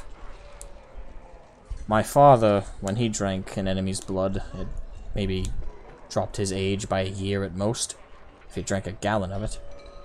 Me, as my mother put it, I'm special, an anomaly in our bloodline. When I drink even a small pint of it, my youth is retained exponentially. When you first saw me, how old did you think I physically was? Pretty old. Would you theorize 80, 70, 90 for those incredibly ungenerous? 65, I'd say.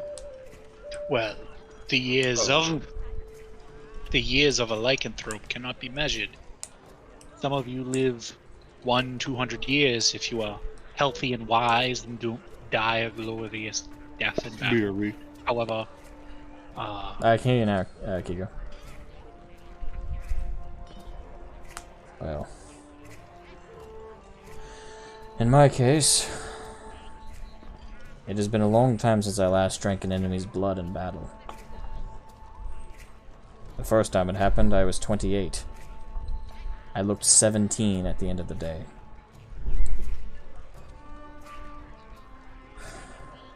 So, in actuality, I'm 110.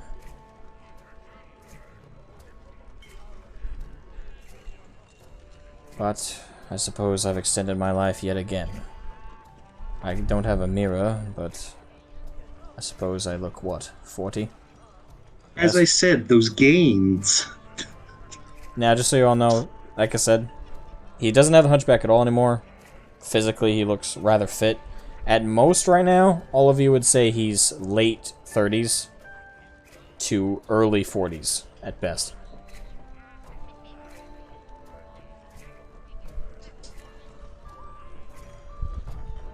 Again, physically. You know, I think it'd be a lot less egregious as a concept if you allowed a family member, not your son, at least not this son, to take over at some point once they're ready and step into a more advisory role. It's... Believe it or not, I tried that. This son? No. My son has always been worse than me in certain regards. Think of the staunch traditionalism minus the loyalty to the crown. And with a healthy dose of greed. Because of my son, in fact, my own reputation has taken quite a hit. I believe that's why Maria hates me. Other than me opposing her rise to control of Ursine village. I wouldn't have opposed it if Braun had died. Not that I want to imagine the thought. But Braun should be in control. Though he and his father and I hated each other at best at times. Staunch traditionalism versus, I suppose, what you would call visionary. I respected him, despite us always disagreeing. I don't believe the opinion was shared, but I can't say what was in his mind. But I'm sure all Braun remembers is me constantly fighting with his father in the halls of Northolm, or coming and yelling at him at his own village. Sad, I remember those times fondly. But Maria, she's never liked me. Welcome back. Now, my lord, we spoke of this. Yes. And I do understand agree. your philosophy. I do. I can't change my mind in a single afternoon. But your advice, I do appreciate. Perhaps you can I'm glad to change have- this old snake's mind. But it'll take more than a single declaration. And I appreciate the time that you gave me to listen. And I will provide gentle reminders when required, if ever needed, my lord. But I think this is one of the reasons we are in the situation we are in now. Granted, yes, we have had a numerous amount of conversations with Commander Braun, and I do believe that he would make a good lord. I do not argue your point. However, the lordship currently falls to Lady Ruga, and Of Lady course, Ruga and I has do been not. doing a good job. And I do not disagree. Actually, believe it or not, I praised her to Roland, the lion. Though she will never know that, I suppose. He will now. He starts sort of lifting his hand to his head. I was joking. Pretending I was going to cast Sending to her. Oh, and I've grown quite a bit more magical since we first met. I suppose. Forgive any glaring on Kobold when I first met you. Kobolds have been a bit of a pest on my lands. Though, I suppose that's a bit of an insult. If it makes you feel better, given what I thought of you at the time, I was grateful for the dismissive nature of our interaction, and it probably helped us both a great deal in the long run. Perhaps. If this kobold army story is true, I suppose my opinion of kobolds would be rather different. But, alas, well, I'm still not convinced of that. But, if it's true, I'll see it. Now, the matter of my youth aside, and I do not protest Lady Ruga's lordship. Despite my disagreement with it, I can't deny her results. She's a natural leader. I suppose part of her motivation is to make me eat my words. Wouldn't surprise me. You Okay. seem like someone who a lot of people would like to see eat your own words. Now, No offense. as for the reason I came off the way I did, I suppose I might have come off as menacing. Yes, I'm not going to lie, the way I carry myself sometimes, I do like to be intimidating. Helps me control the room. It's the only way I really get heard half the time. I'm not very much of a yeller. I'm not loud or obnoxious like Roland used to be. I'm more reserved. So, to hold the room's attention, I've learned to use it through intimidation. Suppose that backfires sometimes. Though, I can't claim to know what your thoughts of me were at the time.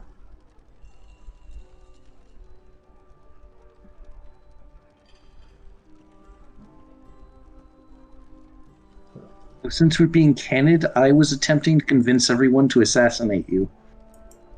Oh boy, have we really switched those shoes. He kind of looks at you. Not sure if you're making a dark joke or if you're being serious. Blink, blink, slow blink. I see.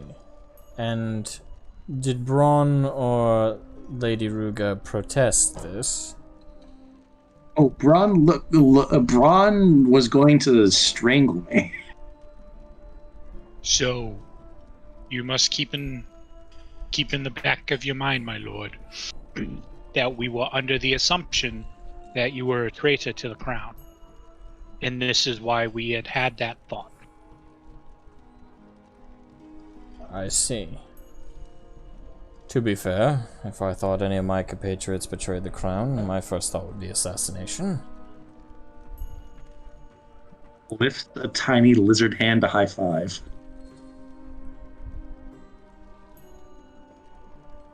He just looks at your hand, confused.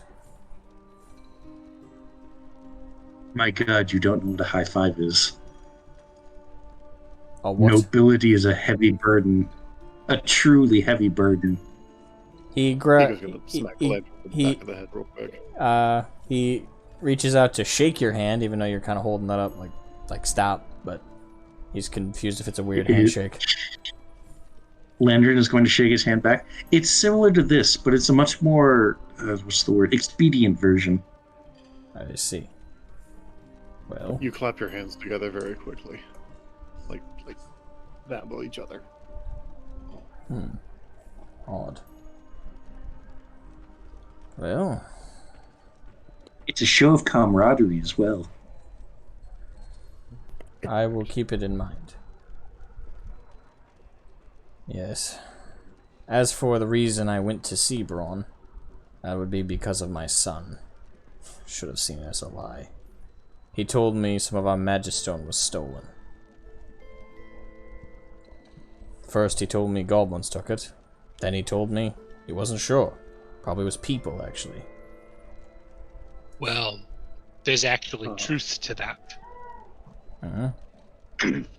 There were goblins that had the magic stone. Elite goblins. However, those goblins were working for Lord Fanion. It seems my son picked up a bad habit. Another reason the other noble lords don't like me as much is I have dabbled in experimenting with magic. Not myself, I'm not a talented wizard, is it? I usually say mage, but I know there's different terms. Point is, I've never been big on using magic myself. Martial combat is the way of the snake, as they say. No, but other members of the family court I assigned to do test experiments with magic. Yes, I know, before you judge me. Keep in mind, goblins have been a long-time pest around here. Figure out ways to reutilize such pests, maybe turning them into servants of some kind, through magical means. It's been looked down upon, and the king himself, when he was alive, told me to stop, so I did.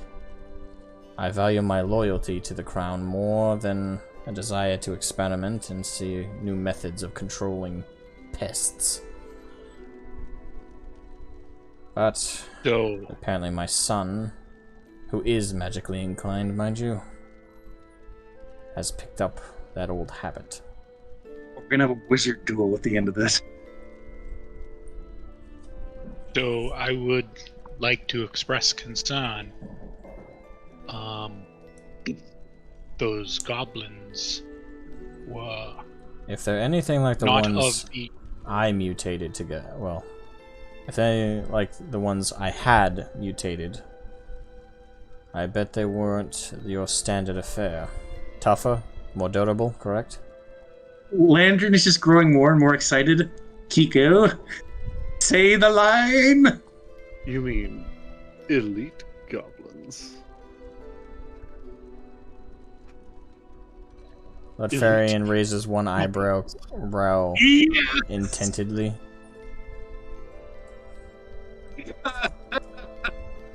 It's all been building up to this. Elite goblins is what Holds you're up for the high five. high five. Yes.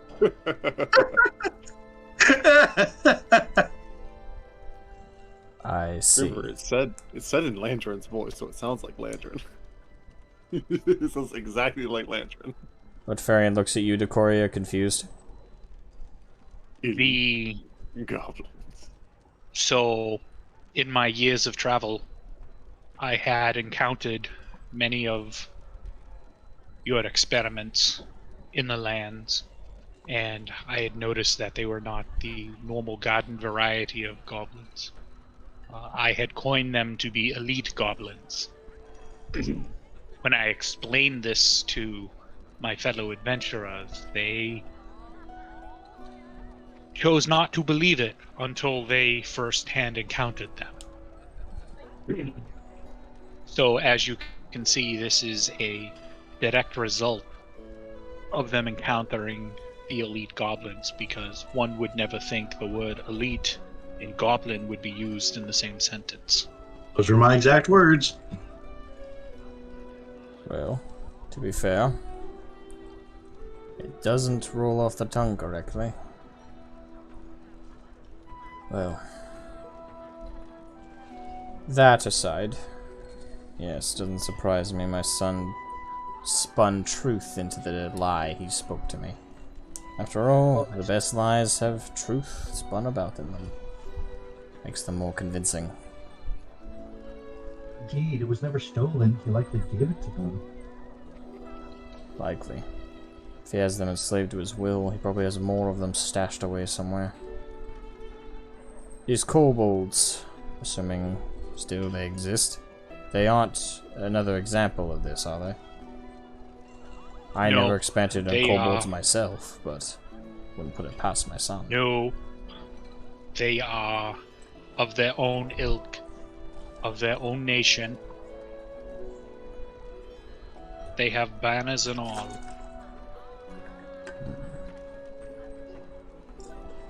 It's odd. I typically think of kobolds. I don't think of highly intelligent or organized. Hello. Apologies. But if this army is true, I have no idea what the repercussions would be for Nordred. Hopefully, peace can be made with them. In their own way, they're Nords as well. Just of the subterranean variety. We've already shown they have goods, which would make for a good trade. Just barely today, or barely the other day. Fascinating. Well, we shall see. We have already brokered an accord with the kobolds, and as of now, Lord Braun has been acting as the Lord Regent of Ursine and has been in constant communication with them. And they developed small trades over the last few days. So there are a few select kobolds that wish for higher cognitive abilities and to be able to speak well with man and to hold peace, but they still require a war for what they perceive as the war crimes that have been committed against their people, the genocide of all the kobolds. And my son is already not set up 2 entirely to cities. blame for that one. And I understand that. That's why I wanted to bring this to your attention as soon as possible. Because I would prefer not to use deception. I would prefer to tactfully provide certain levels of information so that either you can speak to the king yourself and make amends, or something else.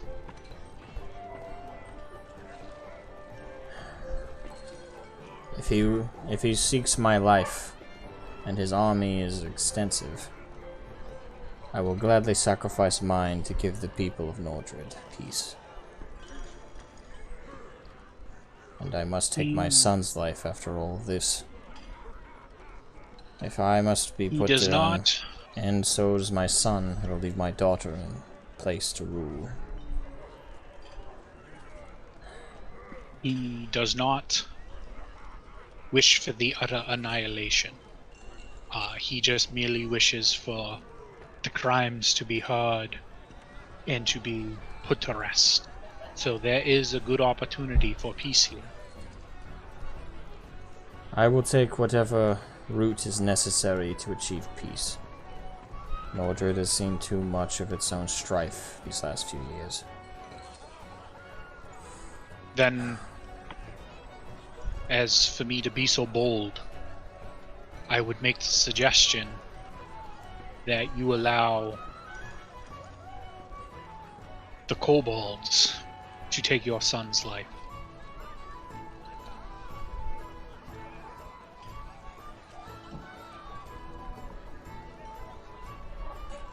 Whatever he may be, whatever monster he is,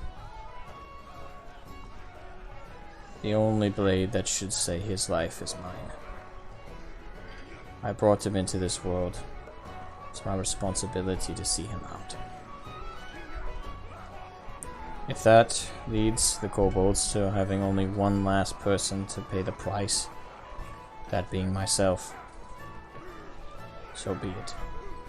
But I will not put him to the blade of a kobold. No offense. That sounds like a very solemn duty. The sin of his crimes fall to me, and me alone. And I believe with proper conversation, there could be peace. If you express this exact rationale to the kobolds, I believe they are willing to understand and communicate on this level. They are one of unity, where the sins of a father or the sins of a son falls upon the family as a whole. They understand that very, very well. So with that, with you having to take the life of your son, that may be more than enough for them.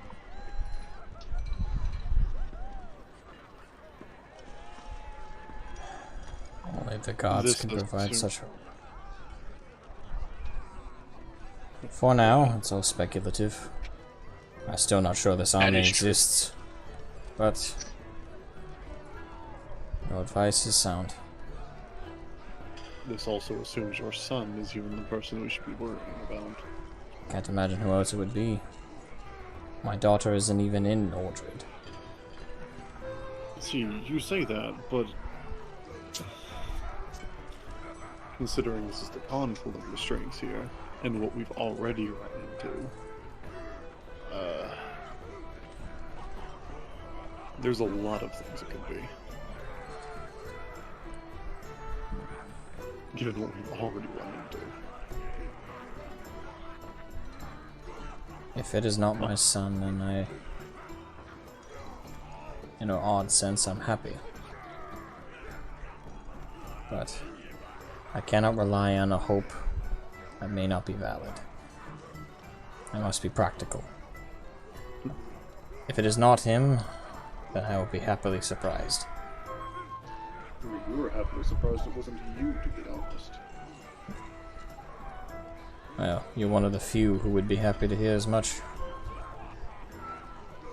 Like I said, the Farians have never been loved, except by the line of the king and by our own family. My ancestor was an assassin, bent on and assigned to kill Wulfric. He spared him, after he admitted that was his purpose. So even in our ancient history, we don't exactly have the cleanest record. The line of Wulfric has always shown my family great love. More love than we ever deserved.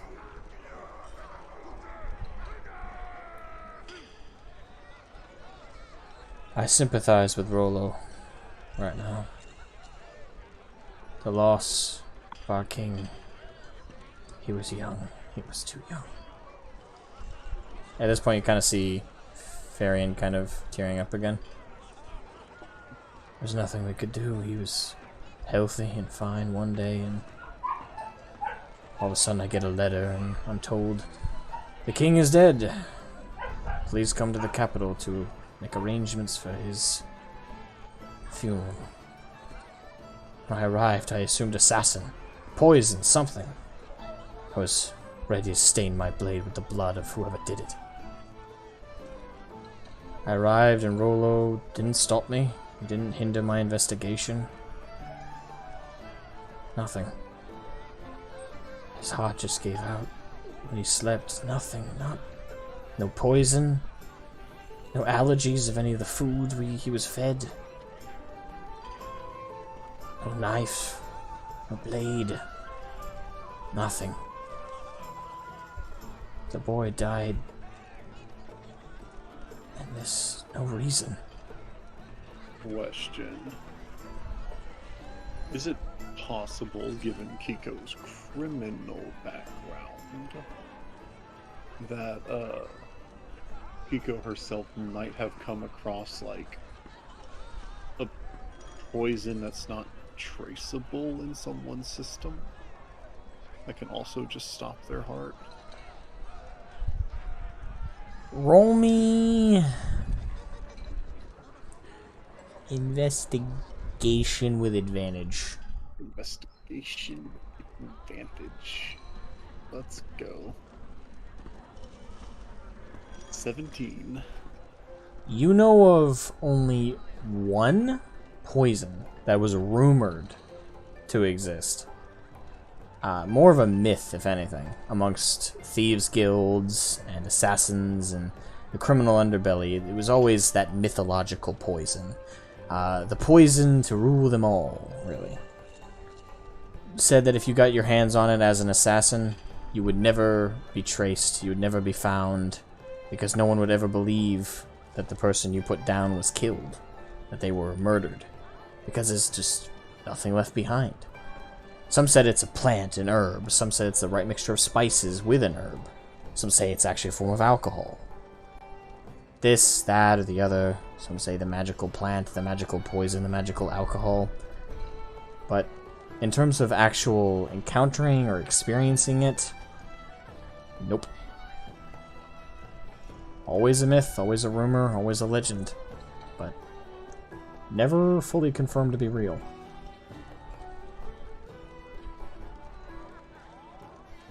You can, like, the party can visibly tell that Kiko is deep in thought right now, but just not saying anything. Alright. Who knows what's going? The inner machinations of her mind is an enigma. Yeah. Meanwhile, in Kiko's mind, boy, that just leaves Belisarius to ship. Got him! Which appliance am I going to buy now? How to build the perfect woman. Literally. A real doll. How's everyone enjoying the session? Asmo, thank you again for DMing that. Do my best. Yeah. Your best is awesome. Glad to hear it. So Lord Farian is kind of just there, still thinking unto himself. Well, despite the fact that I sympathize with Rollo, he's failing to take the king's position at the moment. Maria disagreed with me in the last Council of Geist. We all met up. Lord Ara seemed predisposed, so he wasn't too cooperative. So it was mostly me and Maria arguing while everyone else seemed to have their minds set. Most sided with Rollo. Personally, I opposed him. Rollo is not a king. Not really. His family have always been happy to assist the king, to be the direct advisor, to even control Northolm for the most part. But they've never wanted royalty. Not true royalty. In many ways, my family seeks more nobility than they do. But when the king died, and I even after my investigation found nothing, despite my many attempts to get Rollo out of his state of mind, I failed again and again and again. I tried everything from consoling him to downright beating him. No matter what I did, he seemed numb to it. Even when I struck him across the face, he didn't. Before all this, Rollo, if I had done that, would bust in my face. He would have transformed and clawed my eyes out. Broken my limbs, something. I would have preferred that. Just to remind me that the lion isn't down for the count. You think he might be under some sort of magical suggestion? Oh, Some the lies? idea was tossed around, don't get me wrong. I tried disenchantments. I even had my own mages investigate. And though Maria protested, I convinced her to have her own mages look him over. 2 of them did. Nothing. He's just broken. I'm about to run up there and slap him with the suggestion spell at this rate. You know what's going to be the command? Rule. Do something at least. If you can knock him out of whatever's plaguing him, I'll praise you more rewards than you could ever ask for. Lord Farian, if he didn't resist being slapped, he's not going to resist the spell.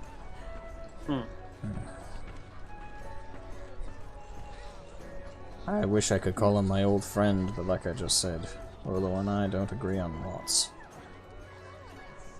If he were in a better state of mind, I wouldn't protest him taking the throne.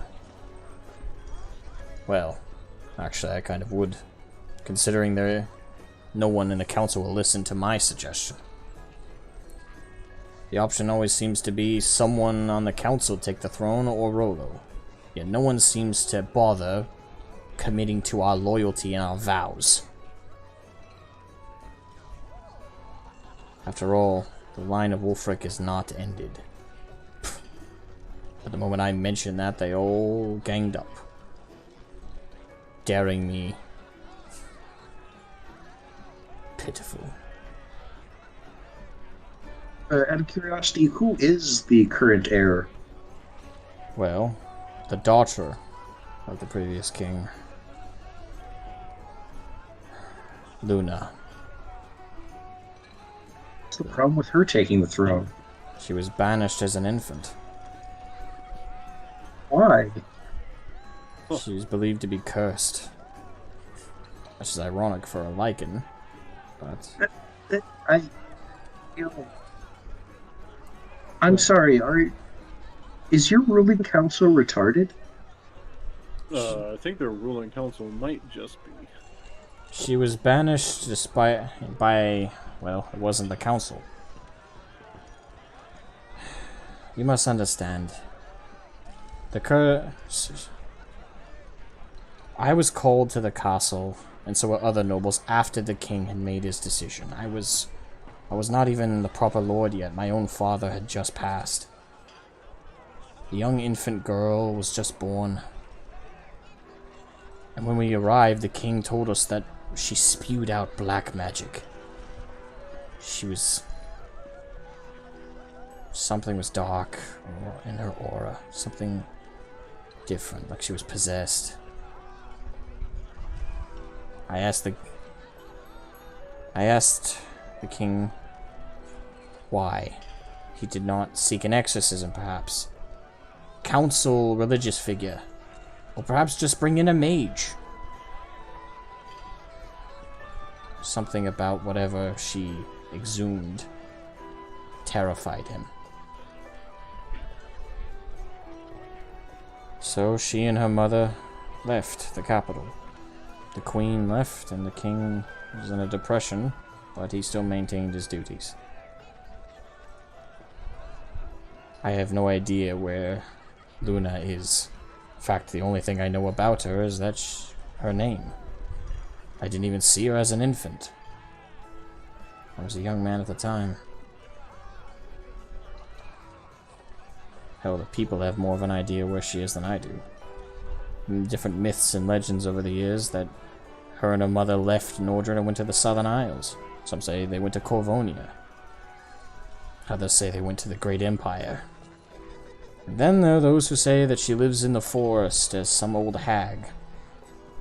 And during the full moons when she transforms, she beckons poor travelers in the forest, poor rangers who snuck away from their groups, and bids them to their death to fall off cliffs and eat worms and die, all these sorts of myths.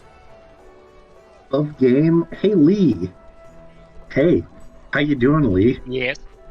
Yes. You know, forest stuff, huh? Are you thinking what I'm thinking? You got friends who like forests a lot. It's true. You could chat them up about things. No, I'm confused. Explain. Oh, well, as you know... I think he's using meta knowledge. As you know, no, this is above game. I'm talking to the player, not the character. Okay. Oh, okay. I'm just theorizing it might be a good idea to ask our lovely little dryad friend about this, but Landrin can't voice this idea, and he can't get all excited about this because he has no idea she exists. However, the player does. Don't. This is all above game. I'm not voicing any of this in character. I'm not even doing the funny voice. Alright. Well, Lord I Farian hope you enjoy the creativity. kind of looks out through the flap of the other carriage and just watches like the whole thing shudders. Well, despite my demands to the council that we go on a full search for Luna, bring her to the throne, everyone yelled at me. Lord Aura mocked me, said even if she's alive, how do we know she has any of the values or the sensibilities of the Wulfric line? She had been raised her entire life away from it, and that's assuming she was even alive. There's many different protests. Rollo didn't even protest it. Just silently sat there listening as always. Maria, she protested it. She told me that she didn't disagree with the notion that it would be nice to have Luna found and vetted for the throne. She found it impossible. That there was no way she's even findable, let alone trustworthy. To me, I don't care. Well, not fully. The line of Wulfric has always led our people. He was not born to be a king. He proved himself right for it. To my ancestor. And every single one of his lines since has continued to prove that blood, that sense of themselves, that they are all destined to hold that throne. No one has ever questioned a single heir of Wulfric, because they've never been questionable. How can we dare question Luna just because she was raised away from the family? Hell, even if we found her, she probably wouldn't answer to the name. But she has more right to rule, whether she'd rule it as a conqueror, as a violent wench, as they fear she is. She has more right to that throne than Rollo, than I, than Lord Aura, than Maria, than Braun, than any of us. That line is Wulfric's. That throne is his kin's. It's not our place to question that. But, again, this is coming from a staunch traditionalist, and I admit that. Perhaps I am wrong. But how can we prove that if we don't even try and find her? But this is all business that can be settled after we've dealt with my son and the Khan. One terrible trouble at a time, I suppose. I'm sorry I've talked all your ears off. To be honest, this is the first time I've been able to open up about any of this. Even my loyal advisors, I can't talk to them about all of this, it would just breed concern. Well, I think we're maybe well you and need- truly past the point of concern. Alright. I think you might need better advisors, my lord.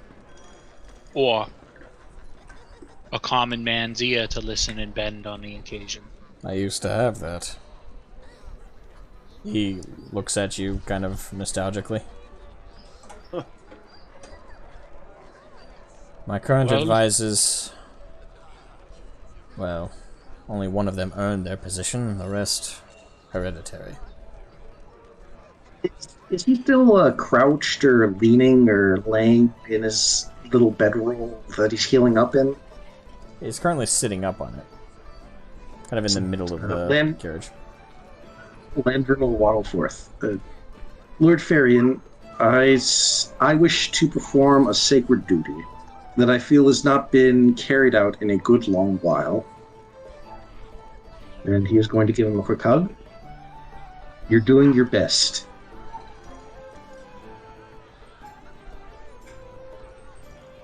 He kind of smiles begrudgingly and puts one hand on your back and pats it lightly.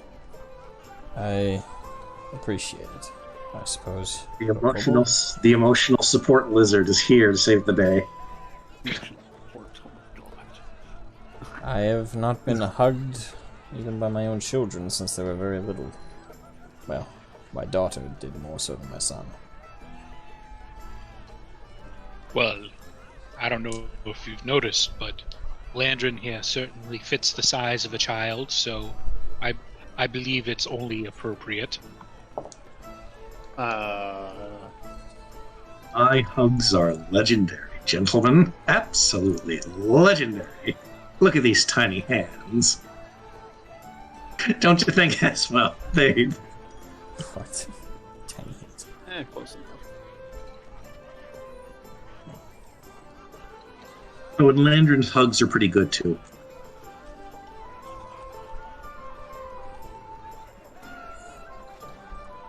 Well,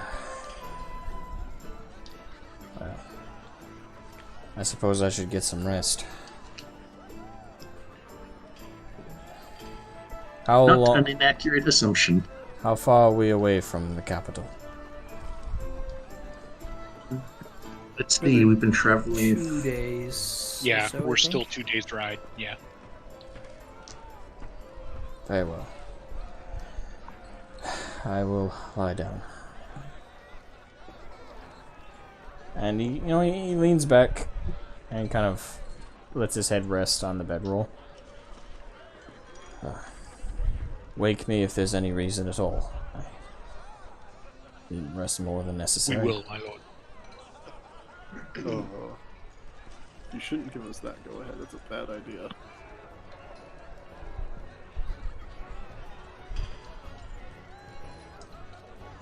And he kind of closes his eyes, and very quickly after they fully close, he's totally out. Not snoring, but you can hear like a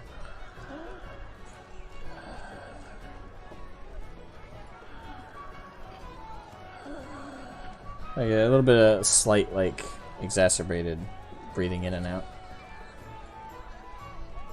He did get stabbed earlier. He'll walk it off whenever he starts walking.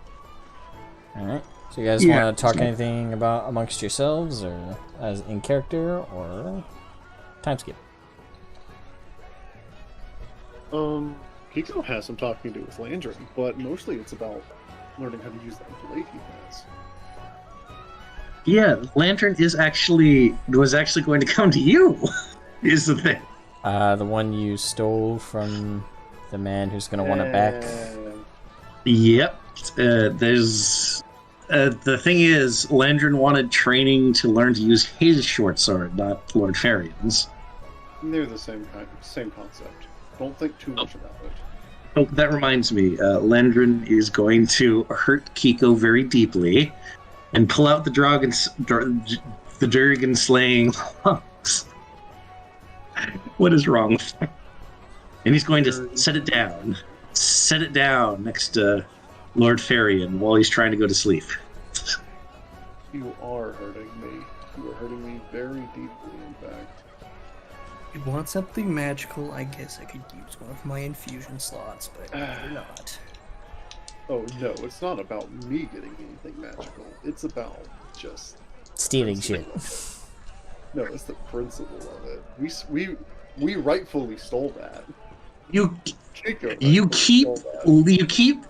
keep bringing up things in front of dear, honest, chivalrous Landrin, who has on every occasion shown you that his first reaction is to do right by those around him, and you hand him a dude's sword, which he fought near to the death holding, and his first thought is, I should probably give this back to this nice gentleman who is going to put life and limb on the line for his kingdom. I say I can't actually. I mean, as much as it hurts Kiko internally, Kiko can't really say anything about it because she already gave what's his face back his sword ? I think maybe did I? Maybe not. You gave it to Landrin. No, not the last guy. Mr. Beef, Angus. Mr. B. Beef. Now I remember his name. I can't help it. Where's the beef? Where's Mr. Okay. Beef? Alright, so is that... Wait a minute, hold up. Oh. Mr. Beef is running around thinking that the snake is the... Oh, damn it. Don't worry, I've got that covered. Sending! Marking off a spell slot. Casting Sending to a Mr. Angus Flint. I can't remember. Yeah, Do you have to that- roll? words, Do you have to glasses. roll to make that successful, or is it just? No, that's just Okay. a cast. Is he in another plane of existence? No. Okay, then it goes from a 95% chance to a 100% chance of success. Alrighty. So you cast it, and it's 20 words or less, correct? 25? I can't remember if it was 20 or 45, 25, I don't know. I know it was somewhere in there. Yeah, well, we know who the snake is now, and it's not who we thought it was. Yes, 25 words or less. So, in case Mr. Angus has any plans about taking his little revenge plot out, 2, 3, 4, 5, 6, 7, 8, 9, 10, 11, 12, 13, 14, 15, 16, 17, 18, 19, 20. yeah, if Mr. Beef here has any plans on taking out his beef on Mr. Snake Boy here, we're gonna make sure it's at least directed toward the right Snake Boy, if possible. Exactly 25 words. No, Mr. Flint. The snake is in reference to the younger Farian. The elder is aiding us in restoring the kingdom. In case you didn't know. no, Now he has 25 words or less to reply if he wishes to. Alright, you hear in your head, understood, where is Elder Farian? I'm in Northholm. I don't want to use another spending slot, but the other hand, I really should. I mean, we have plenty of time to rest in between. And you're gonna have another long rest at least, because it's another day and a half travel. Yeah, we're gonna have time to get more spell slots. We saved some brigands. If Mr. Cow has beef with Mr. Snake here, we're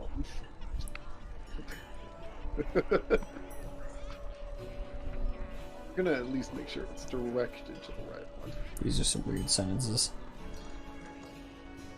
What? You don't. Which part of Mr. Angus do you not like? The beef part. Mr. Beef. 2, 3, 4, 5, 6, 7, 8, 9, 10, 11, 12, 13, 14, 15, 16, 17, 18. Hey, at least I remember your characters' names.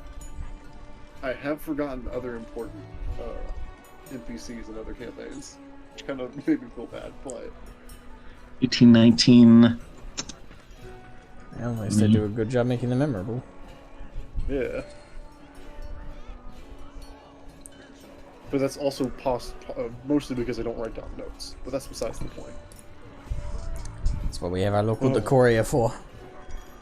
Yeah, Decoria is our party scribe. Thank you, Decoria. You're Second welcome. That's sending. right. You're welcome.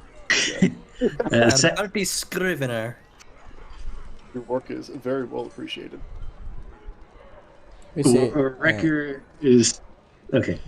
Second sending. He gets another 25 words from the professor. We saved him from his son's brigands. Rallied 5,000 strong force. Prepared to join us for the attack.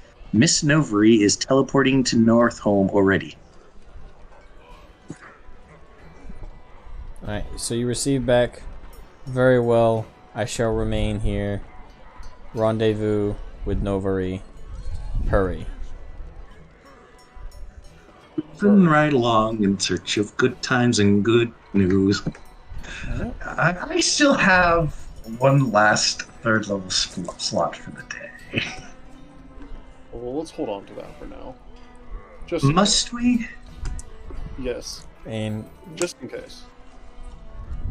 Anyway, you were going to so about those sword lessons. Oh, yes. So first of all, your stance is super important. Okay. Landry is just looking up at him. Her. 1 second. Okay. So we're gonna do a skip forward. So to improve your crap. What does the short sword use for a modifier? Dexterity. All right. So roll me a d20. Roll me a d20 to see how well these lessons go in the next day and a half. 6. Oh boy, that curse from my last game where the DM let us do training rolls has carried over. Gentlemen, I will never roll a 10 or up. Well, I would say, let me roll the d20 because... Well, no, because it's him learning it. Your ability to Him teach learning is no. It's him learning it. He has to roll a d20, and with a 6, he does not get any improvement. And you're trying, but the mage ain't taken to the sword very well. This is my last good, really awesome campaign all over again. You'll just have to stick with the knowledge of sticking with the pointy end and just live with that. Yeah, I'll say, because the next part of the training starts whenever we set up camp. Landrin, I hope you can run.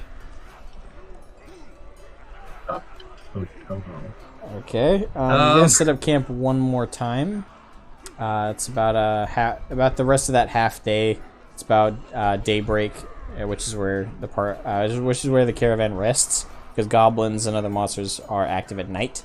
So when morning breaks, everybody takes a quick nap, like maybe 4 or 5 hours max. And outside of that, they're gonna continue their journey for the home stretch to Northolm. Right before that long rest hits, I'm going to cast one last instance of sending. Alright. Boop. Who to? I'm going to cast sending to that super nice dude who kept working the desk in the security office. Carlos? Yeah. Alright. What do you tell Carlos? Two.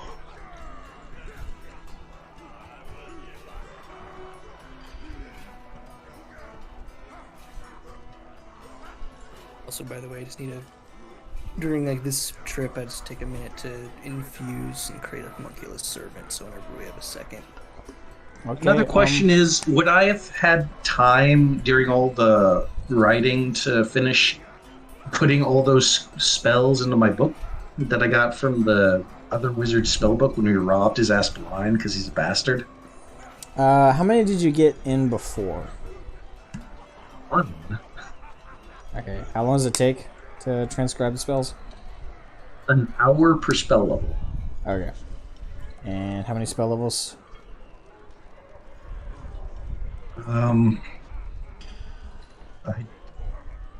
I wrote down the spells we got from the book, but for the love of me, I cannot fucking find it. Okay. And I feel really dumb. But the one I did take down was Find Familiar. Well, that's So something. far. So the rest of those spells are just sitting in the dude's book. Real quick, I'm just gonna finish that sending spell. Hello, Carlos. From you.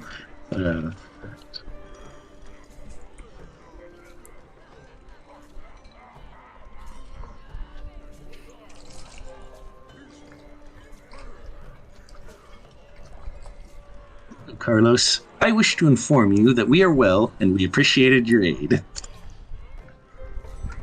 That's it. Alright, and you hear back, what the hell, what is this in my head, what? Thank you, what? Why is this happening? How do I respond? The sending spell, the person, if they know you, know automatically who's sending it. They know instinctually, oh hey, that's Landrum. Yeah, but that doesn't mean they're gonna But react still, to but still. having a message yoinked into their brain. It doesn't mean they're gonna God, just you be should like, see yeah, what- totally, this is cool. You should see what's going to happen when we meet one of our actual villains, because then we just go straight to Suction Cup Man territory. I'm Suction Cup Man. Fuck you. Oh, no. Go fuck Hey, I yourself. wrote you a song. Hey, I wrote you a song. Hey, I wrote your song. Fuck you. Fuck you. Delete. Fuck you. Delete. You bitch. See, he gets it. Alright, anyway. Okay, so during that Landon's time. not getting any rest tonight or this morning. Okay, so you're gonna try and train him in what regard? Stealth. Okay, so Dex. Yeah. Hey, Here. Landrin, This one helps. last opportunity to increase your Dex. Roll me d20.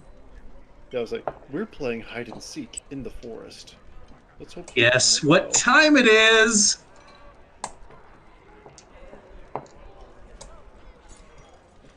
So then, Training gentlemen, montage? no. Gonna A be a training montage montage. suggests I got above. Training montage suggests I rolled above a 10. This is fuck up montage. Alright, what'd you get? I got an 8. Despite your best efforts, I'm afraid, Kiko. Despite your hardcore, Mr. Miyagi, you just can't teach a mage how to wield a fucking sharp stick. No, Landon is trying. no sword skill improvement. This ain't about sword skill this time. I'm just trying to make him more stealthy. Nope. Nada. Like, run. And a But 10, I could watch work out. with a 10, maybe. But an 8, a 9 even, no. So it's Then pretty watch out definitive for the failure flying. there. Watch out for the flying daggers, then. How much damage do I take during the training montage, quote unquote? roll me a constitution save and I'll make that determination. Alrighty. Come on, regular dice, don't fail me now. I really hope you don't get a nat 1, if so I'm gonna be mean. No. How mean? Mean. You're going to have to describe mean to the audience. Well, considering Kiko has already said throwing knives, and I'm assuming there's gonna be some giant logs being, cut Never said on anything ropes about and. giant logs. I'm assuming. Are you not including that in your What? Mr. Miyagi training? I So- do not have time to set that up, sadly. Okay, so just knives. Alright, so. Just this time. Just knives. You have to team up with the artificer to create a tree. So, like I said, don't roll a 1, Mr. Pincushion. When I said you're going to have to describe mean to the audience, I meant it. I will if you roll on that one. That's what I'm He's saying. saying that he did. Ah. Oh, Oh no. okay. Why do I keep this dice? Oh yeah, because So- it's my first D20. In Kiko's determination to improve your complete and utter lack of ability to stealth and or dodge, she threw lots of knives at you. He literally did a piccolo training. And let me roll damage. I don't know, would it be crueler just to roll a d20 or just to roll like 4? What's the damage on a dagger? Whatever a dagger damage is. We're gonna pull one up or just some Roll already. 5d4, see what happens. Just roll 5d4, see what happens. 5d4 is a bit much. He rolled a nat Boy. 1. I don't consider it a bit much. Yeah, about that.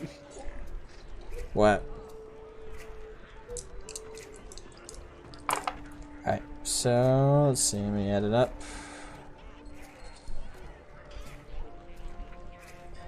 Alright, sorry Landon, take 9 points of piercing because he threw him at you. Wait, 9 points? Yep, 9. He got lucky. Yeah, because it could have been worse. I could have rolled a lot worse. I could have gotten really bad on those. So take the 9 and be happy with it. No, I'm down for taking the 9. I could have. Oh no. I'd just like to point out that everyone else could be using this time to do things. Decoria, you doing any What I'm cool doing. montage training? No, I am- already know your badass stuff. I'm talking about what's Decoria doing. Oh, wow. meditating like a Jedi. And Hey, he described his awesome badass artificer stuff very nicely to the class. speaking of, do you have to roll anything to get that, or is it just you do it, it's done? For that one, basically it says hit points is 1 plus my intelligence modifier plus my artificer level. Alright, did you roll it? So it's, I think that's. And does it act as a companion, or what is it? Let me read the description. Let's see. Alright, so you learn intricate methods for magically creating a special homunculus. Serves you. The item you infuse serves is the creature's heart, around which the creature's body instantly forms. You determine the homunculus' appearance. Some of the artificers prefer mechanical birds. It's friendly to you and your companion, and it obeys your commands. Basically, see the stats. In combat, the homunculus shares your initiative count, but it takes its turn immediately after yours. It can move and use its reactions on its own, but the only actions it takes on its turn is the dodge action, unless you take a bonus action. Okay, so yeah, it's basically just like a starment. Okay. And then I think it's 1d. Is that a d4? So it says has a number of, so that's 1 plus your intelligence modifier. Has a number of hit dice d4s equal to your artificer level. So that's, would that be 5 d4s? Yes. Okay. Let me find my d4s. Do I have enough? There's 4 and 5. 4, 5, 6,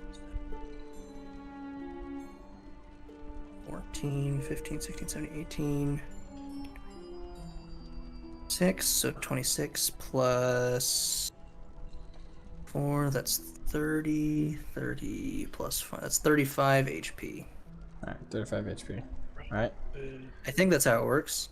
Alright. So it's plus my intelligence modifier plus my level. Alrighty. So make sure to note it.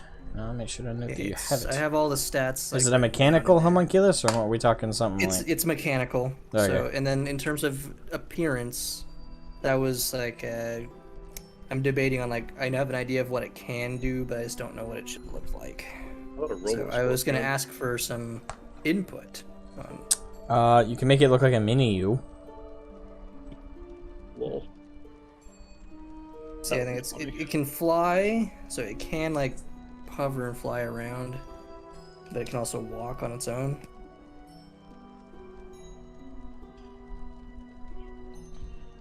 And You know what, I'm just gonna go. What's that? go ahead. It's your thing, so I'll let you be as imaginative as you want to be with it. Okay. Belisarius. You have an idea. Imagine like there's like a Robo Scorpion, but like on the back of it, it has like the kind of like you know, beetles have like the plates that come up and the wings stick out. It's fucking weird. So it's like It a beetle is scorpion. It is. These are the reference images that I found. Oh.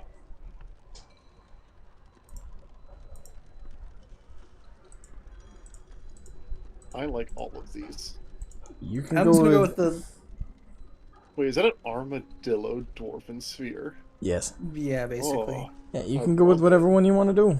I want to do one of these. I want to do some... Go ahead. Yeah, that was my debating on it when I was doing it. I just wanted to get like any input or ideas from anyone else. That would just be cool.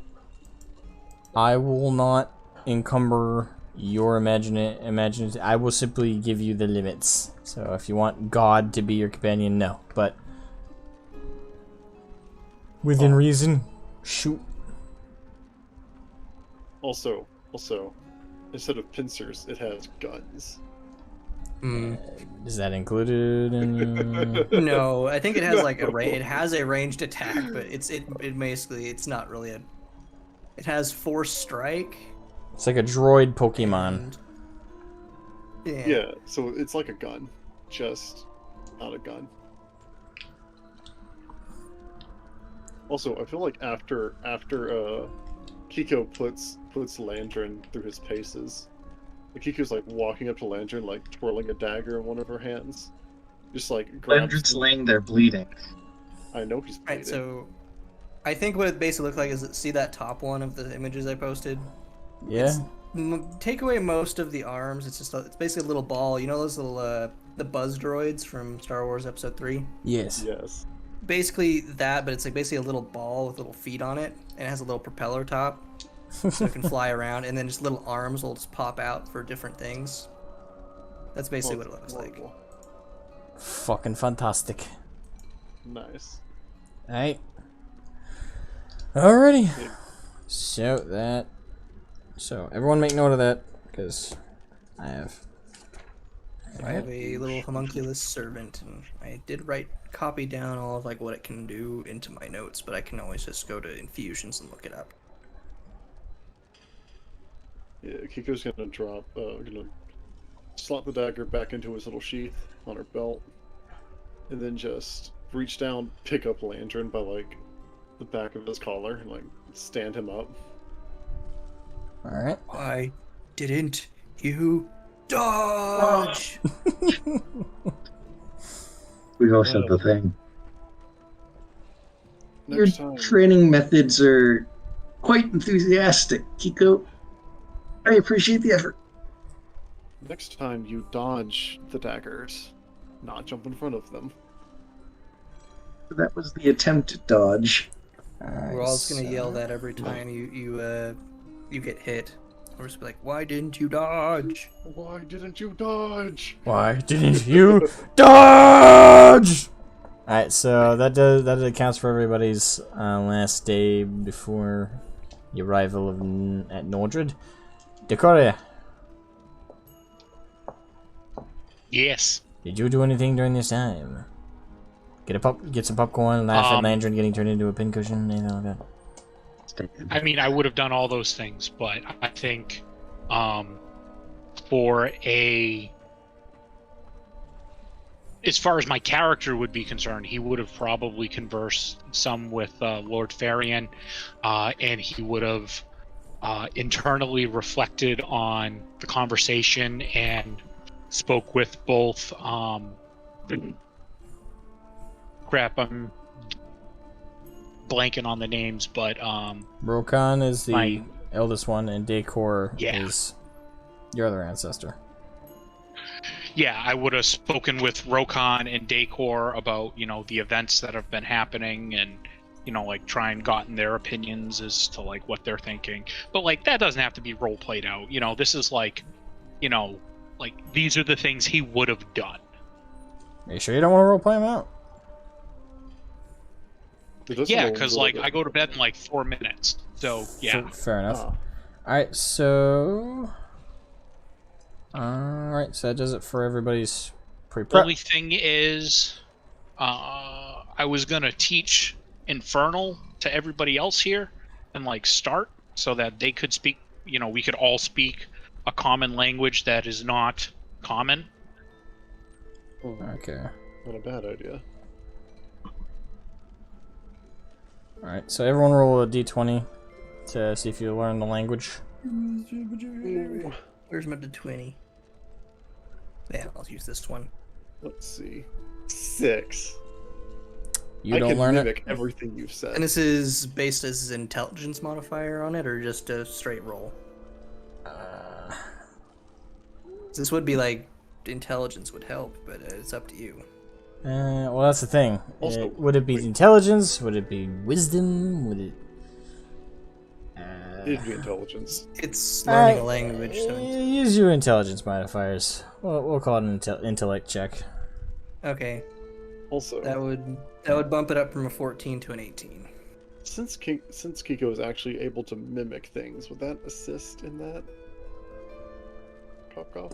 Maybe. Yeah, but being able to parrot something isn't the same as learning it proper, and it helps to learn Okay, it. that's what I So figured. it's Not advantage, but like a +2, I'm guessing. give yourself a +2. Let's use the base Your roll. modifier. +2. Okay, yeah. It doesn't save it because it only brings it up to a total of like 9. But Yep. So an Arcana, Still don't History, learn it. Investigation, I get +7. My base modifier is +4. So yeah, 18. All right. I'll say Belisarius successfully learns Infernal. Landrin, Hello. what'd you get? Did you want me to roll too, or? Well, yeah. Decoria's trying to 'Cause teach I all of was- you Infernal. Okay. Here's hoping. Sorry. I keep pushing the thing. hello. You know, I'm gonna roll with the dice roller this time. See if that goes better. Yeah, and it's an intelligence check, so you'll get your plus whatever your intelligence is. Yeah. Oh wait. Plus wait. 2. Oh How do I boy. type it in. Hey! Oh, there we go. What'd you There's a get? natural 1.